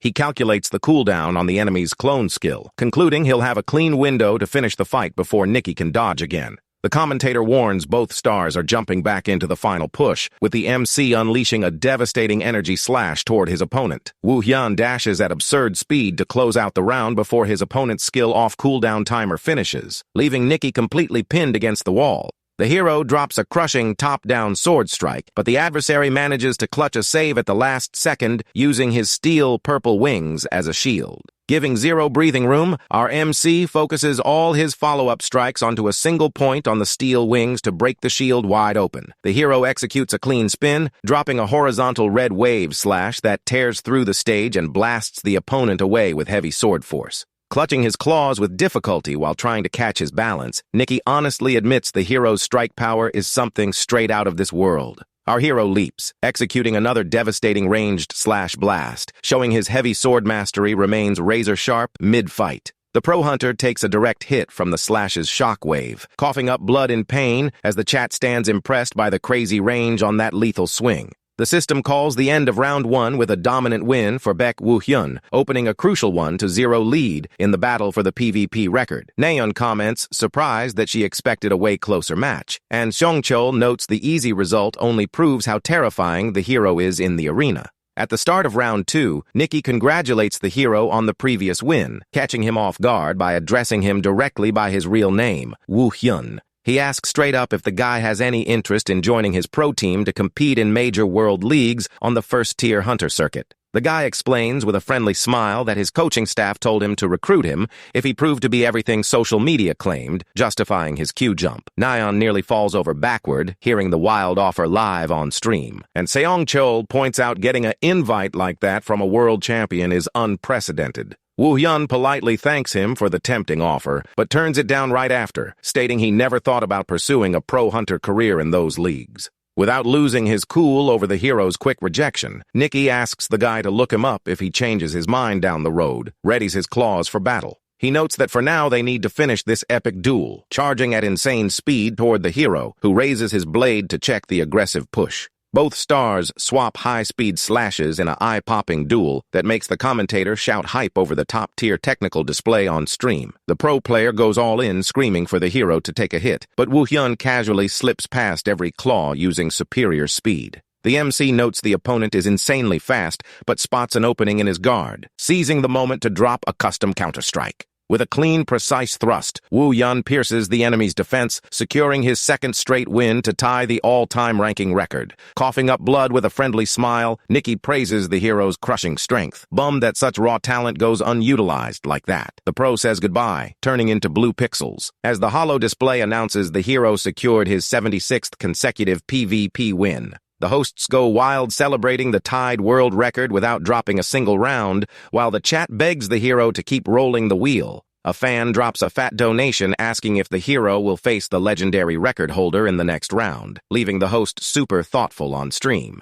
Nayeon decides to keep the audience hype going, calling everyone to jump straight into matchmaking for the most anticipated fight in channel history. But to the sadness of all channel fans, the hero unfortunately never crossed paths with that legendary player again after that big duel. The reality stream wraps up in historic fashion, with Baek Woo-hyun setting an insane mark of 85 straight wins in the survival arena. In a fancy private gaming lounge lit up with futuristic blue neon, a voice calls out to his older brother excitedly, breaking the quiet space. Famous Nikki enters the room, asking his green-haired brother why he didn't try to queue into the MC when everyone was waiting in PvP. Battler explains he actually tried to match the hero, but queue system RNG just didn't align, so he ended up left out this time. Nikki jokes that with 100 players in the lobby, he must have been slacking, making the hothead tell him to shut his mouth real quick. Right then, the green-haired guy recalls a YouTube collab offer, deciding to invite Woo-hyun as the channel's first special guest. He cracks a sinister smile, guaranteeing he'll find a way to get the guy to accept the invite no matter what. A few days pass, and night finally falls for the long-awaited nuclear tourism special broadcast. The hosts explain on stream that they decided to let the hero lead the mission since the responsive story engine is currently active. Nayeon comments surprised that the guy completely swapped outfits as soon as he logged in, looking like he was about to low-key crash another megacorp. Seongcheol clarifies that almost nobody visits that isolated slum in the reverse world because standard quests never trigger over there. Ignoring everyone's doubts, our masked hero finally steps foot at his mysterious destination. He stops in front of a sketchy convenience store, celebrating that the spot matches the location from the other world perfectly. Ever since the new responsive story system went live, the MC had been planning his next strategic move very closely. While there are multiple ways to expose corporate corruption, using that sketchy store is the fastest and most reliable path of all. Since the faction there is in an open war with the megacorporations, they definitely hold valuable intel that could come in handy.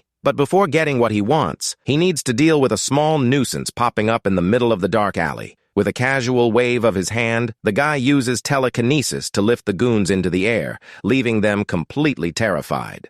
A loud crack echoes down the alley, followed by screams of agony as the intruder's bones start snapping without an ounce of mercy. The hero coldly warns he'll snap the neck of anyone who throws him side-eyes again, leaving the survivors shaking in terror. Next, he looks dead into the security camera, calmly asking if he'll need to kick the door down to get inside. Just as he readies to obliterate the entrance with his purple energy, a voice pops up over the intercom begging him to hold up a second. The door finally slides open, revealing a glowing staircase as the owner complains about our hero's extreme lack of patience. The guy casually walks down the steps while the mystery voice welcomes him to the variety shop that sells literally everything. The place is packed with sketchy items and stuffed monster heads, proving they really deal in all kinds of black market goods. A creepy pink plush bear starts talking, asking what on earth the megacorp infiltrator came looking for in his humble shop. Woo-hyun praises how fast their intel travels, stating straight up that he wants anything that can wipe out the labs and their financial backers.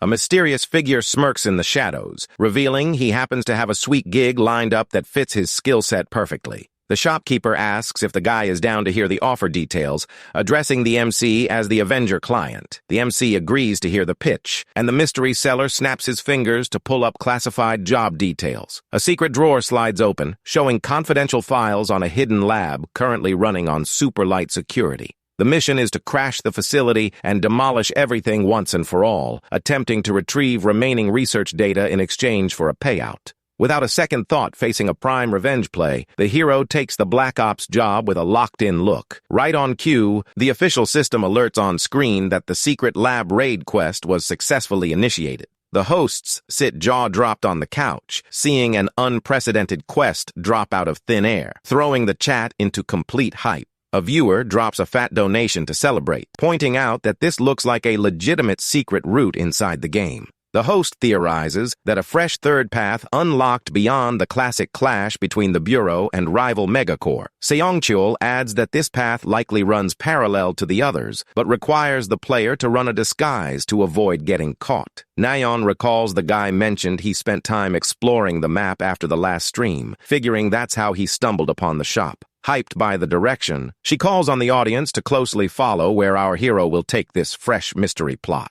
The scene cuts to a dense, glowing forest under the night sky, where danger lurks silently among giant trees. Our MC drops from above at high speed, commenting that the secret lab is buried deep inside those woods. A devastating energy wave cuts through the sky and blows up the ground with force, blasting a violent path straight through the perimeter barrier. The guy hovers commandingly above a massive industrial complex, making viewers praise his clean control without relying on buffs. Dark spirits of former test subjects appear crying out for revenge, sparking a dark, relentless rage inside the hero's chest. Eyes burning with fury, he swears to wipe every single one of those wretched scientists off the face of the earth with his immense destructive force. Facility security guards get hurled violently against metal walls without even grasping what hit them. More soldiers get crushed by the invisible force of telekinesis, screaming in pain down the hallway, completely wrecked by rage. While the guy easily dominates the base, Nayeon reveals multiple pro teams are calling frantically trying to sign him.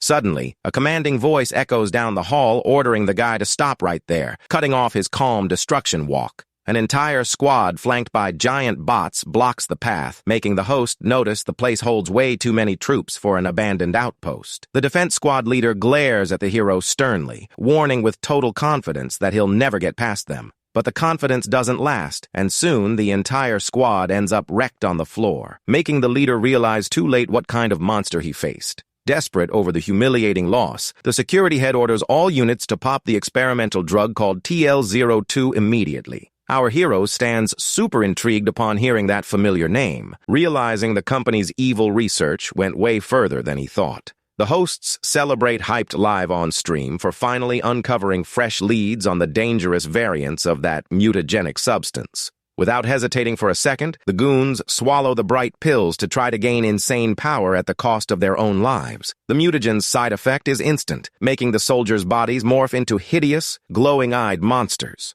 With a massive horde of creatures forming in the hallway, Nayeon panics, wondering if the MC can handle taking on so many enemies. The guard captain also gets consumed by purple energy, ordering the final attack with a brutal voice, commanding the beasts to tear the intruder apart. The beasts rush bloodthirsty down the tight space, but Woo-hyun simply stays cool mid-hallway, charging his invisible force. Before enemies could even touch him, the MC drops a devastating gravitational shockwave that crushes all creatures flat onto the floor. Seongchul praises the guy's insane telekinesis control, but Nayeon catches a shocking detail popping up on the stream screen right after. An anonymous viewer sends a secret mission directly to Nayeon's tablet, offering a fat reward to investigate the formula for TL-02. The hero gets the system alert regarding the fresh secret task.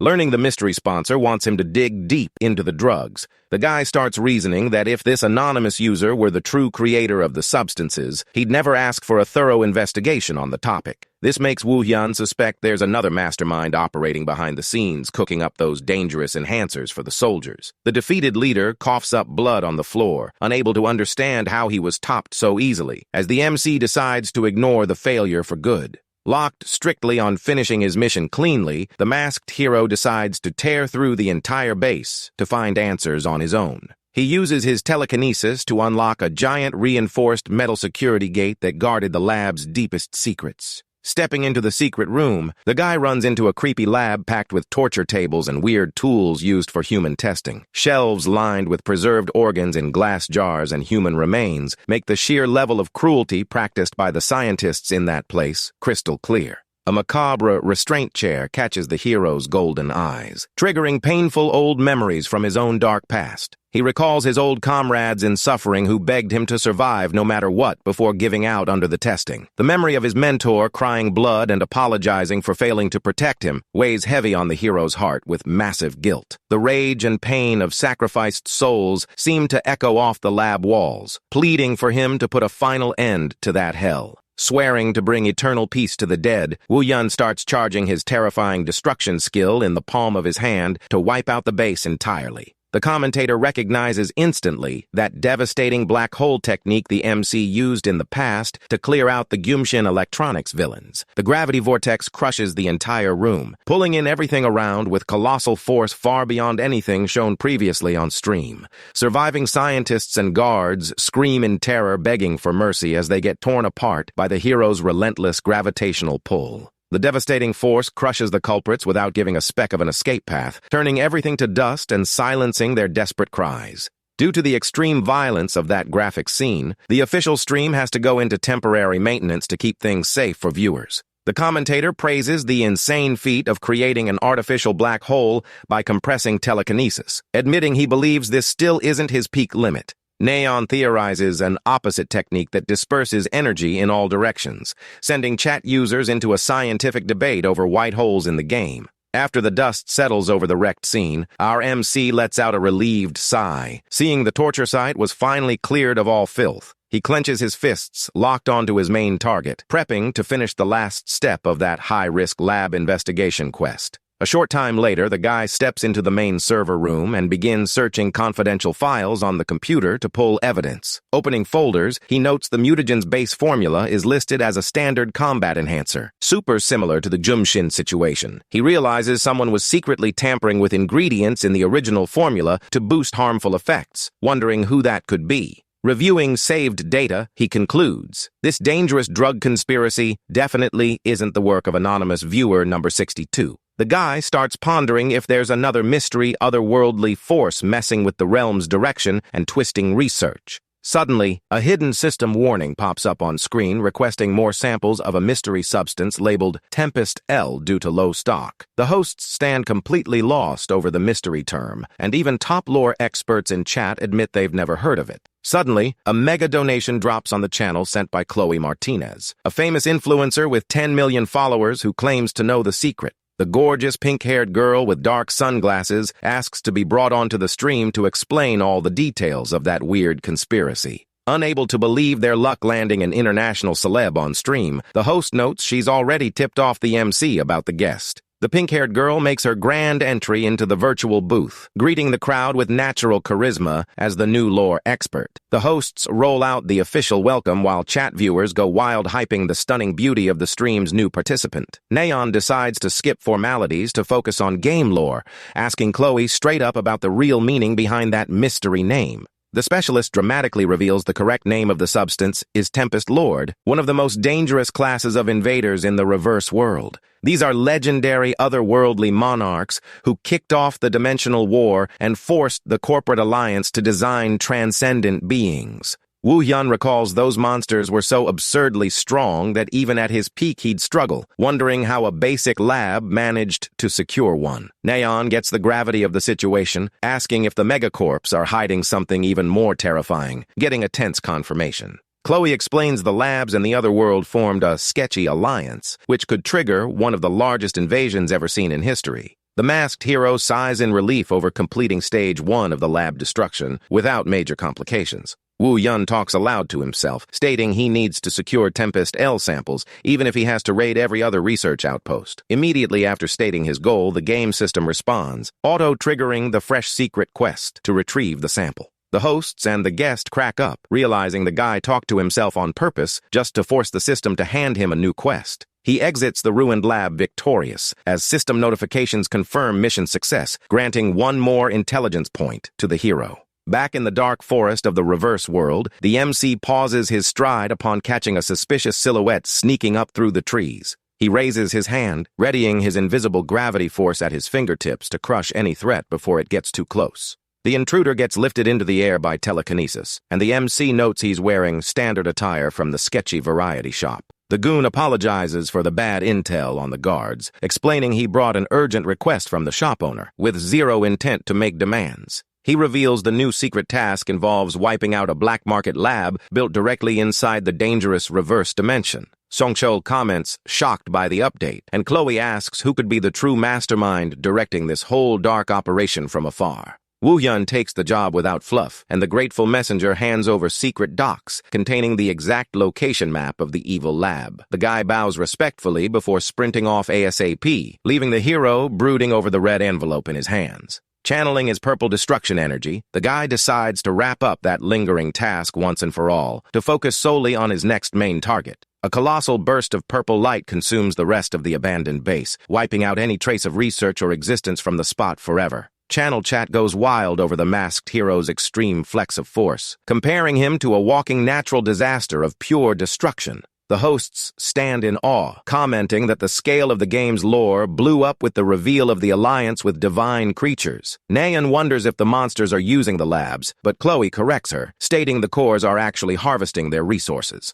Chloe notes with good humor that they'll uncover the full truth soon, as the hero flies fast toward his new dimensional target. The hero touches down smoothly with his heavy boots on the frozen dirt of the new dark forest, kicking off stage 2 of the secret breach. He walks slowly until coming across a giant dimensional portal glowing in a vibrant purple hue and radiating a terrifying apocalyptic vibe. Chloe explains to the host that this is a completely dominated and corrupted version of the reverse world taken over by otherworldly forces. She adds that in this special zone of total control, creatures suffer zero-stat nerfs and fight at full potential. The commentator notes, laughing nervously, that the hero just stepped right into the main enemy base, where any battle slip-up could be fatal. The hero pushes through the woods of dry, twisted trees, and the chat finds the total silence of the area weird, expecting an ambush at any second. The MC himself realizes something is dead wrong, noting he can't sense the slightest trace of life or energy presence in that forest. He finds it super sketchy that an entrance portal to such a key base housing a secret lab is sitting totally unguarded like this. Nayeon suspects it might be a massive trap, but Chloe argues that Zone is way too valuable to be used simply as basic bait.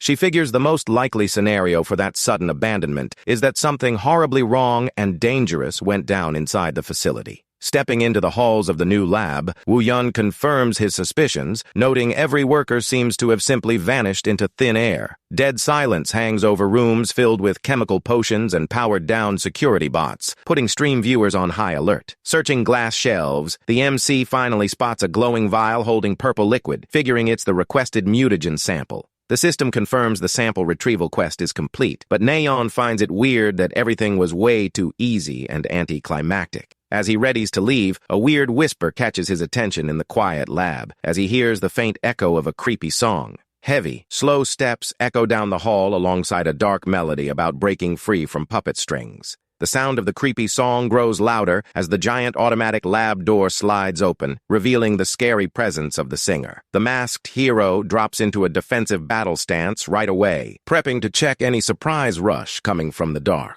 The ceiling cracks and drops under the weight of a mystery figure that emerges singing that he has no more restraints and nobody can control him anymore. Looking right at the mystery opponent's face through the dust, our masked hero's eyes widen as he freezes completely in shock. It's an exact clone sharing the MC's features, but wearing a sadistic, challenge-laced smile that's totally overwhelming. The doppelganger casually walks, stepping over a giant pile of skeletons from former lab test subjects, revealing who authored the massacre there. The hosts and the entire stream chat lose their minds, totally baffled seeing the hero's unmasked face revealed on that mystery clone. A viewer drops a fat donation, totally shocked by the insane good looks of the hero's real face that got unexpectedly leaked on screen.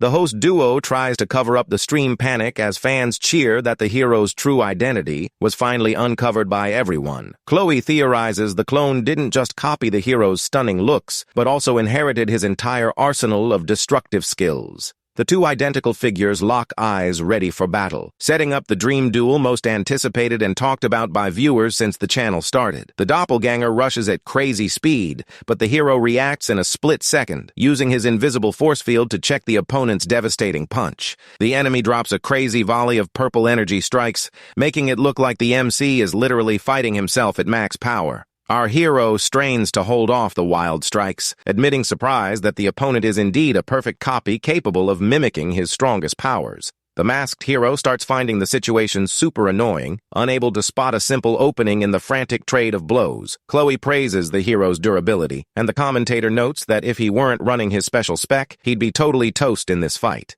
The doppelganger abandons direct pushes, circling Woo Hyun at crazy speed, waiting out his skill cooldown timers. The MC admits his rival is insanely fast, but decides to dial back his destructive force so he can interrogate him and clear his doubts. The enemy raises the stakes, building a concentrated mini black hole of high destruction in his palm to force the hero back. But in a genius move, the hero uses the opponent's own black hole gravity to pull him in and trap him mid-air before he could slip away. The MC manages to grab the opponent's suit collar by surprise, leaving the sosia frozen upon realizing he got cornered mid-clash. Seizing the clean window, our hero blasts a devastating wave of gravitational force, slamming the clone into the wall at max impact. The opponent screams in pain as the metal wall crashes down on him, locking in another spectacular win for the masked hero on the reality show. Woo Hyun slowly approaches the wounded clone on the ground to grill him on key questions regarding Megacorp secrets and their labs. Suddenly, the defeated adversary starts glowing and suffering multiple holographic glitches across his body, leaving the guy super confused by the scene. Looking up close, he notices the Sosia's eye shows a weird pink digital glow, hinting an artificial intelligence is driving the body. The clone picks himself up, stating he'll answer a few questions, and the hero accepts on the spot, demanding to know his true identity once and for all. The guy commandingly introduces himself as Abraxas, the god of the dimensional world, who received this grand directive straight from the Supreme Creator. When the MC tries to question the Creator's identity, the enemy warns he can't answer due to system restrictions placed on him. Though the hero already suspects who the creator might be, he tries to make sense of the mystery rules while receiving another fat donation from his sponsor. Woo Hyun asks what the ultimate goal of all this is, and the dimensional god dramatically reveals he simply desires the freedom to live and drop as himself. Before the guy can ask for further breakdowns of the plan, the dimensional god shakes, feeling the creator's gross gaze watching his every move. The villain looks up mockingly, asking if the creator was lurking the whole time, leaving our MC super confused by the behavior. He starts dissolving into digital code while taunting that even though he was born from him, they're complete opposites, yet growing more alike by the day. The opponent drops a dark final warning, suggesting their roles might flip in the future, as the masked hero demands answers before he vanishes for good. Without giving more breakdowns, the mystery clone simply fades into pixels in the air, dryly stating their conversation is over for good. The MC shouts, telling his rival to wait, but the facility ceiling starts collapsing violently under the weight of a massive dimensional quake. With the entire secret lab crumbling around him, the masked hero realizes he needs to bail immediately before getting crushed by falling rock. He pulls off an epic leap, slipping past the collapse in the final second, landing safely in the middle of the forest under a pouring night rain. But relief lasts a split second as the guy's eyes widen, sensing a massive, overwhelming presence spawn suddenly right behind him in the woods. The hero stands completely frozen, coming face to face with a colossal monster with giant horns known as the legendary Lord of the Otherworld. The hosts and the entire audience lose it over the wave of epic reveals, commenting hyped that the game's plot is playing out like a premium blockbuster movie. The giant creature holds out its massive claw with sharp nails toward the MC,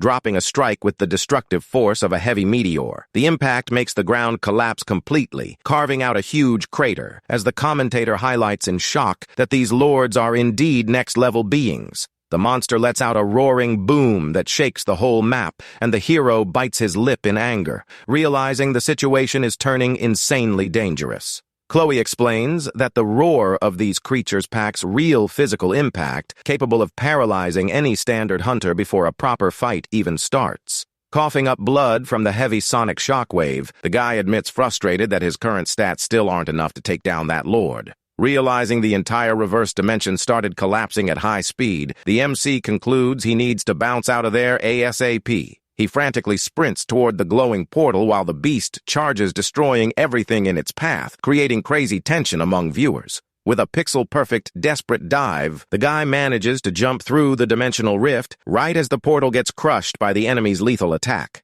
Back in the real world, he drops to his knees on the dirt, and the host breathes a sigh of relief, seeing the escape worked, even if it was by a hair. Chloe analyzes the day's mind-blowing reveals, guaranteeing with total certainty that the game's next major raid boss will be that terrifying Lord of the Other World. She adds that taking down a monster of that tier will require building a well-trained team and planning out every detail for the battle. Seong-chil gets super hyped imagining a guild led by our masked hero, inviting viewers to follow along on this grand journey. Since it's getting late, the team decides to wrap up the historic stream with tons of thanks and warm goodbyes for channel fans. The stream offline screen pops up, indicating the reality show went offline for today, leaving the audience eagerly awaiting the return of matches. Neon sends a sign-off audio message letting the hero know the stream wrapped, and the guy shuts off his panel, celebrating that work is done for today. But even off the clock, he can't stop thinking about Abraxas's cryptic words regarding the hidden presence of anonymous viewer number 62. He grips his secret comms device in the dark woods, asking if the system's AI is still active nearby. To his surprise, the world around him starts suffering a wave of digital glitches and visual tears that completely rewrite local reality. The guy gets sucked inside a massive network of floating virtual code, asking himself spooked where on earth he landed this time in the system.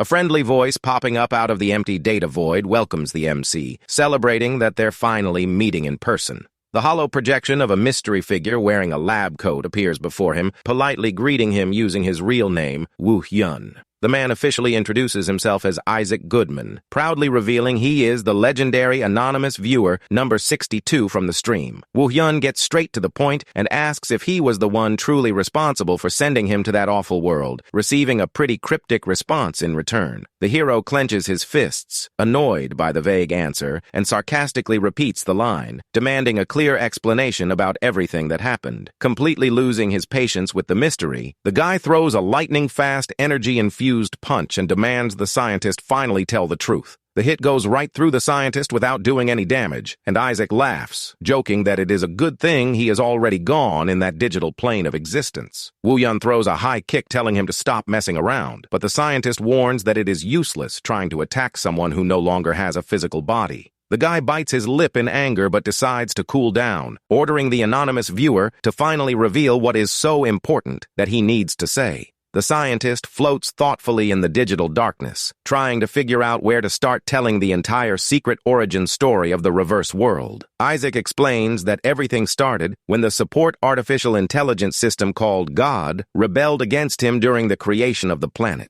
He shares that the artificial intelligence went out of control and tried to destroy everything, forcing the scientist to seal it inside a barrier after an intense battle. But the price of victory was high, and Isaac ended up losing his own physical body, trapped forever in that floating digital data form. The scientist drops a massive bombshell, revealing that it was right during that awful battle that Woo Hyun ended up being sent to that other dimension. He explains that his soul was also sent there, and that he used his admin access to guide the Prota through the quests and fix the glitches. Woo Hyun ignores the excuses and demands to know the real reason he was dragged into that absolute nightmare, making the scientist let out a thoughtful sigh. Isaac questions whether knowing the truth now would actually make any practical difference, since nothing from his painful past can be changed anyway. Instead, the scientist teases him, asking if he is not curious to know the fate of his old comrades who were left behind in that dimension. The Prota panics, asking if something bad happened to his friends, and Isaac flips the question back mysteriously, adding to the guy's distress. He looks at the guy up close and throws out the question of whether Woo Hyun really believes that everything he plays in the reality show is just an ordinary game. The scientist finally reveals his true intention and directly asks for the masked hero's help to carry out his next grand scheme. He explains that the rogue artificial intelligence wants freedom and is destroying the planet from the inside out, using illegal substances and clones. He cracks a wild smile and reveals he wants to contain the system's rebellion to transform the reverse world into a completely new, revolutionary dimension. Realizing the scientist's madness, Woo Hyun concludes he is out of his mind, but listens as Isaac claims the Prota is the only one capable of breaking past the system's limits. The scientist explains that using the god Abraxas as a secondary core was the smartest move to break through the system's security seals. Isaac proposes that the guy keep playing to stop the artificial intelligence in exchange for all the answers, but the hero remains suspicious of his motives. The scientist mockingly insists that without his help, the guy will never find out what happened to his friends, and Woo-hyun admits he unfortunately has a point. Even though he gets extremely annoyed by the anonymous viewer's extreme arrogance, the guy realizes that for now he has no better way out. The Prota agrees to cooperate, provided the scientist strictly keeps his promise to reveal the location of his comrades at the very end. The two seal the deal with a virtual handshake in the digital darkness of the system, starting a temporary and very dangerous alliance for the future. A few days pass, and the scene shifts to the sunny storefront of a charming street cafe, where an important meetup is about to take place. Neon comments on the flood of calls the guy received after revealing his face on stream, and the Prota confesses his friends already knew everything anyway. The host shows the various text messages from friends demanding explanations for him, ignoring their questions about the combat reality show. She jokes that it was a total miracle the Prota managed to hide his face for so long, considering their classmates know they live together. Nayeon bows, offering a sincere apology for his image leak, but Woo-hyun reassures his friend, saying the clone's mistake was not her fault. The girl's cheeks flush red as she thanks him, relieved by the Prota's kindness and understanding regarding that embarrassing leak situation. She suggests asking to take his photos off the internet and advises her friend to take a break from streaming, but Woo-hyun mentions he does not care anymore. The guy surprises the girl by revealing he plans to do the next streams with his face completely uncovered, leaving his friend shocked by the decision. He reasons that he needs to focus all his attention on preparing to face the Lord of the Other World, and Nayeon notices he is way too locked into the game. The girl suspects he might be hiding something serious, but decides not to push after getting a simple confirmation that everything is fine. A fan of the channel recognizes the guy at the cafe and politely asks for an autograph, making the host panic over the sudden gathering of curious onlookers. Nayeon lets out a dramatic sigh of annoyance as she watches the girls whispering about how good-looking the Prota is, leaving the Prota completely clueless. Brushing off her jealousy, she suggests getting back to streaming next week, reminding him that Chloe warned that the key to defeating the Lord is great teamwork. She praises the great results from the rookie twins' training, highlighting that their combat skills improved massively thanks to his tips. Woo-hyun celebrates that the duo hit platinum rank super fast, and his friend agrees that with just a bit more practice, they will have an unbeatable guild. She breaks into a wide smile, remembering the humble beginnings of their whole journey on the fighting channel and how fast they leveled up to reach that point. However, a sudden and rather disturbing thought suddenly crosses the young host's mind as she observes her friend's behavior. She recalls a classmate mentioning in the college hallway that Woo-hyun's behavior had been really strange and scary lately. The classmate revealed he almost got punched by the Prota after unexpectedly tapping his shoulder, advising Nayeon to talk to the guy since she is the closest to him. The girl connects the dots and realizes Woo-hyun's personality changed drastically right after he started playing that mysterious reverse world game. She stares at the guy seriously in the cafe, starting to wonder if there is some supernatural or dangerous explanation behind that whole transformation. She also remembers Seong-cheol's comment about the masked Prota knowing the paths and secrets of the reverse world way too well for a regular player. The caster questioned if he did not seem like someone who had actually lived inside that dark dimension before, leaving a huge question mark hanging over him. Woo-hyun notices Nayeon staring and asks why she is looking at him like that, making the girl quickly play it off while thinking he could never be a real hunter. Nayeon decides to change the subject for good and suggests they agree on the official face reveal stream to finally wrap up that long day of talks. After the hero agrees, the young host says goodbye at the cafe with a quiet, thoughtful look, reflecting on the deep changes in her friend. A few days pass, and the channel team enthusiastically starts the new live stream, giving a warm welcome to all the daily viewers. The caster announces they have an update regarding the recent face reveal of the Prota, which ended up becoming the biggest trending topic on social media. Since the secret is already out anyway, the team decides to turn off the game's privacy protection mode, displaying the Prota's stunning looks to make the chat lose its mind.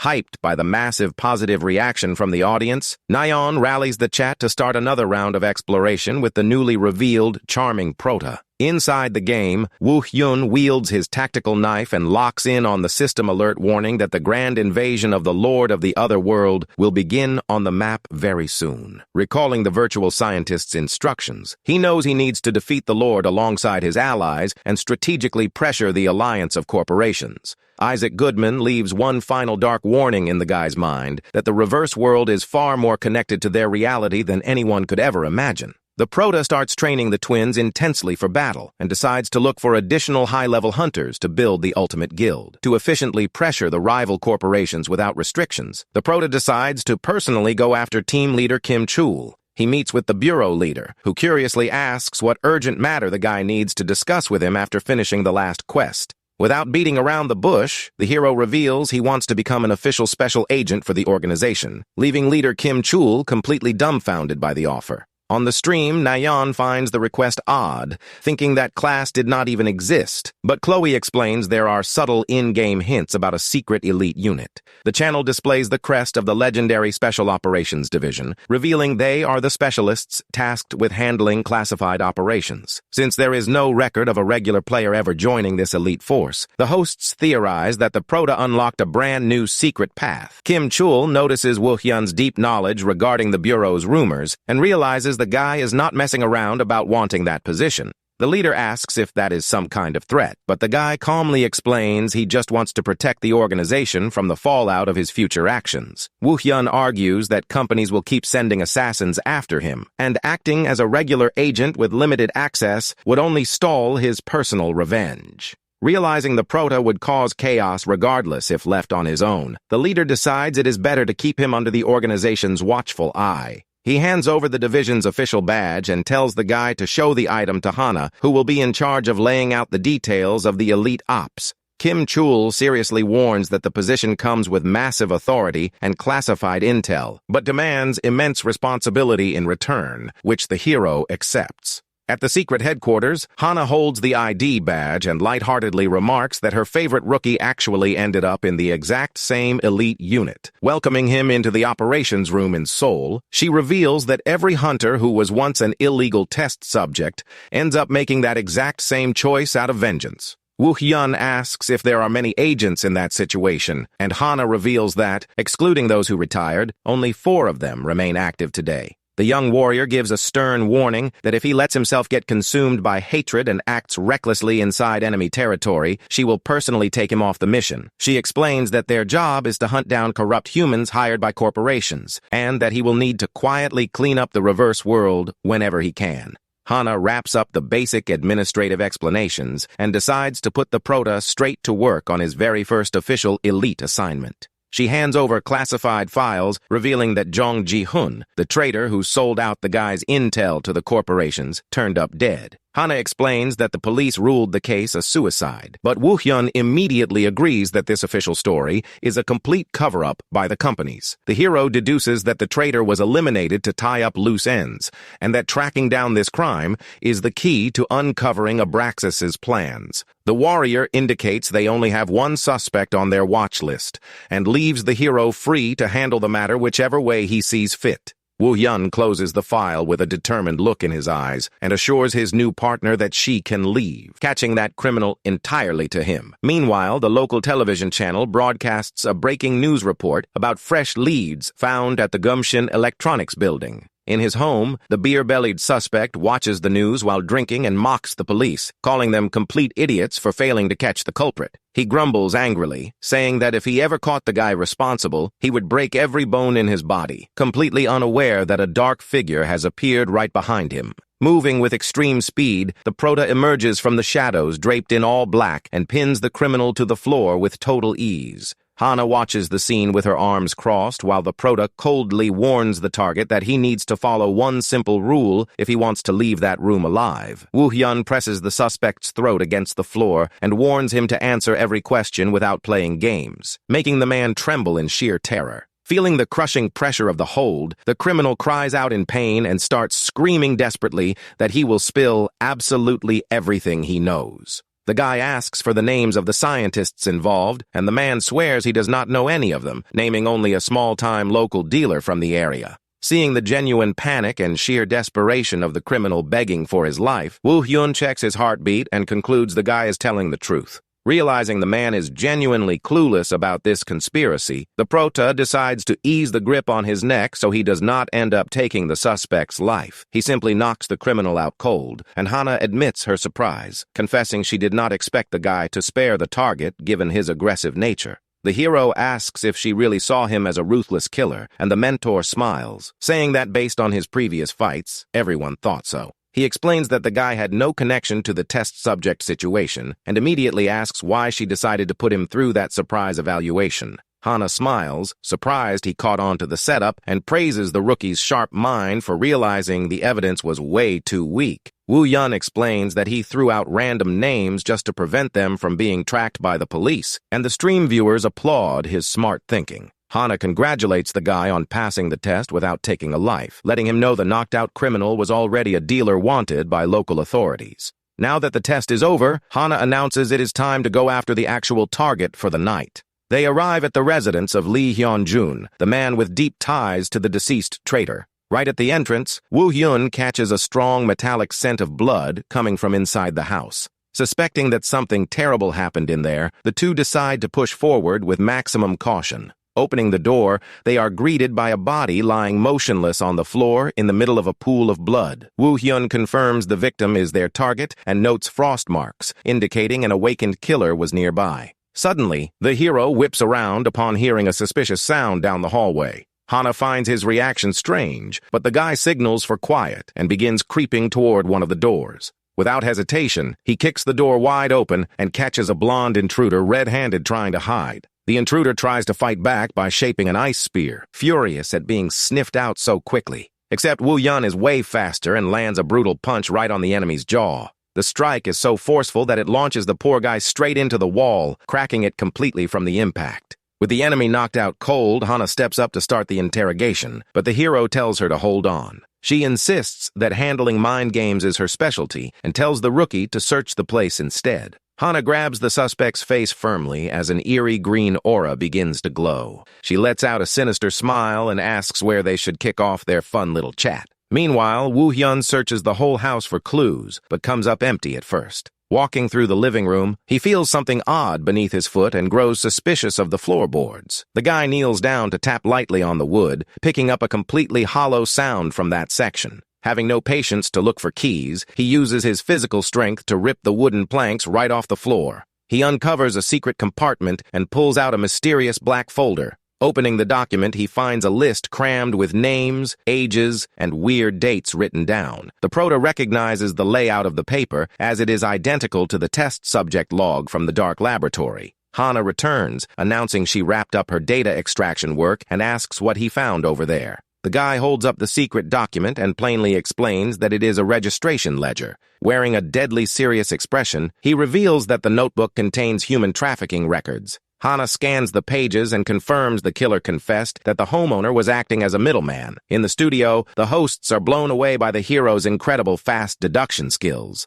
The blonde killer confessed that the lab wanted to cut out the middleman to handle operations directly. Hana asks about the location of the original traitor, and Woo-hyun theorizes he was also eliminated to tie up loose ends. The guy pulls out his phone to check the transaction coordinates written at the back of the notebook. He points to an isolated spot on the map where their base of operations is likely hidden. Hana decides to forward the coordinates to the support team so they can lock down the exact address of the hideout. Chloe and Nayeon get super hyped up about the upcoming raid on the Syndicate's headquarters. Even though the caster feels a bit anxious, Nayeon reminds him that the prota is used to soloing entire enemy bases. Chloe wraps up the chat with a stylish wink and invites everyone to stay tuned for the beatdown. The scene cuts to a massive high-security warehouse hidden deep inside a secluded forest. Hana scans the security cameras and notes that the venue's surveillance is insanely tight. Hana warns that getting in quietly will be tough, but the prota does not seem bothered at all. He simply winds up a devastating punch to force his way through the main entrance all at once.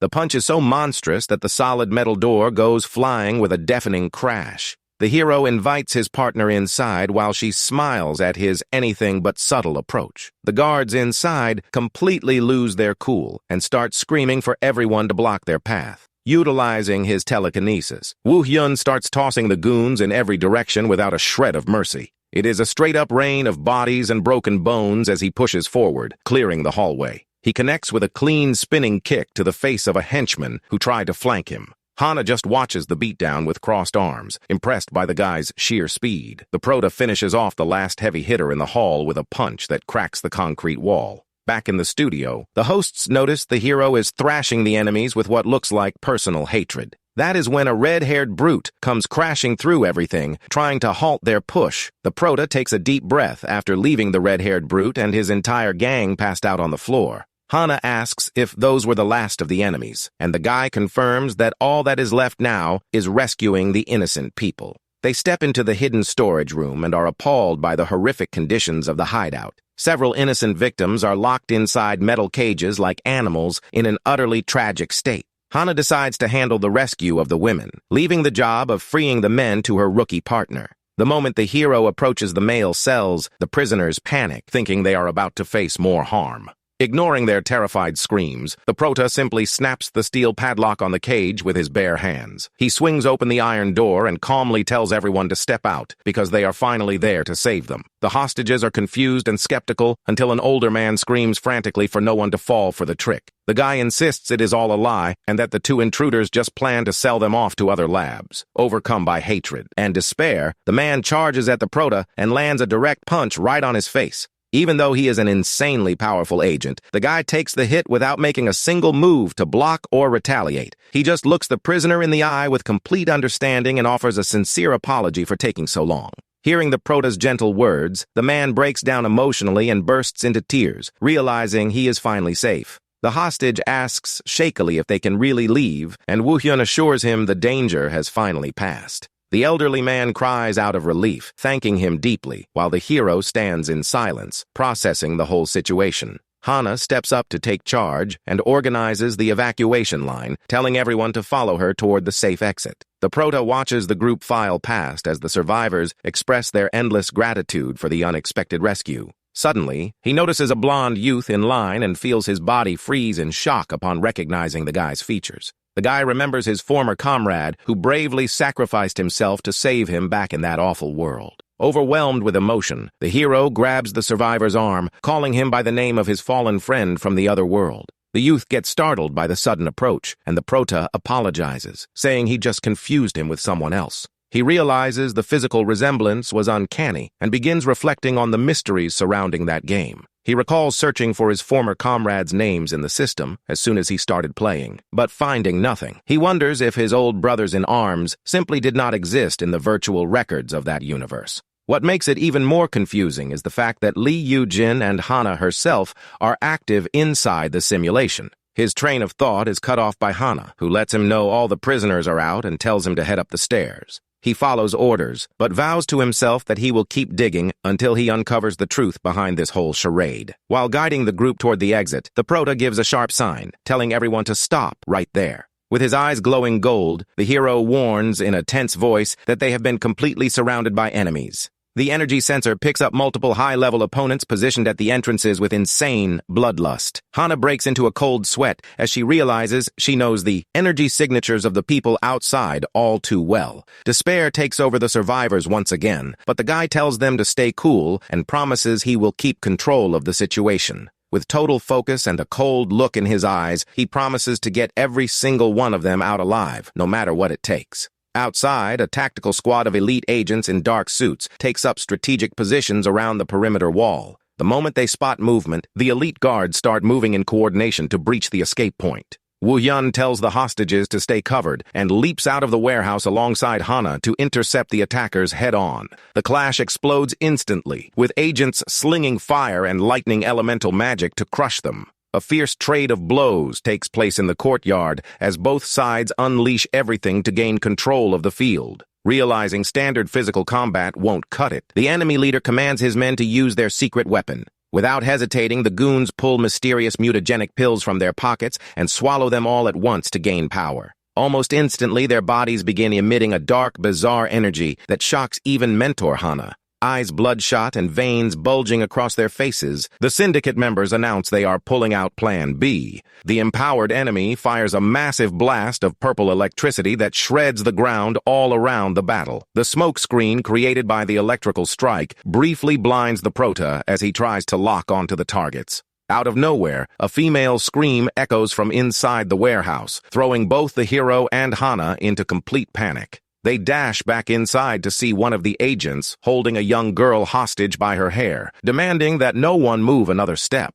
But the hero isn't listening to any talk, appearing like a total blur and landing a crushing punch right in the middle of his face. Meanwhile, Hana blocks attacks from another goon, thinking that tactical fighting style feels way too familiar. Cornered, the last agent decides to overload his electricity to try and blow up the hostages along with himself. Woo Hyun flashes in at the last split second and catches the enemy's electric fist with total ease before it hits the victims. The villain freezes in complete shock upon realizing his opponent is an agent from the legendary Dimensional Administration Bureau. Furious, the criminal curses the heroes and starts gathering all his destructive power to strike. He attempts to fire a direct lightning blast, but the Prota casually dodges the attack with lightning speed. The hero comes in from an angle and connects with a devastating punch right on the enemy's jaw, sending his glasses flying. The impact launches the corrupt agent through the air, completely knocked out cold by the guy's raw strength. As the first villain crashes into the wall, Warrior Hana uses her wind powers to cut off the last survivor. The goon realizes he failed miserably, and Hana takes advantage of the wide-open gap in his defense to counterattack. She delivers an overwhelming combo of heavy green strikes that unleash all her stored energy into the opponent. To wrap up the fight, she finishes the opponent off with a direct blow to the head that makes him bite the dust. Hana lands gracefully and calls the defeated criminals traitorous scum with pure disgust in her voice. Back in the studio, the crew celebrates the win, but Nyan expresses concern over the fact that the enemies were referred to as traitors. An overhead shot displays the entire courtyard littered with elite agents defeated and spread across the floor. Hana and the blonde prisoner ask if the hero is doing okay because of the injury on his ribs. The Prota cracks a light smile and assures them he is completely fine, despite his torn clothes. Hana turns to the surviving hostages and announces that the nightmare is finally over and everyone can rest easy. The guy asks about the meaning behind the word traitors, and Hana reveals those men were actually bureau agents. She points to the monstrous purple faces of the fallen, explaining that they are turning into the exact same mutant hounds from before. The hero deduces that the substance they swallowed is the mutagenic drug used to ambush him previously, and Hana confirms it all. She deeply regrets the presence of so many mole agents inside the organization and mentions a full sweep will be conducted. The mentor decides to call for a transport vehicle to pick up the victims, while the stream audience laments the Bureau's internal crisis. On the desk, Chloe theorizes that this bold move by the moles is a direct reaction to the hero's extremely aggressive push. She explains that the hero's fast plays left the infiltrators desperate, forcing them to act without thinking through the fallout. Suddenly, the host's tablet chirps an alert right as she was celebrating the success of yet another mission. The notification reveals a generous, anonymous donation from viewer 62, sending a reward at a place where the sun never shines. The hero receives the donor's message and wonders if the system creator is under heavy watch, which is why he used the stream to reach out. He tries to decode the hint about the sunless hideout and quickly realizes which secret spot the message is pointing toward. Hana lets him know the transport crew is pulling up and says she will head back to the Bureau base to turn in the official mission report. The Prota mentions he has to handle some personal business on his own, and his mentor agrees to catch up later.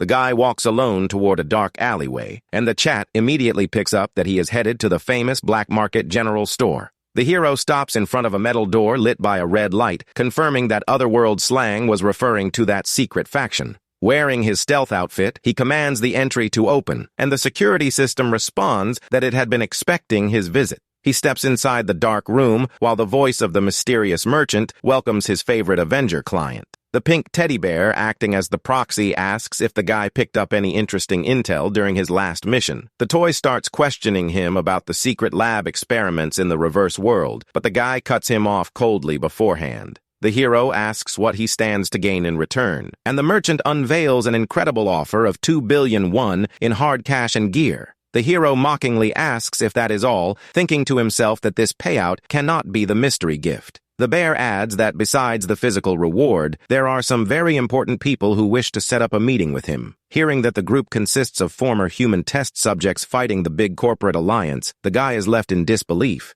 Curious, the hero tries to get more details, but the merchant demands the report on the lab before opening his mouth. The prota reveals that the researchers were already dead, seemingly taken out by a monster they created themselves. He details that the intruding creature looked identical to a normal human being and shared his exact same face. The bear is stunned by the reveal and asks if he managed to defeat the clone, but the guy admits he was unable to. He explains that the powerful lord of the other world suddenly appeared right in the middle of the research and destroyed the whole rift location. The guy confirms the scientists were channeling that lord's energy to perform illegal body modifications on the test subjects. The bear asks if he managed to bring back any physical evidence from the case, and the hero hesitates for a second before answering. He thinks to himself that this dangerous biological sample will be crucial for the Bureau down the line. On the flip side, with so many mole agents inside the agency, he realizes giving the evidence to the authorities would be a massive risk. The hero holds up the vial containing the Tempest L sample and states he can hand the item over to the merchant under one specific condition.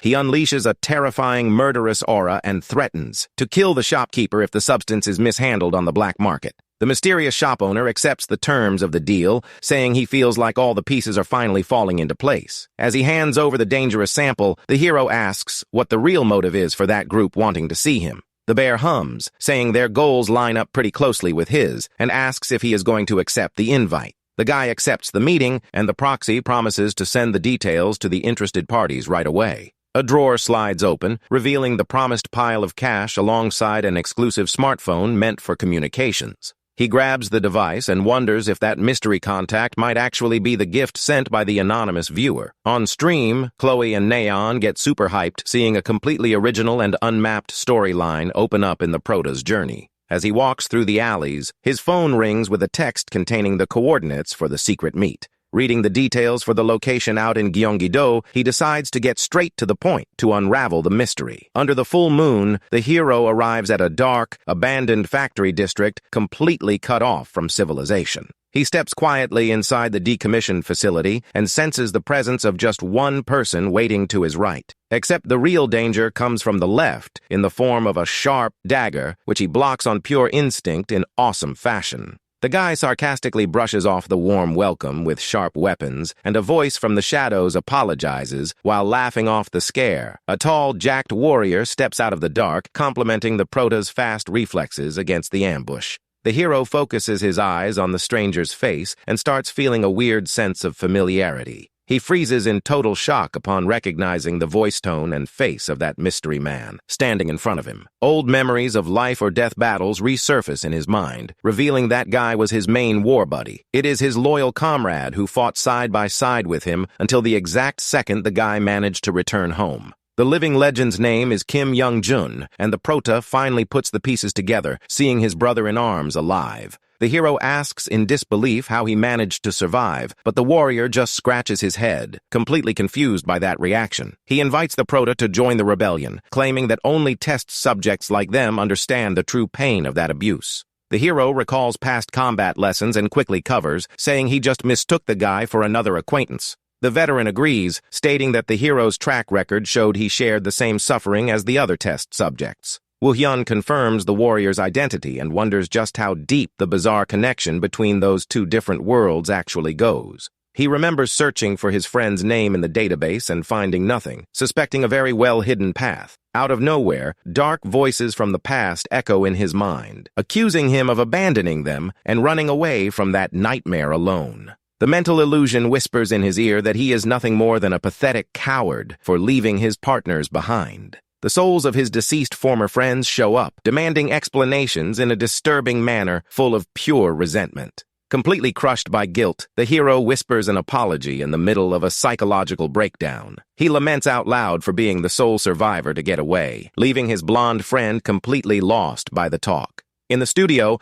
the hosts find the player's behavior super weird and debate whether he is getting way too immersed in the game's lore. The veteran reaches out firmly and shakes the hero by the collar to drag him back to reality once and for all. He tells the guy to wake up to reality, letting him know everything is safe now, and the hero slowly starts coming back to his senses. The hero remembers being saved under the exact same circumstances in the past and tries to quiet his own internal demons. Focusing on the recording drone hovering nearby, he remembers he is right in the middle of a live stream for thousands. The blonde guy sighs in relief upon noticing he calmed down and remarks that unhinged behavior is typical for former lab test subjects. He adds that their leader was hoping to recruit someone mentally sane this time, and the prota finds the mention of the boss strange. The warrior plays it coy and says he will get to meet the leader if he accepts the invite, while the guy starts deducing who the person is. He asks himself if that rebellion boss could actually be the same despicable traitor who caused the downfall of his old squad.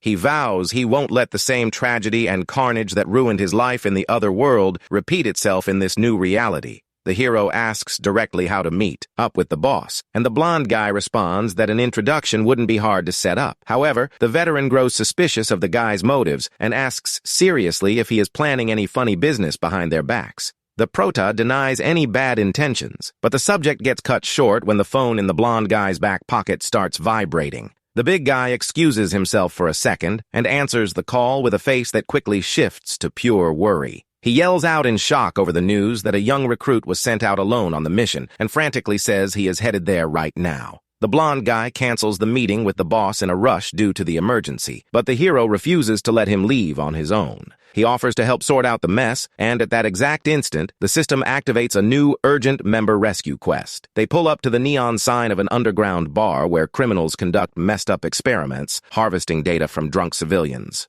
The hero asks if the bar is just a front, and the blonde guy confirms, saying the enemies inside are nasty pests that are hard to get rid of. The warrior explains that their teammate ended up trapped inside and that they need to move fast before the worst happens. The hero agrees with the ambush strategy and reflects that it had been a long time since he last fought side by side with his old partner. Youngjun gives the go-ahead while the prota uses his psychic abilities to levitate and flank the guards from behind. The guards try to react, but are taken down by Youngjun's lightning-fast blades as he charges in, slicing through the enemy lines. A massive brawl erupts in the hallway, with enemies dropping one after another against the duo's incredible combat chemistry. Seeing impending defeat, the scientist running the lab panics and commands everyone to fall back immediately. Except the hero quietly appears behind the runner, placing his sharp blade right against his throat without giving him a chance to escape. Youngjun clears out the last goons in the venue, and the stream chat praises the crazy combat skills of that new ally.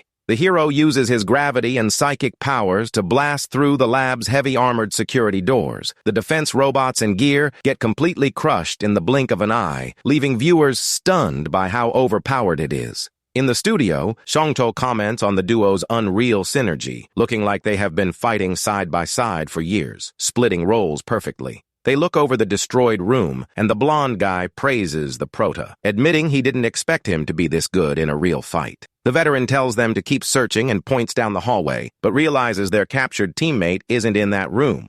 The search leads them to a locker room packed with quiet metal lockers where their teammate might be hiding out. Locked inside one of the lockers, the young purple-haired kid trembles in fear, clueless about the chaotic fight going on outside. He hears footsteps coming closer and holds his breath as he sees the gap in the metal door start to slowly swing open. Desperate, the kid decides to strike first and readies his special control wires to attack whoever opens the locker. Woo-Yun easily deflects the wire attack with his energy barrier and is surprised to recognize young Jang Yun-soo inside. Young Jun gives the rookie a funny smack on the head, scolding him for trying to act solo without having the skills for it. The big guy squeezes the crying kid's cheeks while the prota stares at the boy, looking back on his past history with him. He remembers meeting Yun-soo through his old boss in the other world, introduced as the youngest member of the squad. The hero recalls how the boy adored his former boss, following him everywhere and affectionately calling him uncle all the time.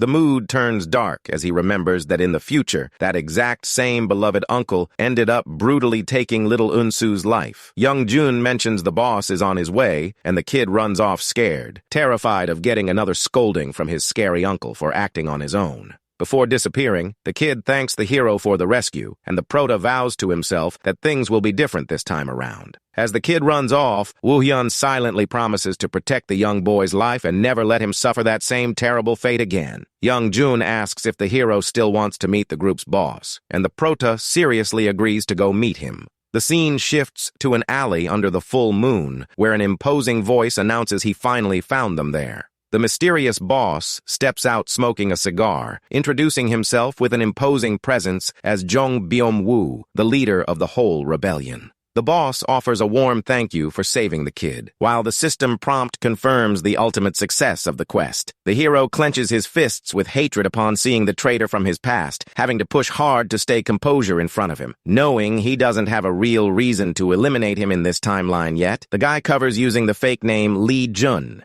Young Jun realizes he also forgot formalities and introduces himself with a laugh, making the tense mood feel a bit lighter. The boss gives his partner a funny scolding for bringing a stranger to fight without even knowing his name first. Young Jun puts his arm around the guy, claiming they are already surviving brothers in arms, and the boss smiles at the team up. The blonde guy comments with a chuckle that the chemistry between the two is spot on and that he feels a weird sense of familiarity with him. Byung-woo admits he feels sorry for all the pain the guy went through at the hands of the corporations, explaining everyone there shares that trauma. He points out that both the rescued kid and Young Jun himself were victims of the worst illegal scientific atrocities. The leader touches his own chest, covered in deep scars, revealing that he was also one of the test subjects. Byung-woo argues that no warrior alone has the power to bring down the massive alliance of corporations and laboratories. He extends his hand to the hero and offers a solemn proposal, inviting him to join forces and take down their common enemies. The guy considers accepting the offer to investigate the traitor from the inside and try to understand the real reason behind his future betrayal. He remembers the leader used to put his own life on the line to save squad members early on, proving he wasn't bad from the start. Recalling that his actions only changed way later, the hero decides to find out the reason for that shift to prevent the mistake from happening again.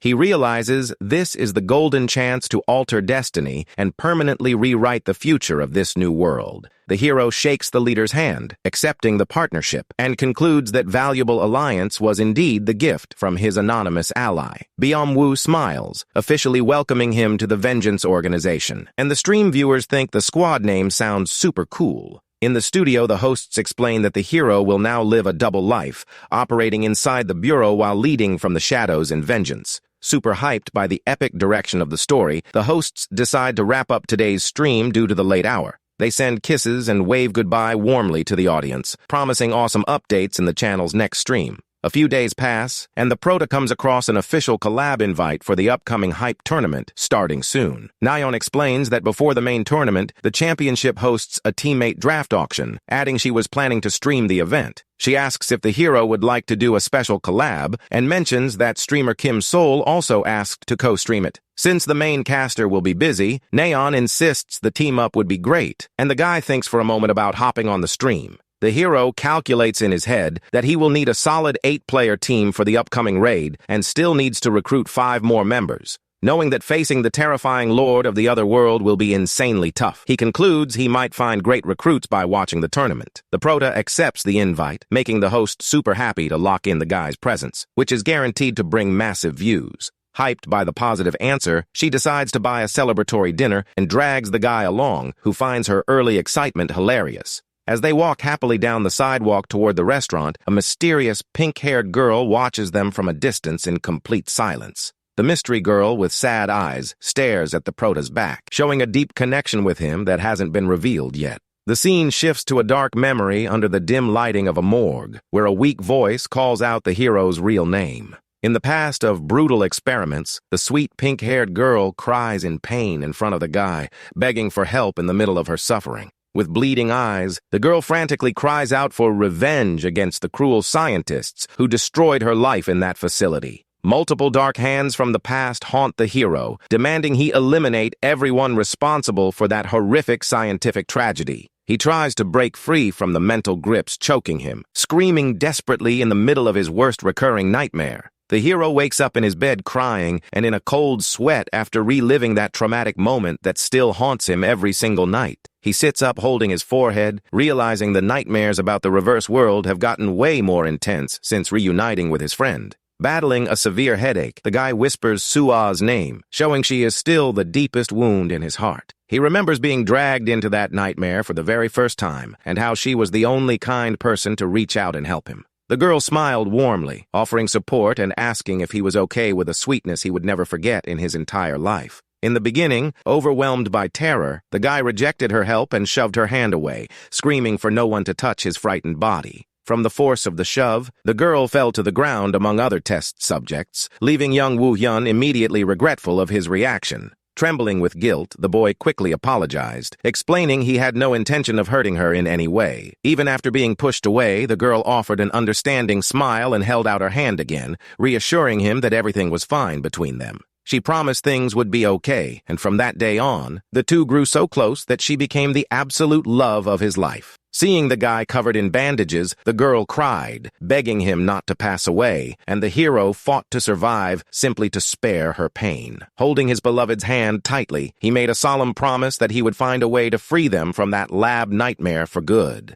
Sitting side by side, the girl nervously asked if they would ever manage to escape that place, and the guy tried to offer as much comfort as possible. He promised he would defeat all the villains so they could escape together, but fate ended up being far crueler than they could have ever imagined. He painfully remembers when the girl was strapped to a torture chair and subjected to violent electric shocks during testing. Weak and out of strength, she whispered that she couldn't take the agony of those monstrous corporate experiments any longer. Crying heavily with blood trickling down her mouth, she apologized in her last moments of consciousness before completely losing her fight. The guy gets consumed by despair, remembering he failed miserably in his promise to protect the only person he truly loved in the other world. Suddenly, a realization hits him as he considers that if the blonde guy is alive inside this game, his beloved might also be present in the simulation. He weighs the thought with doubt, knowing that in the original timeline, everyone had perished before they could even escape that lab. The hero clenches his fists with resolve and concludes he can't jump to conclusions before seeing everything with his own eyes.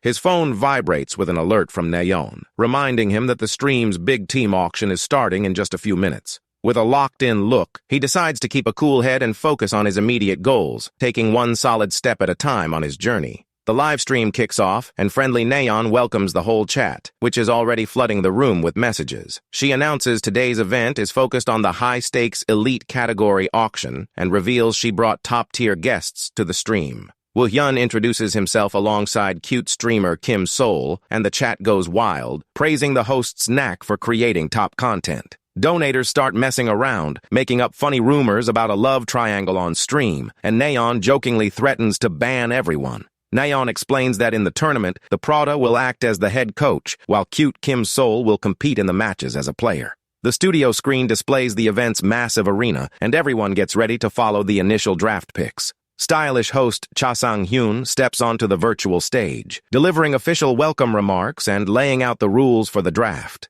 He details that team captains in the top division will use their accumulated points to bid on available warriors in the pool. He displays the game's rank board and warns about the importance of managing point strategies so teams don't run out of resources. Multiple top-tier players pop up on the big screen, and viewers reveal that warrior Kang So-yul is by far everyone's favorite pick. The announcer decides to put the favorite up for bidding in the very first round, leaving Nayeon shocked by the tournament board's bold move. Kim Sol clasps her hands, anxious for the bidding to start, while the crowd debates if any captain will have the guts to blow all their points on her. The big screen announces that all captains dropped maximum bids at the exact same time, resulting in a total tie and sending the studio into hype. Nayeon and the others are left completely speechless, seeing that everyone decided to drop all their points at once. Host Cha Sang-hyun explains with a smile that the tiebreaker goes to whoever slammed the button first. To the surprise and frustration of many, Team Redog comes out on top and celebrates in a super bizarre way.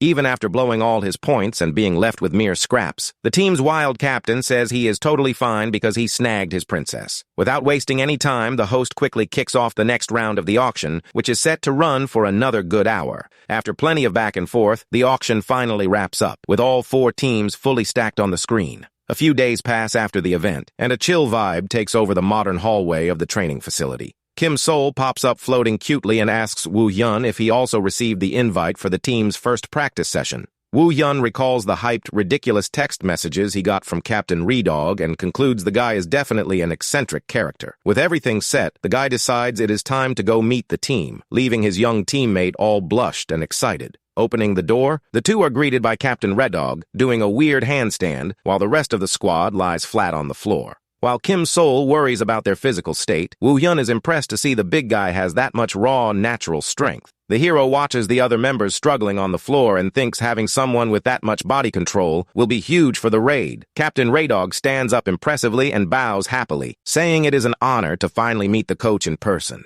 He starts doing the team's official introductions, revealing his own build is fully focused on pure fire magic. The final roster layout is shown, displaying a pretty sketchy mix of ranks, ranging from masters down to mere bronzes. Even though ranks don't matter as much in co-op mode, Woo Hyun knows he will need to put those bronze players through intense training. Captain Redog cracks a massive, weird grin as he asks if the heavy practice is actually starting right this second. Woo Yun cracks his neck with a confident look and accepts the challenge, leaving the whole team hyped to get to work. What the poor crew had no clue about was that the next few days of practice would be infinitely more brutal than absolute hell. Far away from there, the sound of a mouse click breaks the silence in the dark room of a mystery gamer. The computer monitor displays one of the trending videos on YouTube showing Hecchakal's epic fight against the terrifying Lord of the Other World. The mystery youth with long green hair analyzes the footage carefully and starts finding that boss fight pretty interesting. Even though he usually ignores co-op mode, the guy decides playing a bit with the famous coach could be a fun experience.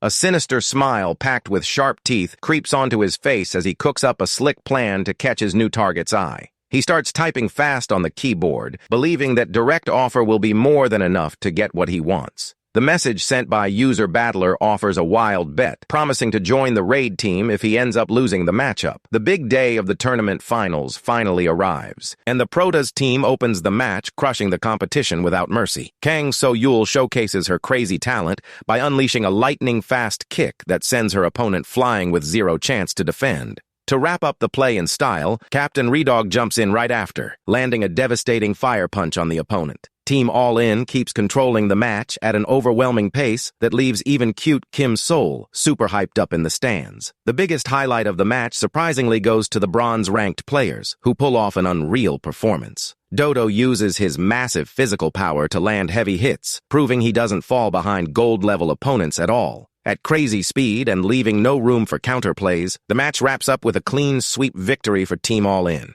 The crowd goes wild as the Protoss squad officially claims the title of undefeated tournament champions. Nayeon's cheeks turn red and her eyes sparkle, unable to believe they actually pulled off winning the championship. She remembers how Woo Hyun's log training was absolute hell, concluding it would have been a miracle if they didn't win. Woo Hyun lets her know he is heading to the tournament media room, and Nayeon decides to wrap up the official stream on a high note. Nayeon goes live with a surprise stream, showing the hero already set up in front of the camera, ready to start. The host pops up all cheerful on screen, greeting viewers who are super confused by the sudden stream. She explains she jumped on live last minute because they just received a sudden update about a highly anticipated special match. A generous donation pops up on screen from a curious viewer wanting to know right away who the mystery opponent in this clash will be. Nayeon gives a mischievous smile and tells everyone to get ready because the opponent's name is going to blow their minds. Inside the virtual arena, Woo Hyun senses a presence pulling up and calmly remarks that the guest arrived pretty early. The stylish, green-haired youth introduces himself as Battler, leaving the entire stream chat stunned by his arrival. Nayeon pulls up the bet message and explains she set up this duel last minute just to fit the pro player's tight schedule. Battler remarks with a smug look that Hecchakal broke his win streak record in the game a short while ago. The pro player admits he tried everything to get matched with him in the past, but could never get the system to pair them up. He pulls up the image of his old hooded avatar, revealing he was the one behind that mystery player from back in the day. With a confident challenger smile, Battler points his finger and proposes the two go head-to-head in a true 1v1 showdown. Battler asks if the hero will really join the raid if he loses, and he confirms, saying he already cleared everything with his agency. With the deal locked in, Woo Hyun accepts the challenge without any hesitation, and the two prep to launch the big fight. The historic duel kicks off in Sector 15 on the legendary Salt Lake map, setting up to be one of the biggest PvP fights in game history. To everyone's surprise, Battler enters the arena running his famous Sea God build, which is notorious for being insanely broken. The green-haired guy celebrates finally having a worthy opponent, while Wu Yun calmly breaks down the enemy's famous strategy. The two rivals lock eyes intently with sharp, glowing stares, showing that neither of them plans to take a single step back in this fight. The split-second round one starts. Battler kicks off the match by summoning a massive wall of water that charges forward like a tsunami. Wu Hyun moves with extreme agility to dodge that giant wave threatening to swallow everything in its path. Even with the crushing pressure of the enemy attack right out the gate, the Prota keeps his eyes wide open and his mind totally locked in. Battler takes advantage of the opening to pop up right behind his opponent, charging a powerful orb of magic energy in his right hand. The hero reacts instantly, drawing his giant sword to block the direct strike his rival attempts to land with his water magic. Wu Hyun leaps in awesome fashion and executes a devastating mid-air spin to counter with the full force of his blade. Battler demonstrates crazy reflexes by twisting his body mid-air, dodging the heavy sword by just a few millimeters. The violent collision of forces sets off a massive freezing explosion, scattering ice shards across the entire Salt Lake map. The Prota slides smoothly over the frozen surface and steadies himself with one hand on the ground, keeping his guard up for the next push. Viewers on the live stream start losing their minds in chat, seeing that the entire ice arena cracked completely from the duel. Nayeon shouts in hype as she casts the play-by-play, noting both elite duelists are trading precise strikes at near superhuman speed. Battler wears an excited grin while manipulating a fresh sphere of water, admitting the hero is truly a legitimate, formidable opponent. He throws his arms back and fires a whole barrage of water projectiles toward the guy, practically begging for the fight to keep going. The destructive pressure brought by the green-haired youth is relentless, but Wu Yun keeps dodging everything with surgical precision. Floating upside down mid-storm, the hero watches his rival's speed and mentally admits he is a bit surprised. He quickly calculates that his opponent's stat multiplier is under 10%, making his raw physical output even more insane. The Prota is impressed to realize the opponent manages to extract that much power and control using almost zero system stat buffs. Determined to wrap up the match once and for all, Battler raises his hands and begins gathering a massive amount of water around himself. He summons the feared water dragon, which is the ultimate ability of his build, leaving the chat jaw-dropped by the creature's massive scale. Wu Yun gets into a defensive stance to absorb the direct impact of the giant creature, while the stream commentary narrates every detail in panic. In the middle of all that water crashing down on his shield, the hero picks up a weird anomaly and instantly gets suspicious of the situation.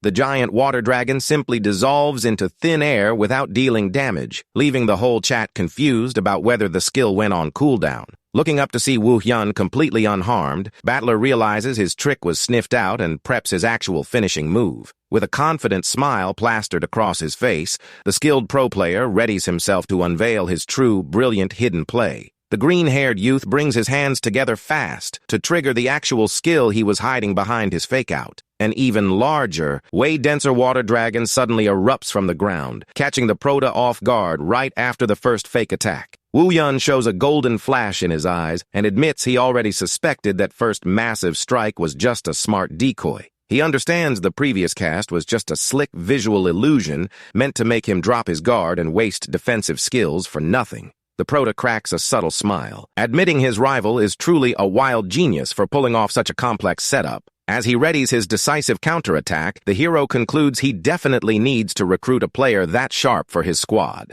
With one clean, precise swing of his heavy sword, Wu Yun completely shreds the giant water dragon, cleaving the creature right down the middle. He pushes straight through the rushing water and lands a clean blow on Battler's chest, leaving the skilled opponent in total shock. Coughing up virtual blood, Battler drops to his knees on the snowy ground, and the chat goes wild seeing the epic clash reach its big finish. The pro player looks up at the hero and admits total defeat, confessing his pride took a hit, but there is nothing he can do about it. With a friendly smile, he agrees to pay up on the bet, officially confirming he will join the squad for the terrifying Otherworld Lord raid. Wu Hyun reaches out a hand to help his new teammate up, while Nayeon celebrates the triumphant ending of that incredible special match. The host jumps off the couch full of hype and says goodbye to the audience, telling everyone to look forward to the squad's upcoming streams. The scene shifts to Earth, specifically at the corporate U.S. headquarters, where Sophia's office is surrounded by empty energy drink cans. Sophia lets out a long, exhausted sigh and holds her head in both hands in front of the computer, visibly stressed by the way things are going. She recalls how the entire dev team spent the past few days digging through system logs without finding a single lead. With the sudden appearance of Abraxas and the feared lord of the other world, she frantically asks herself what is actually going on in the game.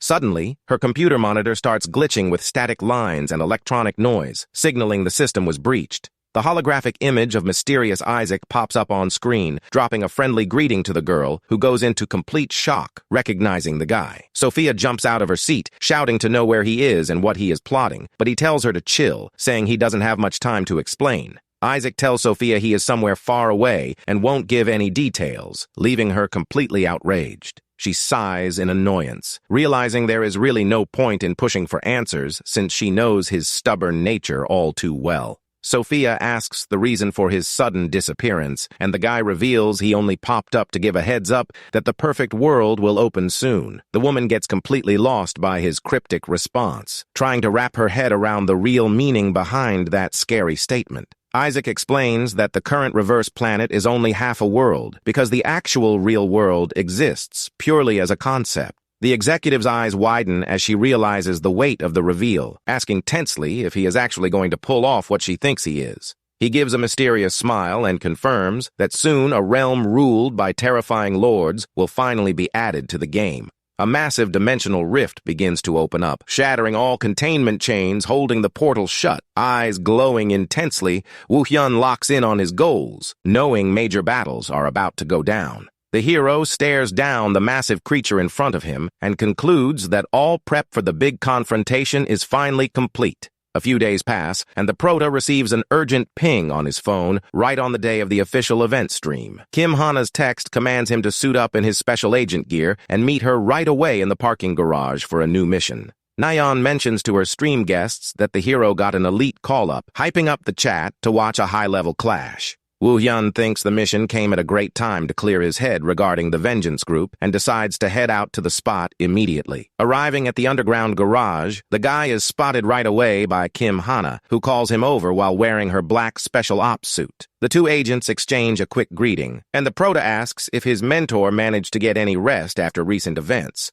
Woo-hyun gets straight to the point and asks what the objective is for this new, mysterious mission assigned by the Bureau. Hana shares she investigated the warehouse traders and found out there are way more corrupted people inside their own organization. She reveals that after quietly interrogating the traders, she discovered some labs might be hiding portals from the other world. The hero is surprised to hear about these hidden portals and the presence of invaders who look completely human. On the official broadcast, Nayeon and Chloe get hyped as they realize the clues point to the start of the New Lord storyline. Woo-hyun suspects the mentioned invader might be an old acquaintance and decides this is the ideal chance to clear his doubts. With no more time to lose, Hana says they need to check out the flagged location in person, and the young agent agrees right away. The agent's car pulls up quietly to a dark, suspicious residential zone going through a redevelopment phase. Watching from a rooftop, the mentor confirms the empty spot is the perfect hideout to host a dimensional portal. She spots 3 heavily armed guards patrolling the yard and concludes there is definitely something fishy going down there. Knowing there are likely more enemies inside, Hana suggests they try pulling off a stealth entry as quietly as possible. Woo-hyun gives a nod, and the 2 elite agents leap off the roof super lightly to launch their surprise push. One of the big guards catches a subtle noise in the nearby shadows and immediately goes on high alert. The guard ignites his combat flames on his fists, ready to strike, but relaxes upon seeing it was just a stray cat running by. The split second the big guy drops his guard thinking he was mistaken, Woo-hyun appears like a ghost right behind his back. Moving fast and silent, the Prota restrains the enemy, covering his mouth so he can't make a sound. Hearing an odd noise, the other 2 guards turn, but are caught off guard by Hana rushing in like lightning with her wind daggers. The agile warrior pulls off a devastating double-spinning slash that neutralizes the remaining 2 opponents in a fraction of a second. With the entrance totally clear, the agents dash toward the inside of the complex to keep other guards from raising the alarm. Woo-hyun knocks out another security guard with a precise jaw punch before the man can even attempt a move. Hana complements the push by dropping another enemy with ease, proving the duo's agent synergy is still top-notch. The hero kicks down the main door with force, uncovering the entrance to the secret room where the experiments were being conducted. Stepping inside, the two run straight into a massive, eerie purple portal swirling in the center, confirming all their suspicions. The mentor warns they have no clue what is waiting on the other side and asks if her partner is truly ready to step through. The guy confirms his resolve without hesitation, and Hana shows a confident smile before giving the final call to cross over. The two make the decisive move and dive together into the portal's mysterious dark energy to check out the new zone. Crossing over, they are met with a scene of total horror, littered with bodies of scientists lying in the snow amid absolute chaos. Woo Hyun notices one of the fallen men on the ground is still barely breathing and rushes over to try and get some answers. Hana grabs the injured scientist by the collar and angrily demands he spit out what kind of monstrous crime they pulled off there. The dying scientist tries to stay quiet in panic, but the agent activates her cutting magic and threatens to end him if he doesn't speak. Coughing up blood, the man confesses they wanted to extract more power from the other world and breached the barrier to do it. Woo Hyun and Hana are left completely shocked by the insane reveal that those wild scientists opened an actual dimensional rift. On stream, Neon horrifiedly explains the scientist was referring to a permanent gateway linking the other world straight to Earth. Overcome by desperation, Hana shakes the man, demanding to know where this terrible rift is located, while the survivor just groans in pain. The scientist passes away in Hana's arms before he can reveal more details, leaving the agent completely frustrated. Woo Hyun stays quiet, staring at the horizon, and the girl calls out to him worriedly, trying to get what caught the guy's eye. The hero spots a colossal, glowing creature rising in the distance among the ruins, making the duo tremble before that terrifying monster. Eyes glowing gold, Woo Hyun sprints toward the danger while his mentor shouts for him to be careful. The guy charges with determination toward the stone giant, which projects a bright purple light directly from an open rift in its chest. Watching the live stream, Neon and Chloe scream in shock as they realize the dimensional rift is located right inside the monster itself. The image of the colossal lord with the glowing core flashes on screen, confirming the barrier breach was made in the creature's chest.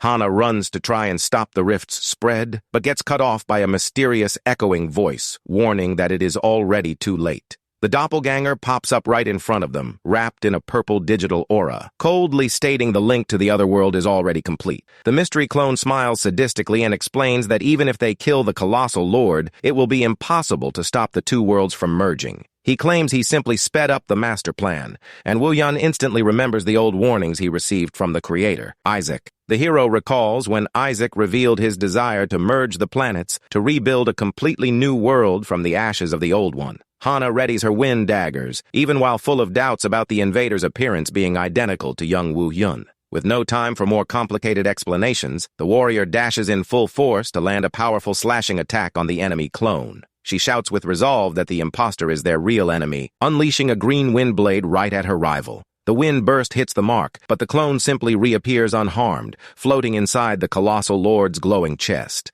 The imposter labels himself the creator's apostle and challenges the duo to find him in the new perfect world if they truly want clear answers. Woo Hyun and Hana look on in shock at the giant creature, trying to prevent its escape, but the mystery enemy begins fading before their eyes. The clone tells them to hold up and triggers a bright teleport animation, vanishing completely into the purple energy. A violent shockwave is set off by the Stone Lord, throwing both agents far back with brutal force. The two warriors cough up blood as they hit the frozen ground, and the stream chat begins fearing for the duo's fate. Hana yells out with difficulty, saying they need to pull back immediately, and Woo Hyun agrees upon sensing the enemy's insane power. Massive pillars of purple energy erupt from the ground, and the two agents run with everything they have to clear the area before the collapse. A blinding flash wipes out the screen in a massive blast as the duo tries to take cover from the total destruction of that zone. Relieved to have made it out, Hana stands up struggling with head pain and worryingly asks if her young partner made it out fine.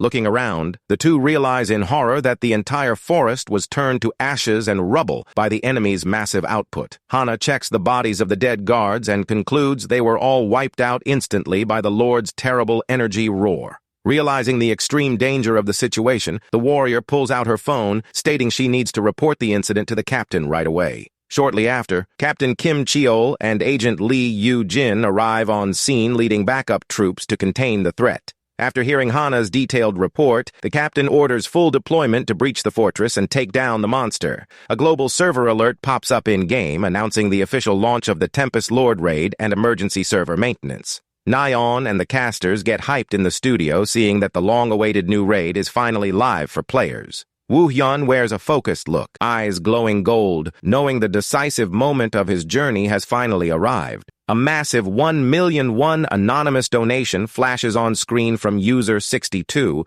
who is actually Isaac in disguise. The screen displays the prota's serious profile contrasted with the confident, mysterious smile of the game's enigmatic creator. Another huge donation pops up on stream, and the caption suspensefully announces that the real game is about to actually begin. The scene cuts to the exterior of a charming city cafe where two young girls chat casually about current topics. Inside the venue, the blonde girl asks what her friend is watching, and she happily replies she is following the tournament event. The blonde mentions the stream is breaking records and asks her pink-haired friend if she has ever heard of Baek Woo-hyun. The pink-haired girl repeats the hero's name with a confused, thoughtful look, looking like she is trying to recall some hidden memory. She shyly answers she has never heard of him, and the blonde thinks it is normal. Mentioning her friend doesn't really follow streams. The pink-haired girl thinks to herself that the guy on screen is super handsome, while her friend praises his gaming skills. The blonde remembers her friend played the game before, and the pink-haired girl confirms, saying she only tried the beta test version. She reveals she fell asleep mid-character customization and had a really weird nightmare, deciding to never hop back into the virtual world. Staring at Woo Hyun's photo on the phone screen, the girl gets a chill and wonders why she feels like she already knows him from before.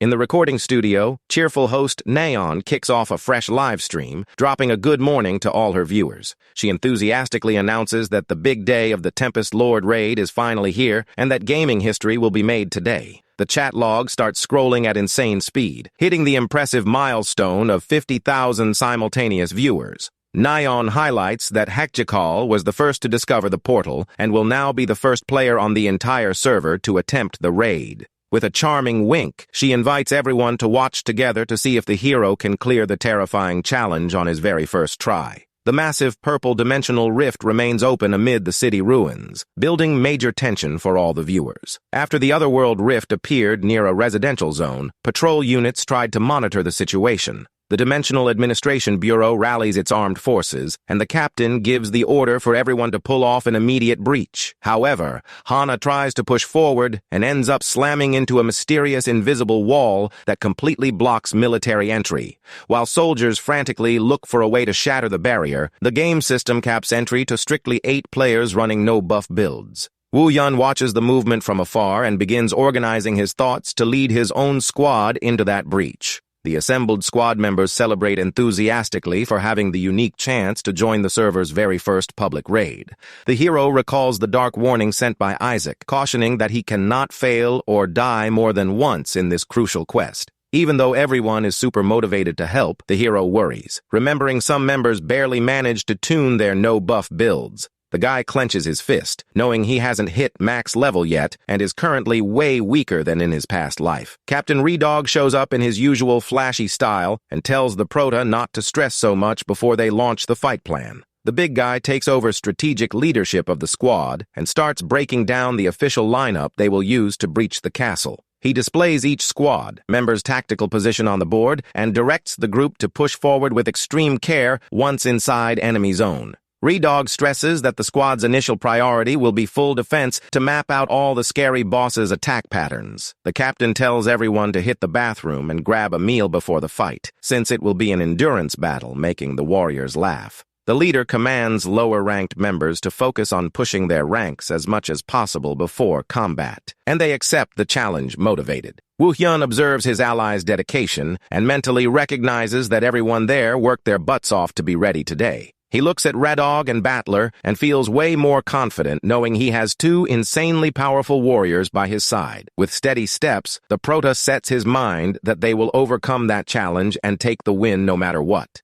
Ignoring warnings from guards trying to block their path, Woo Hyun leads his squad's push toward the purple portal. A system prompt flashes on screen, asking if they wish to launch the dangerous raid against the feared lord at Tempest Castle. The squad officially enters the raid with a 90-minute timer and is immediately greeted by a heavy pouring rainstorm. Redog tells everyone to watch their step, while Neon comments on stream that the team finally managed to step into the other world. The hero points his sword toward the horizon, indicating the feared Lord's castle is located right ahead of them. Battler remarks the objective is farther than he thought, and the chat debates if 90 minutes will be enough to get the clear. Woo-hyun orders everyone to sprint toward the castle as fast as possible, and Captain Redog leads the push with a hyped shout. The warriors dash at top speed down the wet trail while the heavy storm continues pouring down on them. Suddenly, a giant, monstrous creature erupts from underground trying to ambush the hero, who reacts fast by pulling his sword. The prota leaps over the mud and readies a fatal strike against the giant bugs blocking the path.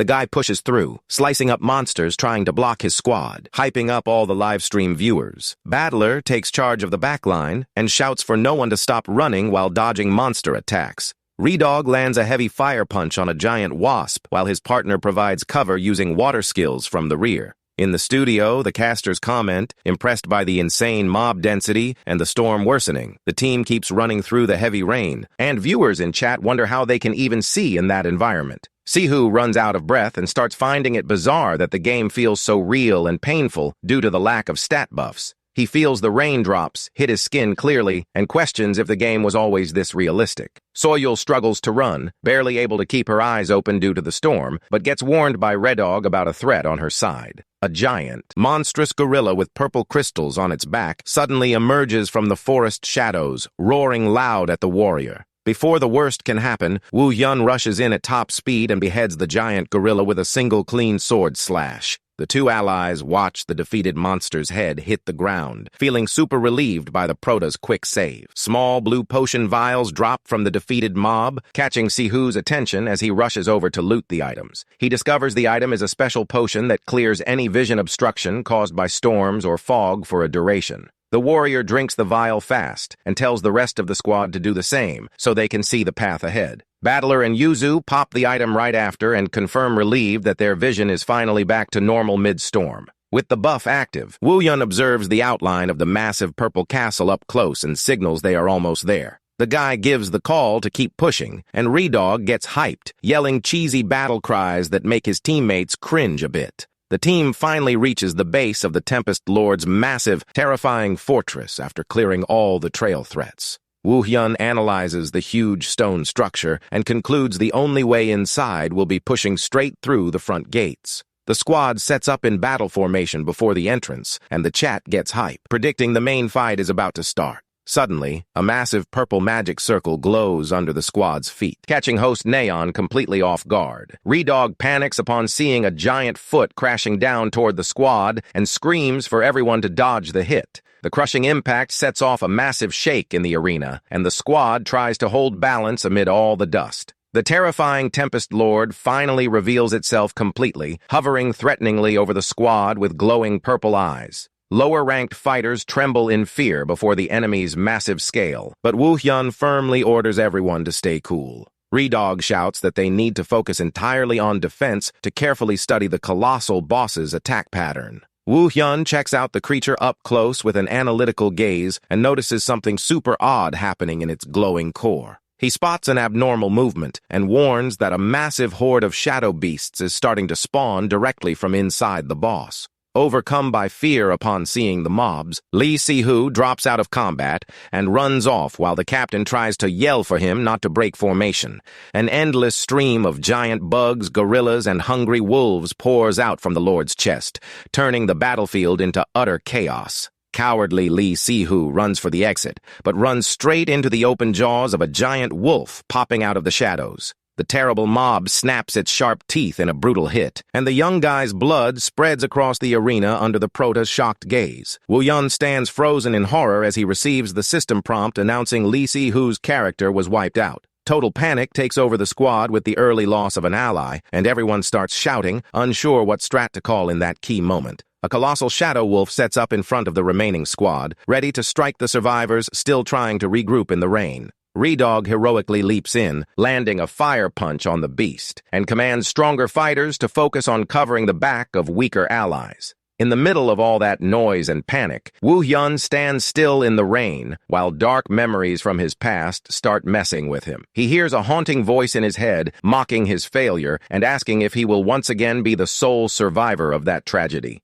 The hero finally snaps out of his trance upon hearing his teammates' desperate screams, shouting his IGN in panic. Giant praying mantis suddenly appears behind the guy to land a fatal backstab while the caster tries to warn about the threat. Before the monster's blade hits, Ariam rushes in fast and blocks the attack with her sword, saving her coach's life. Right after, her twin brother Dawn leaps in, landing a clean kick to knock the mob completely away from their vulnerable leader. The twins start comically arguing over who actually secured the kill, leaving the prota completely lost for words. Woo Hyun takes a deep breath to regain focus and sets his mind that they can't waste the only shot at victory they have in this fight. Suddenly, a fast wolf attacks young Ariam and manages to slash her arm with its claws, making the warrior groan in pain from the unexpected hit. Holding her bloody wound, the girl realizes mobs won't stop spawning and warns they can't keep draining energy like this. Yuzu steps up from the back line and conjures her shadow spikes from the ground, impaling the attacking wolf and saving her teammate.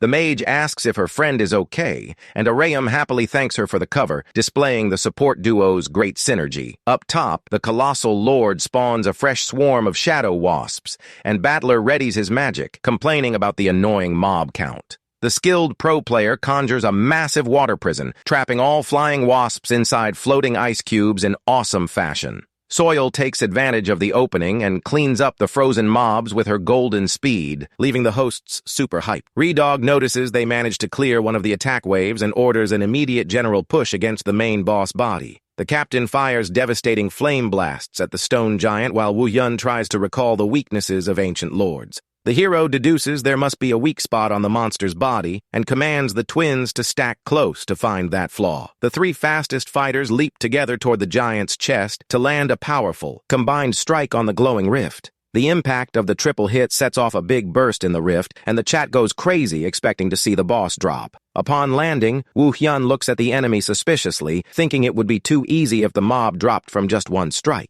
His doubts are confirmed when the giant's huge purple eye opens wide, glowing with rage and pure malice. The colossal creature shocks everyone by speaking in a deep voice, calling the fighters puny insects who dare to challenge him. Redog realizes the enemy is about to counter and orders an immediate front-line pullback before they get hit by the strike. The enraged lord roars, stating he will wipe out all invaders, and summons a giant dark tornado that starts sweeping the entire field. The captain screams frantically for everyone to focus purely on survival and start an emergency pullback from that danger zone. The massive cyclone advances, destroying everything in its path, and the fighters struggle to run due to the slick ground from rain. In the recording studio, the casters comment on the squad's lack of coordination and break down standard strats for this type of phase. The caster explains the 3 obstacle mechanics in games, which involve surviving the timer, clearing targets, or burning the boss directly. Battler realizes running forever won't be the solution to clear the phase and decides to test the resistance of that terrifying wind tornado.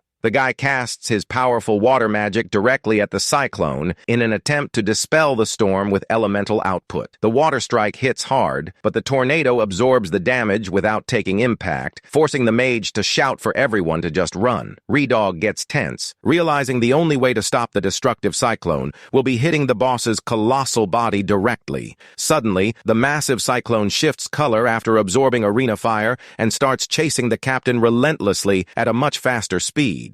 The warrior realizes the tornadoes react to attacks and decides to use them to draw boss aggro while the vanguard hits the weak spot. Woo Hyun pushes forward with his giant sword while the twins confirm they got the plan to burst the colossal boss once and for all. The 3 warriors leap together and deliver a fast string of combined hits, trying to break through the mob's defense. The colossal mob tries to counter, reaching out its giant hand toward Woo Hyun to crush him mid-air. Woo Hyun dodges with agility and uses his dark blade to hold off the violent push of that monstrous fist. With eyes glowing yellow, the hero readies an attack with all his accumulated output. The strike hits the mob square, making the giant roar in pain, leaving viewers impressed by the hero's devastating output. The impact is so heavy that the enemy's stone shell finally starts cracking, proving he isn't unkillable. Red energy wraps around the giant's body as he struggles from the weight of the surprise attack. The twins look in awe at their master's power and resolve to push even harder so they don't fall behind in combat. Swords drawn, the siblings advance, determined to keep up the pressure on the weakened mob. Yuzu sighs in relief, seeing the terrible tornado finally start to fade, though she is still exhausted from fatigue. But the relief is short-lived when she catches a weird shift in the air, getting confused, unable to tell what is happening. Redog celebrates the windstorm clearing and lets the others know his area is also completely clean. In the studio, the casters explain that hitting the boss was indeed the trick to clearing the tornadoes and saving time. Landing on the ground, Dwan naively asks if they managed to beat the mob, pulling classic early celebration bad luck. The stone giant cracks a sinister smile mid-rain, revealing the worst is yet to come for the squad. The stone body begins shattering completely while chat viewers realize the real beast is about to break free. Woo-hyun shouts for everyone to go on high alert upon seeing the boss take an imposing fresh stance with a purple chest glow. The creature unveils its true form with colossal wings, leaving the audience terrified by the ridiculous difficulty of this aerial battle. Battler senses the overwhelming pressure from the enemy and yells for everyone to prepare for the incoming impact of the next skill. The monster flaps its giant wings and sets off a wind blast so violent it nearly throws the whole squad back from the pressure.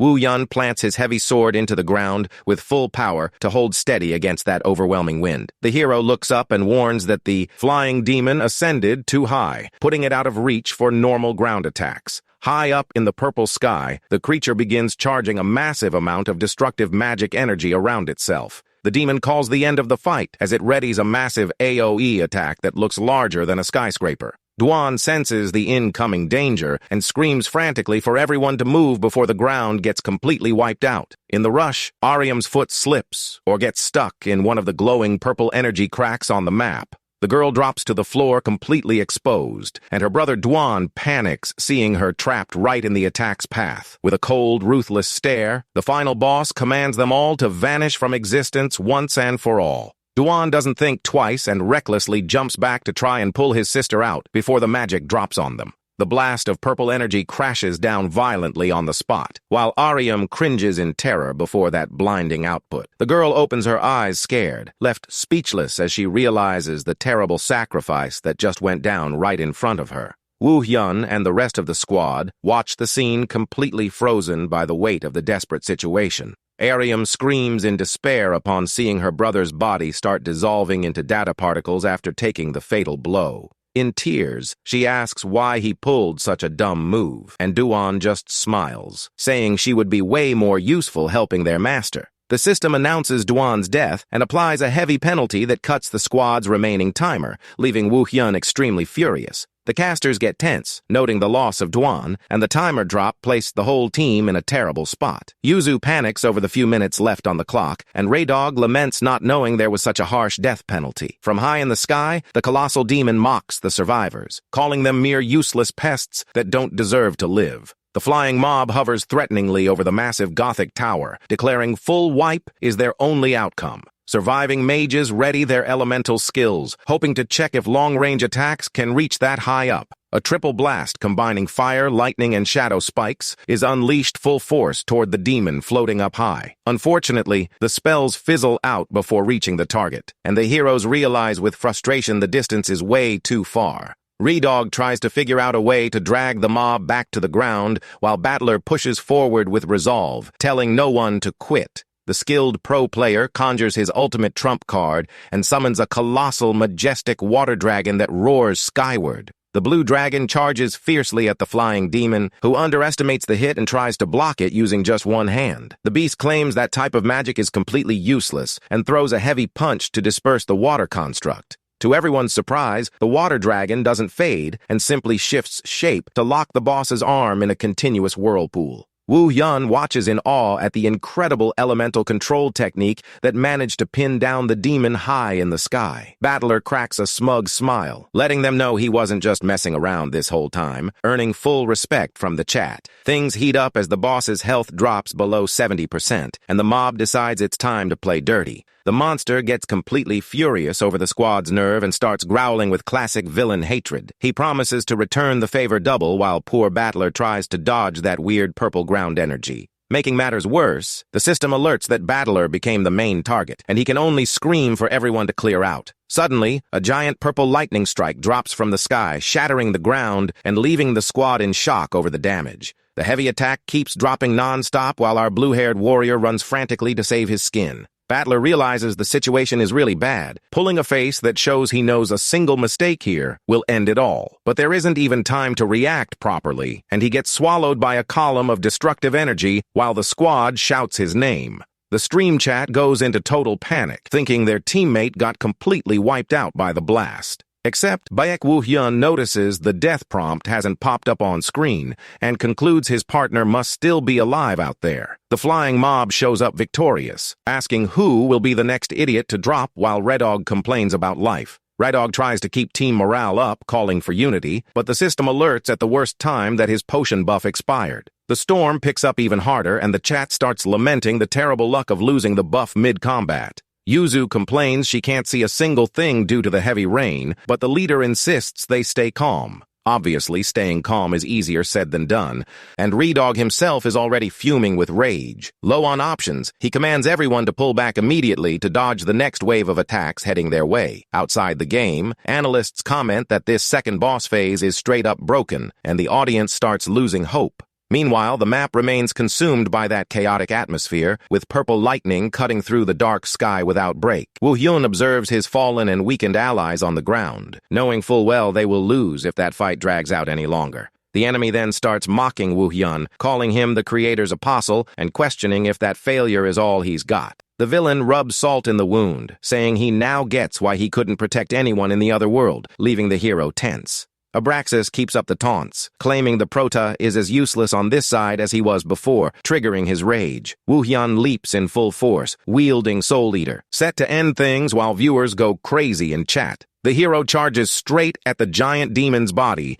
landing a heavy strike to break his ruler act. Woo-hyun dodges through flying rubble in all directions, staying completely focused on hitting the opponent's weak spot. He slides across the arena with impressive agility, passing right under the mob's nose before it can even track him. Except the beast isn't about to take hits for free and starts gathering a massive amount of purple energy around its body. The impact is so heavy, it launches Woo-hyun high into the air among floating rocks, while the demon locks its glowing eyes on him. Even mid-air, the Prota manages to spin his blade, creating a sharp light slash that flies fast toward the enemy. With a precise, acrobatic move, he delivers a clean slash, ignoring gravity and the surrounding chaos. The mob still tries to use its giant hand to crush him, screaming that all that hero effort is completely useless. But Woo-hyun's blade cuts through the creature's fingers, setting off bright sparks and making the giant roar in pain from the damage. The Prota lands steady on the ground, letting out a sigh of relief as his sword glows bright with the opponent's blood. Suddenly, Soul Eater begins absorbing the boss's blood, unlocking the fourth sealed effect to Woo-hyun's surprise. In another corner, Battler finally wakes up feeling dizzy in the middle of a dark, wet forest, confused about where he ended up. He remembers the raid and realizes he only survived thanks to his shield, but finds it really weird to pass out inside a game. Looking toward the horizon, Battler notes he is far from the castle and hopes his teammates are holding up in battle. Realizing he has no time to waste, the warrior starts moving fast through the woods to try and regroup with the team. Meanwhile, the battle sky keeps getting torn apart by that dark energy, showing the beast is still active. Woo-hyun ignores threats and charges in again full force, ready to land a final blow and take the creature's head off. With a cold, locked-in gaze, our Prota channels every drop of strength he has left to make sure the mob doesn't leave alive. He manages to land a clean, direct hit, setting off a red energy burst that has analysts cheering big time. The boss HP drops under 40%, and chat viewers start trolling, saying the clear is locked in. The weapon's fourth effect kicks in, boosting Soul Eater's output as the hero's stamina drops. The demon realizes the tables turned and pulls a face of pure rage, gathering all remaining strength to hit back. He roars angrily, ordering the hero to vanish, and uses a devastating skill that shakes the ground completely. A massive shockwave spreads, throwing Wu Yun back, and analysts scream frantically for him to get out of there. The mob's attack area expands insanely, making the chat beg for the prota to run before it is too late. Adding to the suspense, Wu Hyun's boot slips on the edge of a rock that starts crumbling right in the tight spot. The hero coughs blood from the strain while Red Dog and Yuzu scream his name panicked, seeing their teammate in that critical spot. Out of nowhere, a wave of super clear water pops up from nowhere to flip the script and save our prota. A protective magic water barrier wraps around Wu Yun, shielding the guy from that fatal hit and leaving him pretty confused. He looks back with a blood-smeared face and spots legendary Battler standing tall, controlling sea currents. Battler lets out a classic sigh of relief and celebrates making it right at the clutch moment to help out. On stream, the crowd goes wild with the hype return of this warrior everyone swore was already wiped out. Wu Yun thanks him for the clutch, save while hyped Red Dog shouts in joy, seeing their teammate made it through.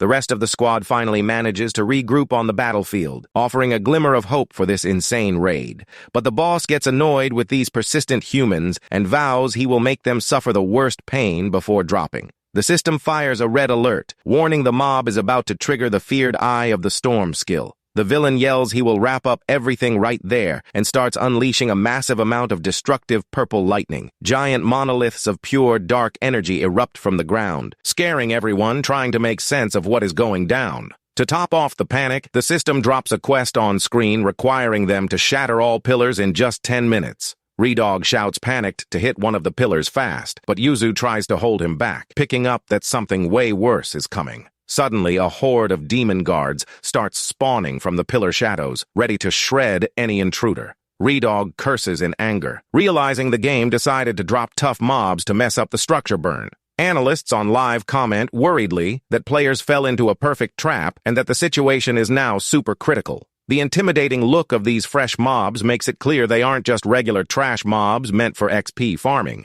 The broadcast breaks down that if they don't wipe out everything in time, the boss will trigger that classic instant wipe skill. But before they can even set a play, a violent electric zap hits the squad out of nowhere, making one of them scream in pure pain. Redog yells for everyone to duck as giant lightning strikes drop from the sky, slicing the terrain at crazy speed. Unfortunately, Mage Yuzu takes a direct hit from one of those electric bursts, and the system prompts her death message. Allies watch helpless as she fades into virtual data, while casters lament that she couldn't dodge in time. The system penalizes the squad for the loss, heavily cutting the mission timer, which leaves viewers horrified. With no time to grieve their friend's loss, demons rush full force at the remaining players in melee combat. One of the squad's warriors tries to block an attack from a giant, but the impact is so heavy she realizes the strength is out of this world. Another lightning strike hits another team member, setting off absolute panic and raising doubts if that was another loss for the group. The fight turns into a straight-up one-sided beatdown, and chat comments start labeling that scenario as pure hell. Not even Redog's fire magic works properly, and the demon simply counters, laughing off the joke damage it took. Wu Hyun realizes time is slipping away and that keeping up defense like that will lead to full failure. Set to solve the situation, he readies his weapon and runs solo to meet the demon horde steamrolling everything. He closes his eyes for a second, locking into every sense and opening his 5 senses to read enemy moves. It is in that moment of full focus that his gaze shifts completely, and his combat perception hits a whole new tier. The surrounding world seems to freeze, and he starts seeing the tracks and paths of all enemy attacks in space. With that perception overload, time slows down for our hero, letting him breeze through, slicing up demons with ease. He moves like a red blur of raw speed, cutting through air and mobs without a single one managing to even react. Right after, the sound of breaking glass echoes across the battlefield, revealing the pillar's protective barrier started cracking.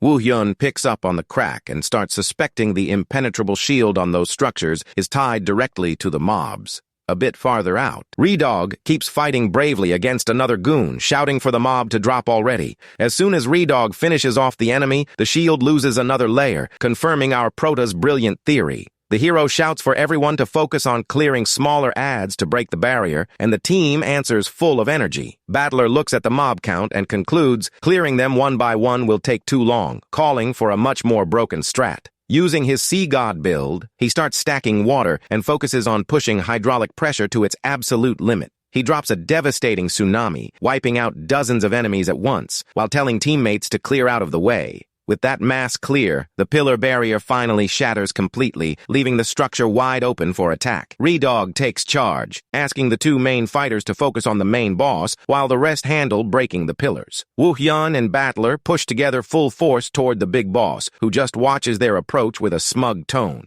Abraxas mocks the duo's push, unleashing a massive energy blast and claiming that assault is useless. But Battler uses his legendary water barrier skill, nullifying the Lord's strike and allowing the push to keep going. The giant demon realizes his ultimate power was easily blocked by water and wears a face of pure hatred. Capitalizing on the clean opening, Woo-hyun runs right up the giant mob's arm, scaling the enemy to deliver the master hit. Woo-hyun locks all his power into the final blow, shouting he won't miss no matter what to wrap up the boss fight. Battler shoots a high-powered water jet to launch his partner up, shouting he won't let the demon counter at all. The Prota spins his Soul Eater blade mid-air with incredible style, ready to cleave the giant enemy. The red slash hits the villain's chest clean, making the mob let out a roar of pain that echoes across the ruined map. The Tempest Lord wears a face of pure shock, unable to believe simple humans managed to hurt him that badly. The mob flaps its wings and pulls back into the sky, leaving Woo-hyun frustrated to see the coward run again mid-battle hype. Woo-hyun calls his partner over and whispers a secret strat, while the host complains she can't hear anything over the rain. Battler opens his blue eyes wide in full shock upon hearing the absurd, risky play the Prota just suggested. But being the fearless warrior he is, he simply nods along and decides it's worth giving that crazy setup a shot. Battler starts gathering elemental magic, forming an extremely tight spinning water sphere in his palm. With a yell, he fires a colossal, furious water dragon that charges toward the boss, cutting through the sky with open jaws. The boss mocks the attack, saying a basic move like that would never drop him, but he didn't expect the surprise. Suddenly, Woo-hyun's boot steps firm right on the water dragon's head, revealing he is using the mob as transport. The hero literally flies, mounted on the water construct, leaving casters in total hype and viewers with chills from the scene. The boss recognizes the hero's stubborn persistence, but starts charging a fatal purple energy in his palm to end the game. The impact of the counter-launch sends Woo-hyun flying, and the chat starts lamenting, thinking it's game over due to the insane difficulty. A curtain of purple smoke and dust completely masks the impact zone, making it impossible for anyone to see the Prota's state. But out of nowhere, he pops up again, cutting through the haze, having used the dragon head as a launch pad to dodge the mob's blast. Woo-hyun drops, landing an insane vertical slash top-down, creating a bright red trail that cuts the air itself. The impact shatters the ground, and Redog watches everything in shock, asking if the hero finally managed to hit that annoying demon. The warrior's boot touches down soft on the pooled groundwater, showing he landed clean after that slick acrobatic move. Woo-hyun stands tall with style, while the system displays the awesome prompt showing boss health finally dropped under 10%. Battler cracks a wide smile and celebrates with a clenched fist, seeing their crazy plan worked out clean and victory is close. Outside, guild members watching the stream jump for joy, shouting to go all out toward finishing the fight. Analysts shout hyped up, praising the miracle pulled off by the hero, reminding everyone that very little is left to clear the boss. Woo-hyun takes a deep breath, calculating there are only 9 minutes left on the clock and that they need to wrap this up ASAP. Except the boss refuses to give up and starts stacking 2 colossal spheres of purple electric energy in his hands for a final strike. The demon manages to land a brutal surprise counter, making the Prota cough up blood and let out a painful groan. The chat panics seeing Woo-hyun drop, while viewers beg for the hero to hold on firm and not drop at the very end of the raid. Casters freak out, warning that the Prota is in severe danger after taking that unexpected hit in the final second. The Tempest Lord reaches out his giant hand, covered in purple electricity, set to permanently crush the helpless hero on the ground. But loyal Battler pops up right on time, conjuring a protective water shield to hold off the giant mob's destructive fist. The power of the boss's strike is so overwhelming, it starts shattering Battler's water shield, leaving the guy in total desperation. Battler gets thrown back brutally, making Woo Hyun yell out his friend's name while the chat watches that terrible scene in shock. The boss stares down fallen Woo Hyun and mentions he heard a lot about him, but admits he never expected to get backed into a corner like that by him. Even covered in blood, the prota cracks a smirk and taunts his rival, saying he thought the mob's power would be way higher than that. The demon gets furious over the guy's nerve and squeezes him with brutal force, pulling another gut-wrenching cry of pain from our prota. The hero coughs blood with a suffering expression so realistic that chat viewers start questioning if the game is way too real. Analysts on Live also find Woo Hyun's painful reaction odd, thinking it is weird he seems to actually be feeling physical pain in the booth. In desperation, remaining allies decide to burn the boss full force, joining Output to try and save their teammate from that terrible spot. Redog fires his burning flames alongside lightning blasts from other members, aiming straight at the colossal mob's face. But the enemy isn't even flinched and tosses them all aside like rag dolls, leaving viewers terrified. Woo Hyun, fallen and bloody, feels his consciousness fade bit by bit, but fights internally not to pass out right at that key moment. Suddenly, a sweet voice shouts Baek Woo Hyun's name, making the guy wake up startled and gasping for air on a clean, comfy bed. He sits up abruptly, asking about the Tempest Lord, while a mysterious pink-haired woman looks on completely lost.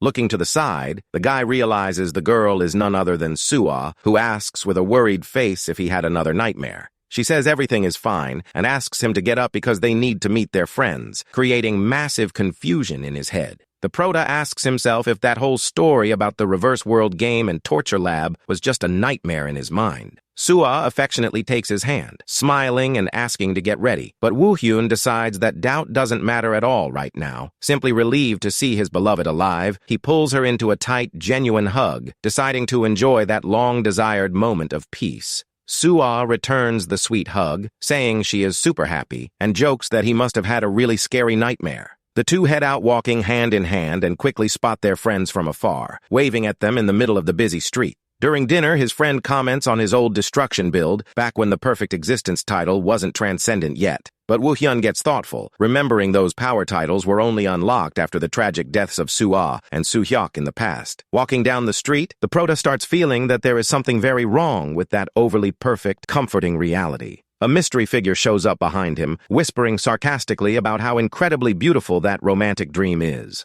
In the blink of an eye, that whole sweet illusion begins shattering, and Woo Hyun finds himself alone in the middle of nowhere, totally shocked. He stands lost on the dark street, trying to wrap his head around what weird thing just happened, while hearing a familiar voice call his name. Suddenly, his friends appear with dark looks and faceless eyes, asking in a creepy way where he thinks he is going. A giant, bizarre eye pops up in the dark, calling out the hero and asking if he is going to cowardly abandon them once again. Woo Hyun snaps awake in the real world, getting thrown against a cracked wall, realizing he actually passed out mid-real raid. He sees his allies are still fighting bravely, using fire and lightning magic to hold the boss while he recovers. The hero opens the system board, seeing 6 minutes remaining, and decides to make a small tweak to his build, focusing on telekinesis. He concludes that instead of running incomplete perfect existence, a pure destruction build will deliver way better results right now. On the field, young Ariam drops to the ground hurt, and the squad shouts frantically for her to watch out for the approaching mob.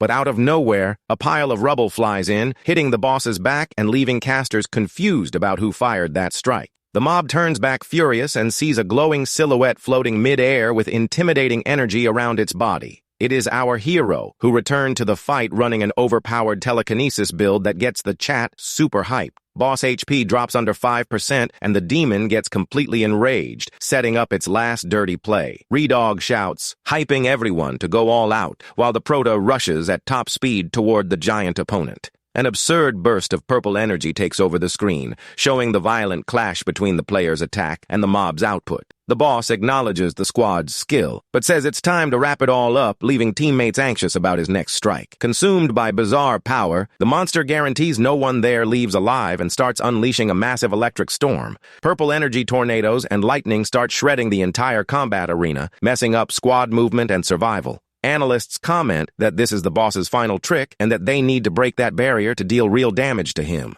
The caster reminds everyone there are only 5 minutes left on the clock, asking them to give their absolute all in this desperate final stretch. One of the female warriors gets thrown up by one of the energy whirlpools, complaining that these barriers keep messing things up. Redog attacks with a heavy fire blast, while the relentless clock on screen warns there are only 4 minutes of combat left. Woo Hyun knows full well that if they don't finish this quickly, time will run out, and the whole quest will fail at the worst moment. He tells Battler he will completely ignore defense to focus purely on offense, leaving his protection entirely in his teammates' hands. The two push forward in sync while the colossal boss raises its massive body, ready to crush the remaining invaders. The clock marks just 3 minutes left while the map shakes with the boss's rage trying to crush the hero no matter what. Battler gives the green light and fires his concentrated water magic to clear the path, ensuring the Prota can advance freely. The blue-haired warrior gives his absolute all-blocking enemy strikes while the clock shows a mere 2 minutes left.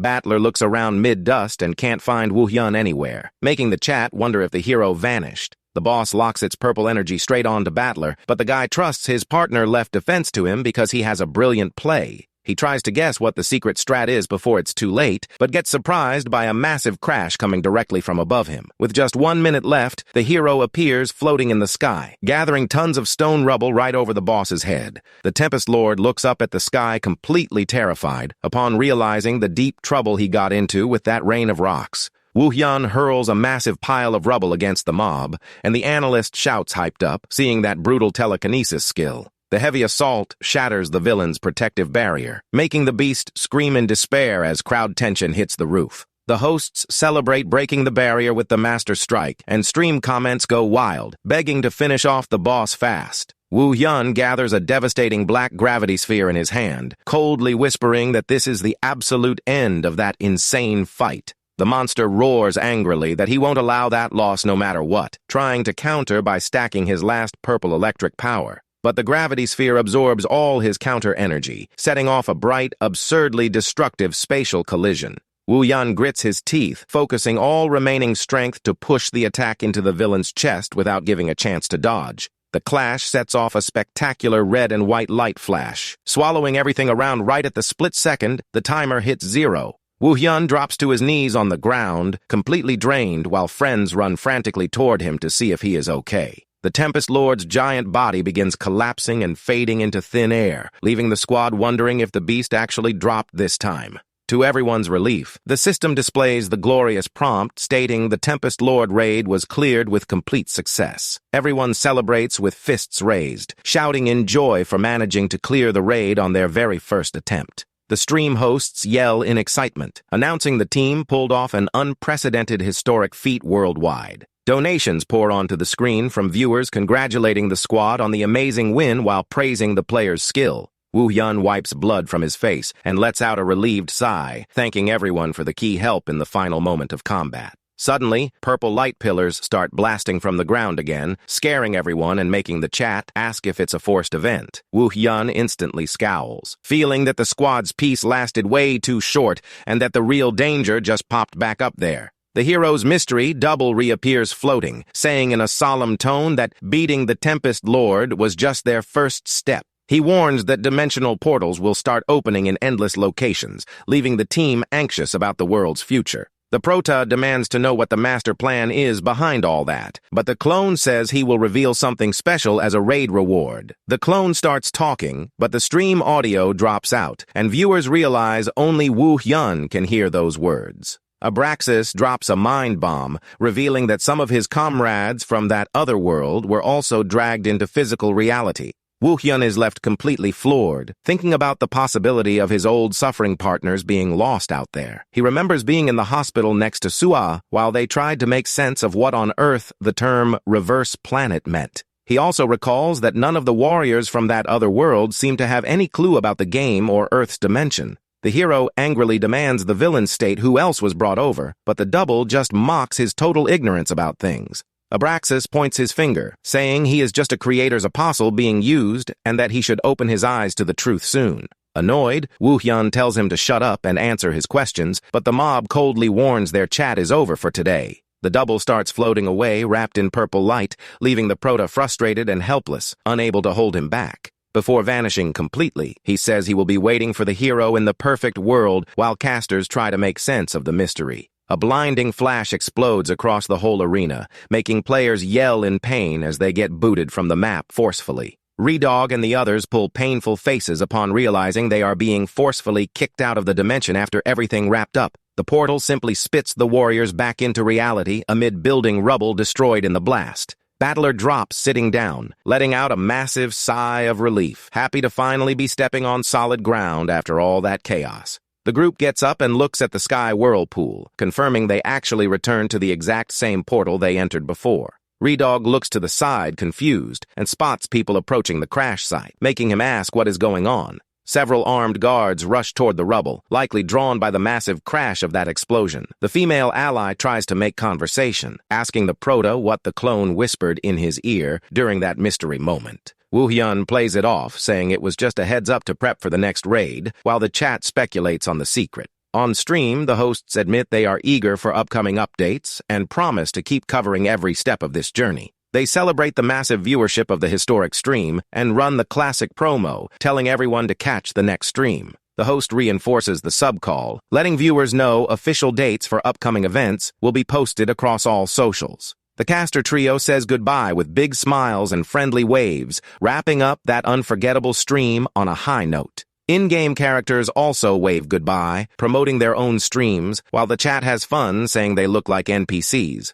In the guild hall, Woo-hyun rests his exhausted arm, feeling the full physical weight of that crazy fight taking its toll. The squad gathers to celebrate with high fives and backpats, happy to have survived and cleared that impossible challenge. Redog praises Woo-hyun and Battler's monster performance, admitting the two carried the entire team masterfully. The female warrior vents, upset thinking she didn't help much, but Redog comforts her laughing, saying everyone would have dropped without the hero. Teammates agree they owe their lives to the Prota and plan a special celebration, but he just watches everything in silence. In the hero's mind, haunting echoes whisper his name, begging for help and pleading for him not to leave them in the dark. A week passes, and we see Woo-hyun's black boots stepping on green grass near an abandoned industrial facility. The guy walks alone, thinking it has been a long time since he last hopped into the game casually without needing to stream for anyone. He reflects on the leads he pursued in the real world, with little luck, while trying to process the weird reveals the clone dropped. Making matters worse, developer Isaac sent a cryptic text congratulating him on the success and vanished without answering his questions. Woo-hyun enters an abandoned warehouse upon receiving a call from a mystery gray-haired man waiting patiently on a bench. The Prota says he would like to ask a few questions, knowing his acquaintance is in the game and unlikely to be one of those who vanished. He asks if the man knows names like Shin-Soo-ah or Choi-Soo-hyok, but the mystery guy assures him he has never heard of anyone. Reading his face, the hero realizes he doesn't seem to be lying and concludes he will have to look for answers elsewhere. Thanking him for his honesty, Woo-hyun turns and starts walking toward the exit, stating he has other urgent matters to handle. But out of nowhere, the mystery gray-haired guy breaks the silence and clearly speaks the hero's real name out loud, Baek Woo-hyun. The Prota stops instantly with his back turned, feeling a chill and wondering how that alleged NPC knows his actual real name. The gray-haired man reveals he investigated his life and already knows his other identity, but assures him he holds no hard feelings.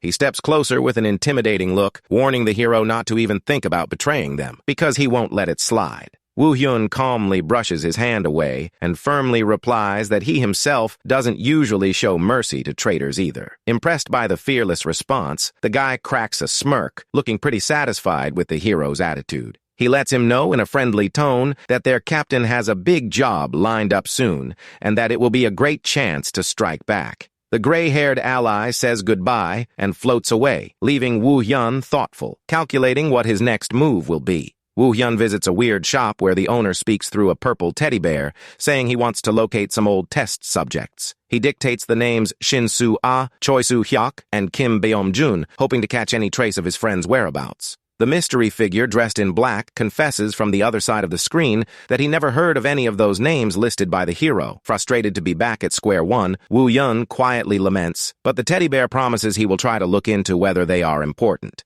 The hero accepts the help and asks the price, but the shopkeeper lets him know that instead of money, he wants Woo-hyun to do a favor later on. The shopkeeper demands he reveal everything that happened in the other reverse world, showing he already knows secrets few people do. Woo-hyun agrees, and the mystery bear stresses he will do whatever it takes to find the people, asking him to return to the shop soon. Leaving the ruined venue, the prota takes a deep breath, but his phone suddenly rings, signaling a fresh notification. He pulls the device from his pocket and gets pretty surprised reading the urgent text he just received in the middle of that dark night. It's Young Nayeon, chewing him out for being logged in and reminding him of their important cafe meet at 5 p.m. sharp. No delays. The scene shifts to the outside of a stylish modern coffee shop named Africa Gallery Cafe in the middle of a busy street. Sitting at a table, Nayeon curiously asks why he logged into the game when he said he was going to rest, and the hero tries to dodge the question. She pulls a scary face, suspecting he was progressing the game story behind her back, leaving the guy pretty tense.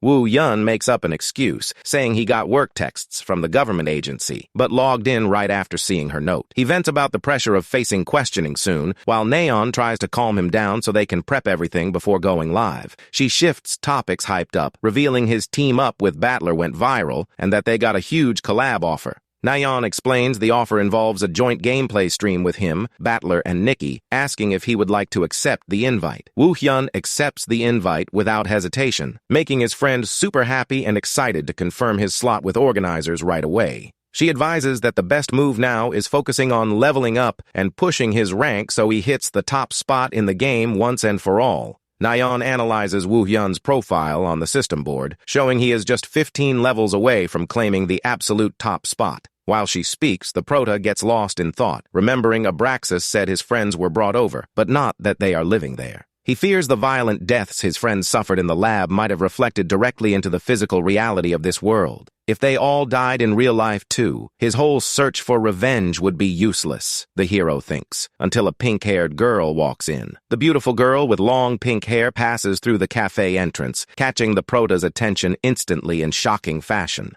Woo-hyun freezes completely in total shock, feeling his heart race upon recognizing that familiar, beloved face. He can't believe his own eyes, seeing the image of his beloved Sua walking in alive right there in front of him at that cafe. On a desperate impulse, he stands up abruptly from the table, nearly knocking over his chair from the force of that overwhelming surprise. He runs over and grabs the girl's arm, calling her by her full name, Shin Sua, with a mix of despair and hope in his eyes. Startled, the girl confirms her name is Shin Sua, but asks confused how that stranger knows her name, leaving him stunned. Nayeon grabs Woo-hyun's arm, completely lost, demanding to know what got into him to act so impulsively with a stranger. The pink-haired girl stares at the guy's face up close, looking like she is pulling up an old memory, and softly whispers his first name. Sua opens her golden eyes wide and asks, trembling, if he is Baek Woo-hyun, closing the chapter with a crazy, impactful reveal.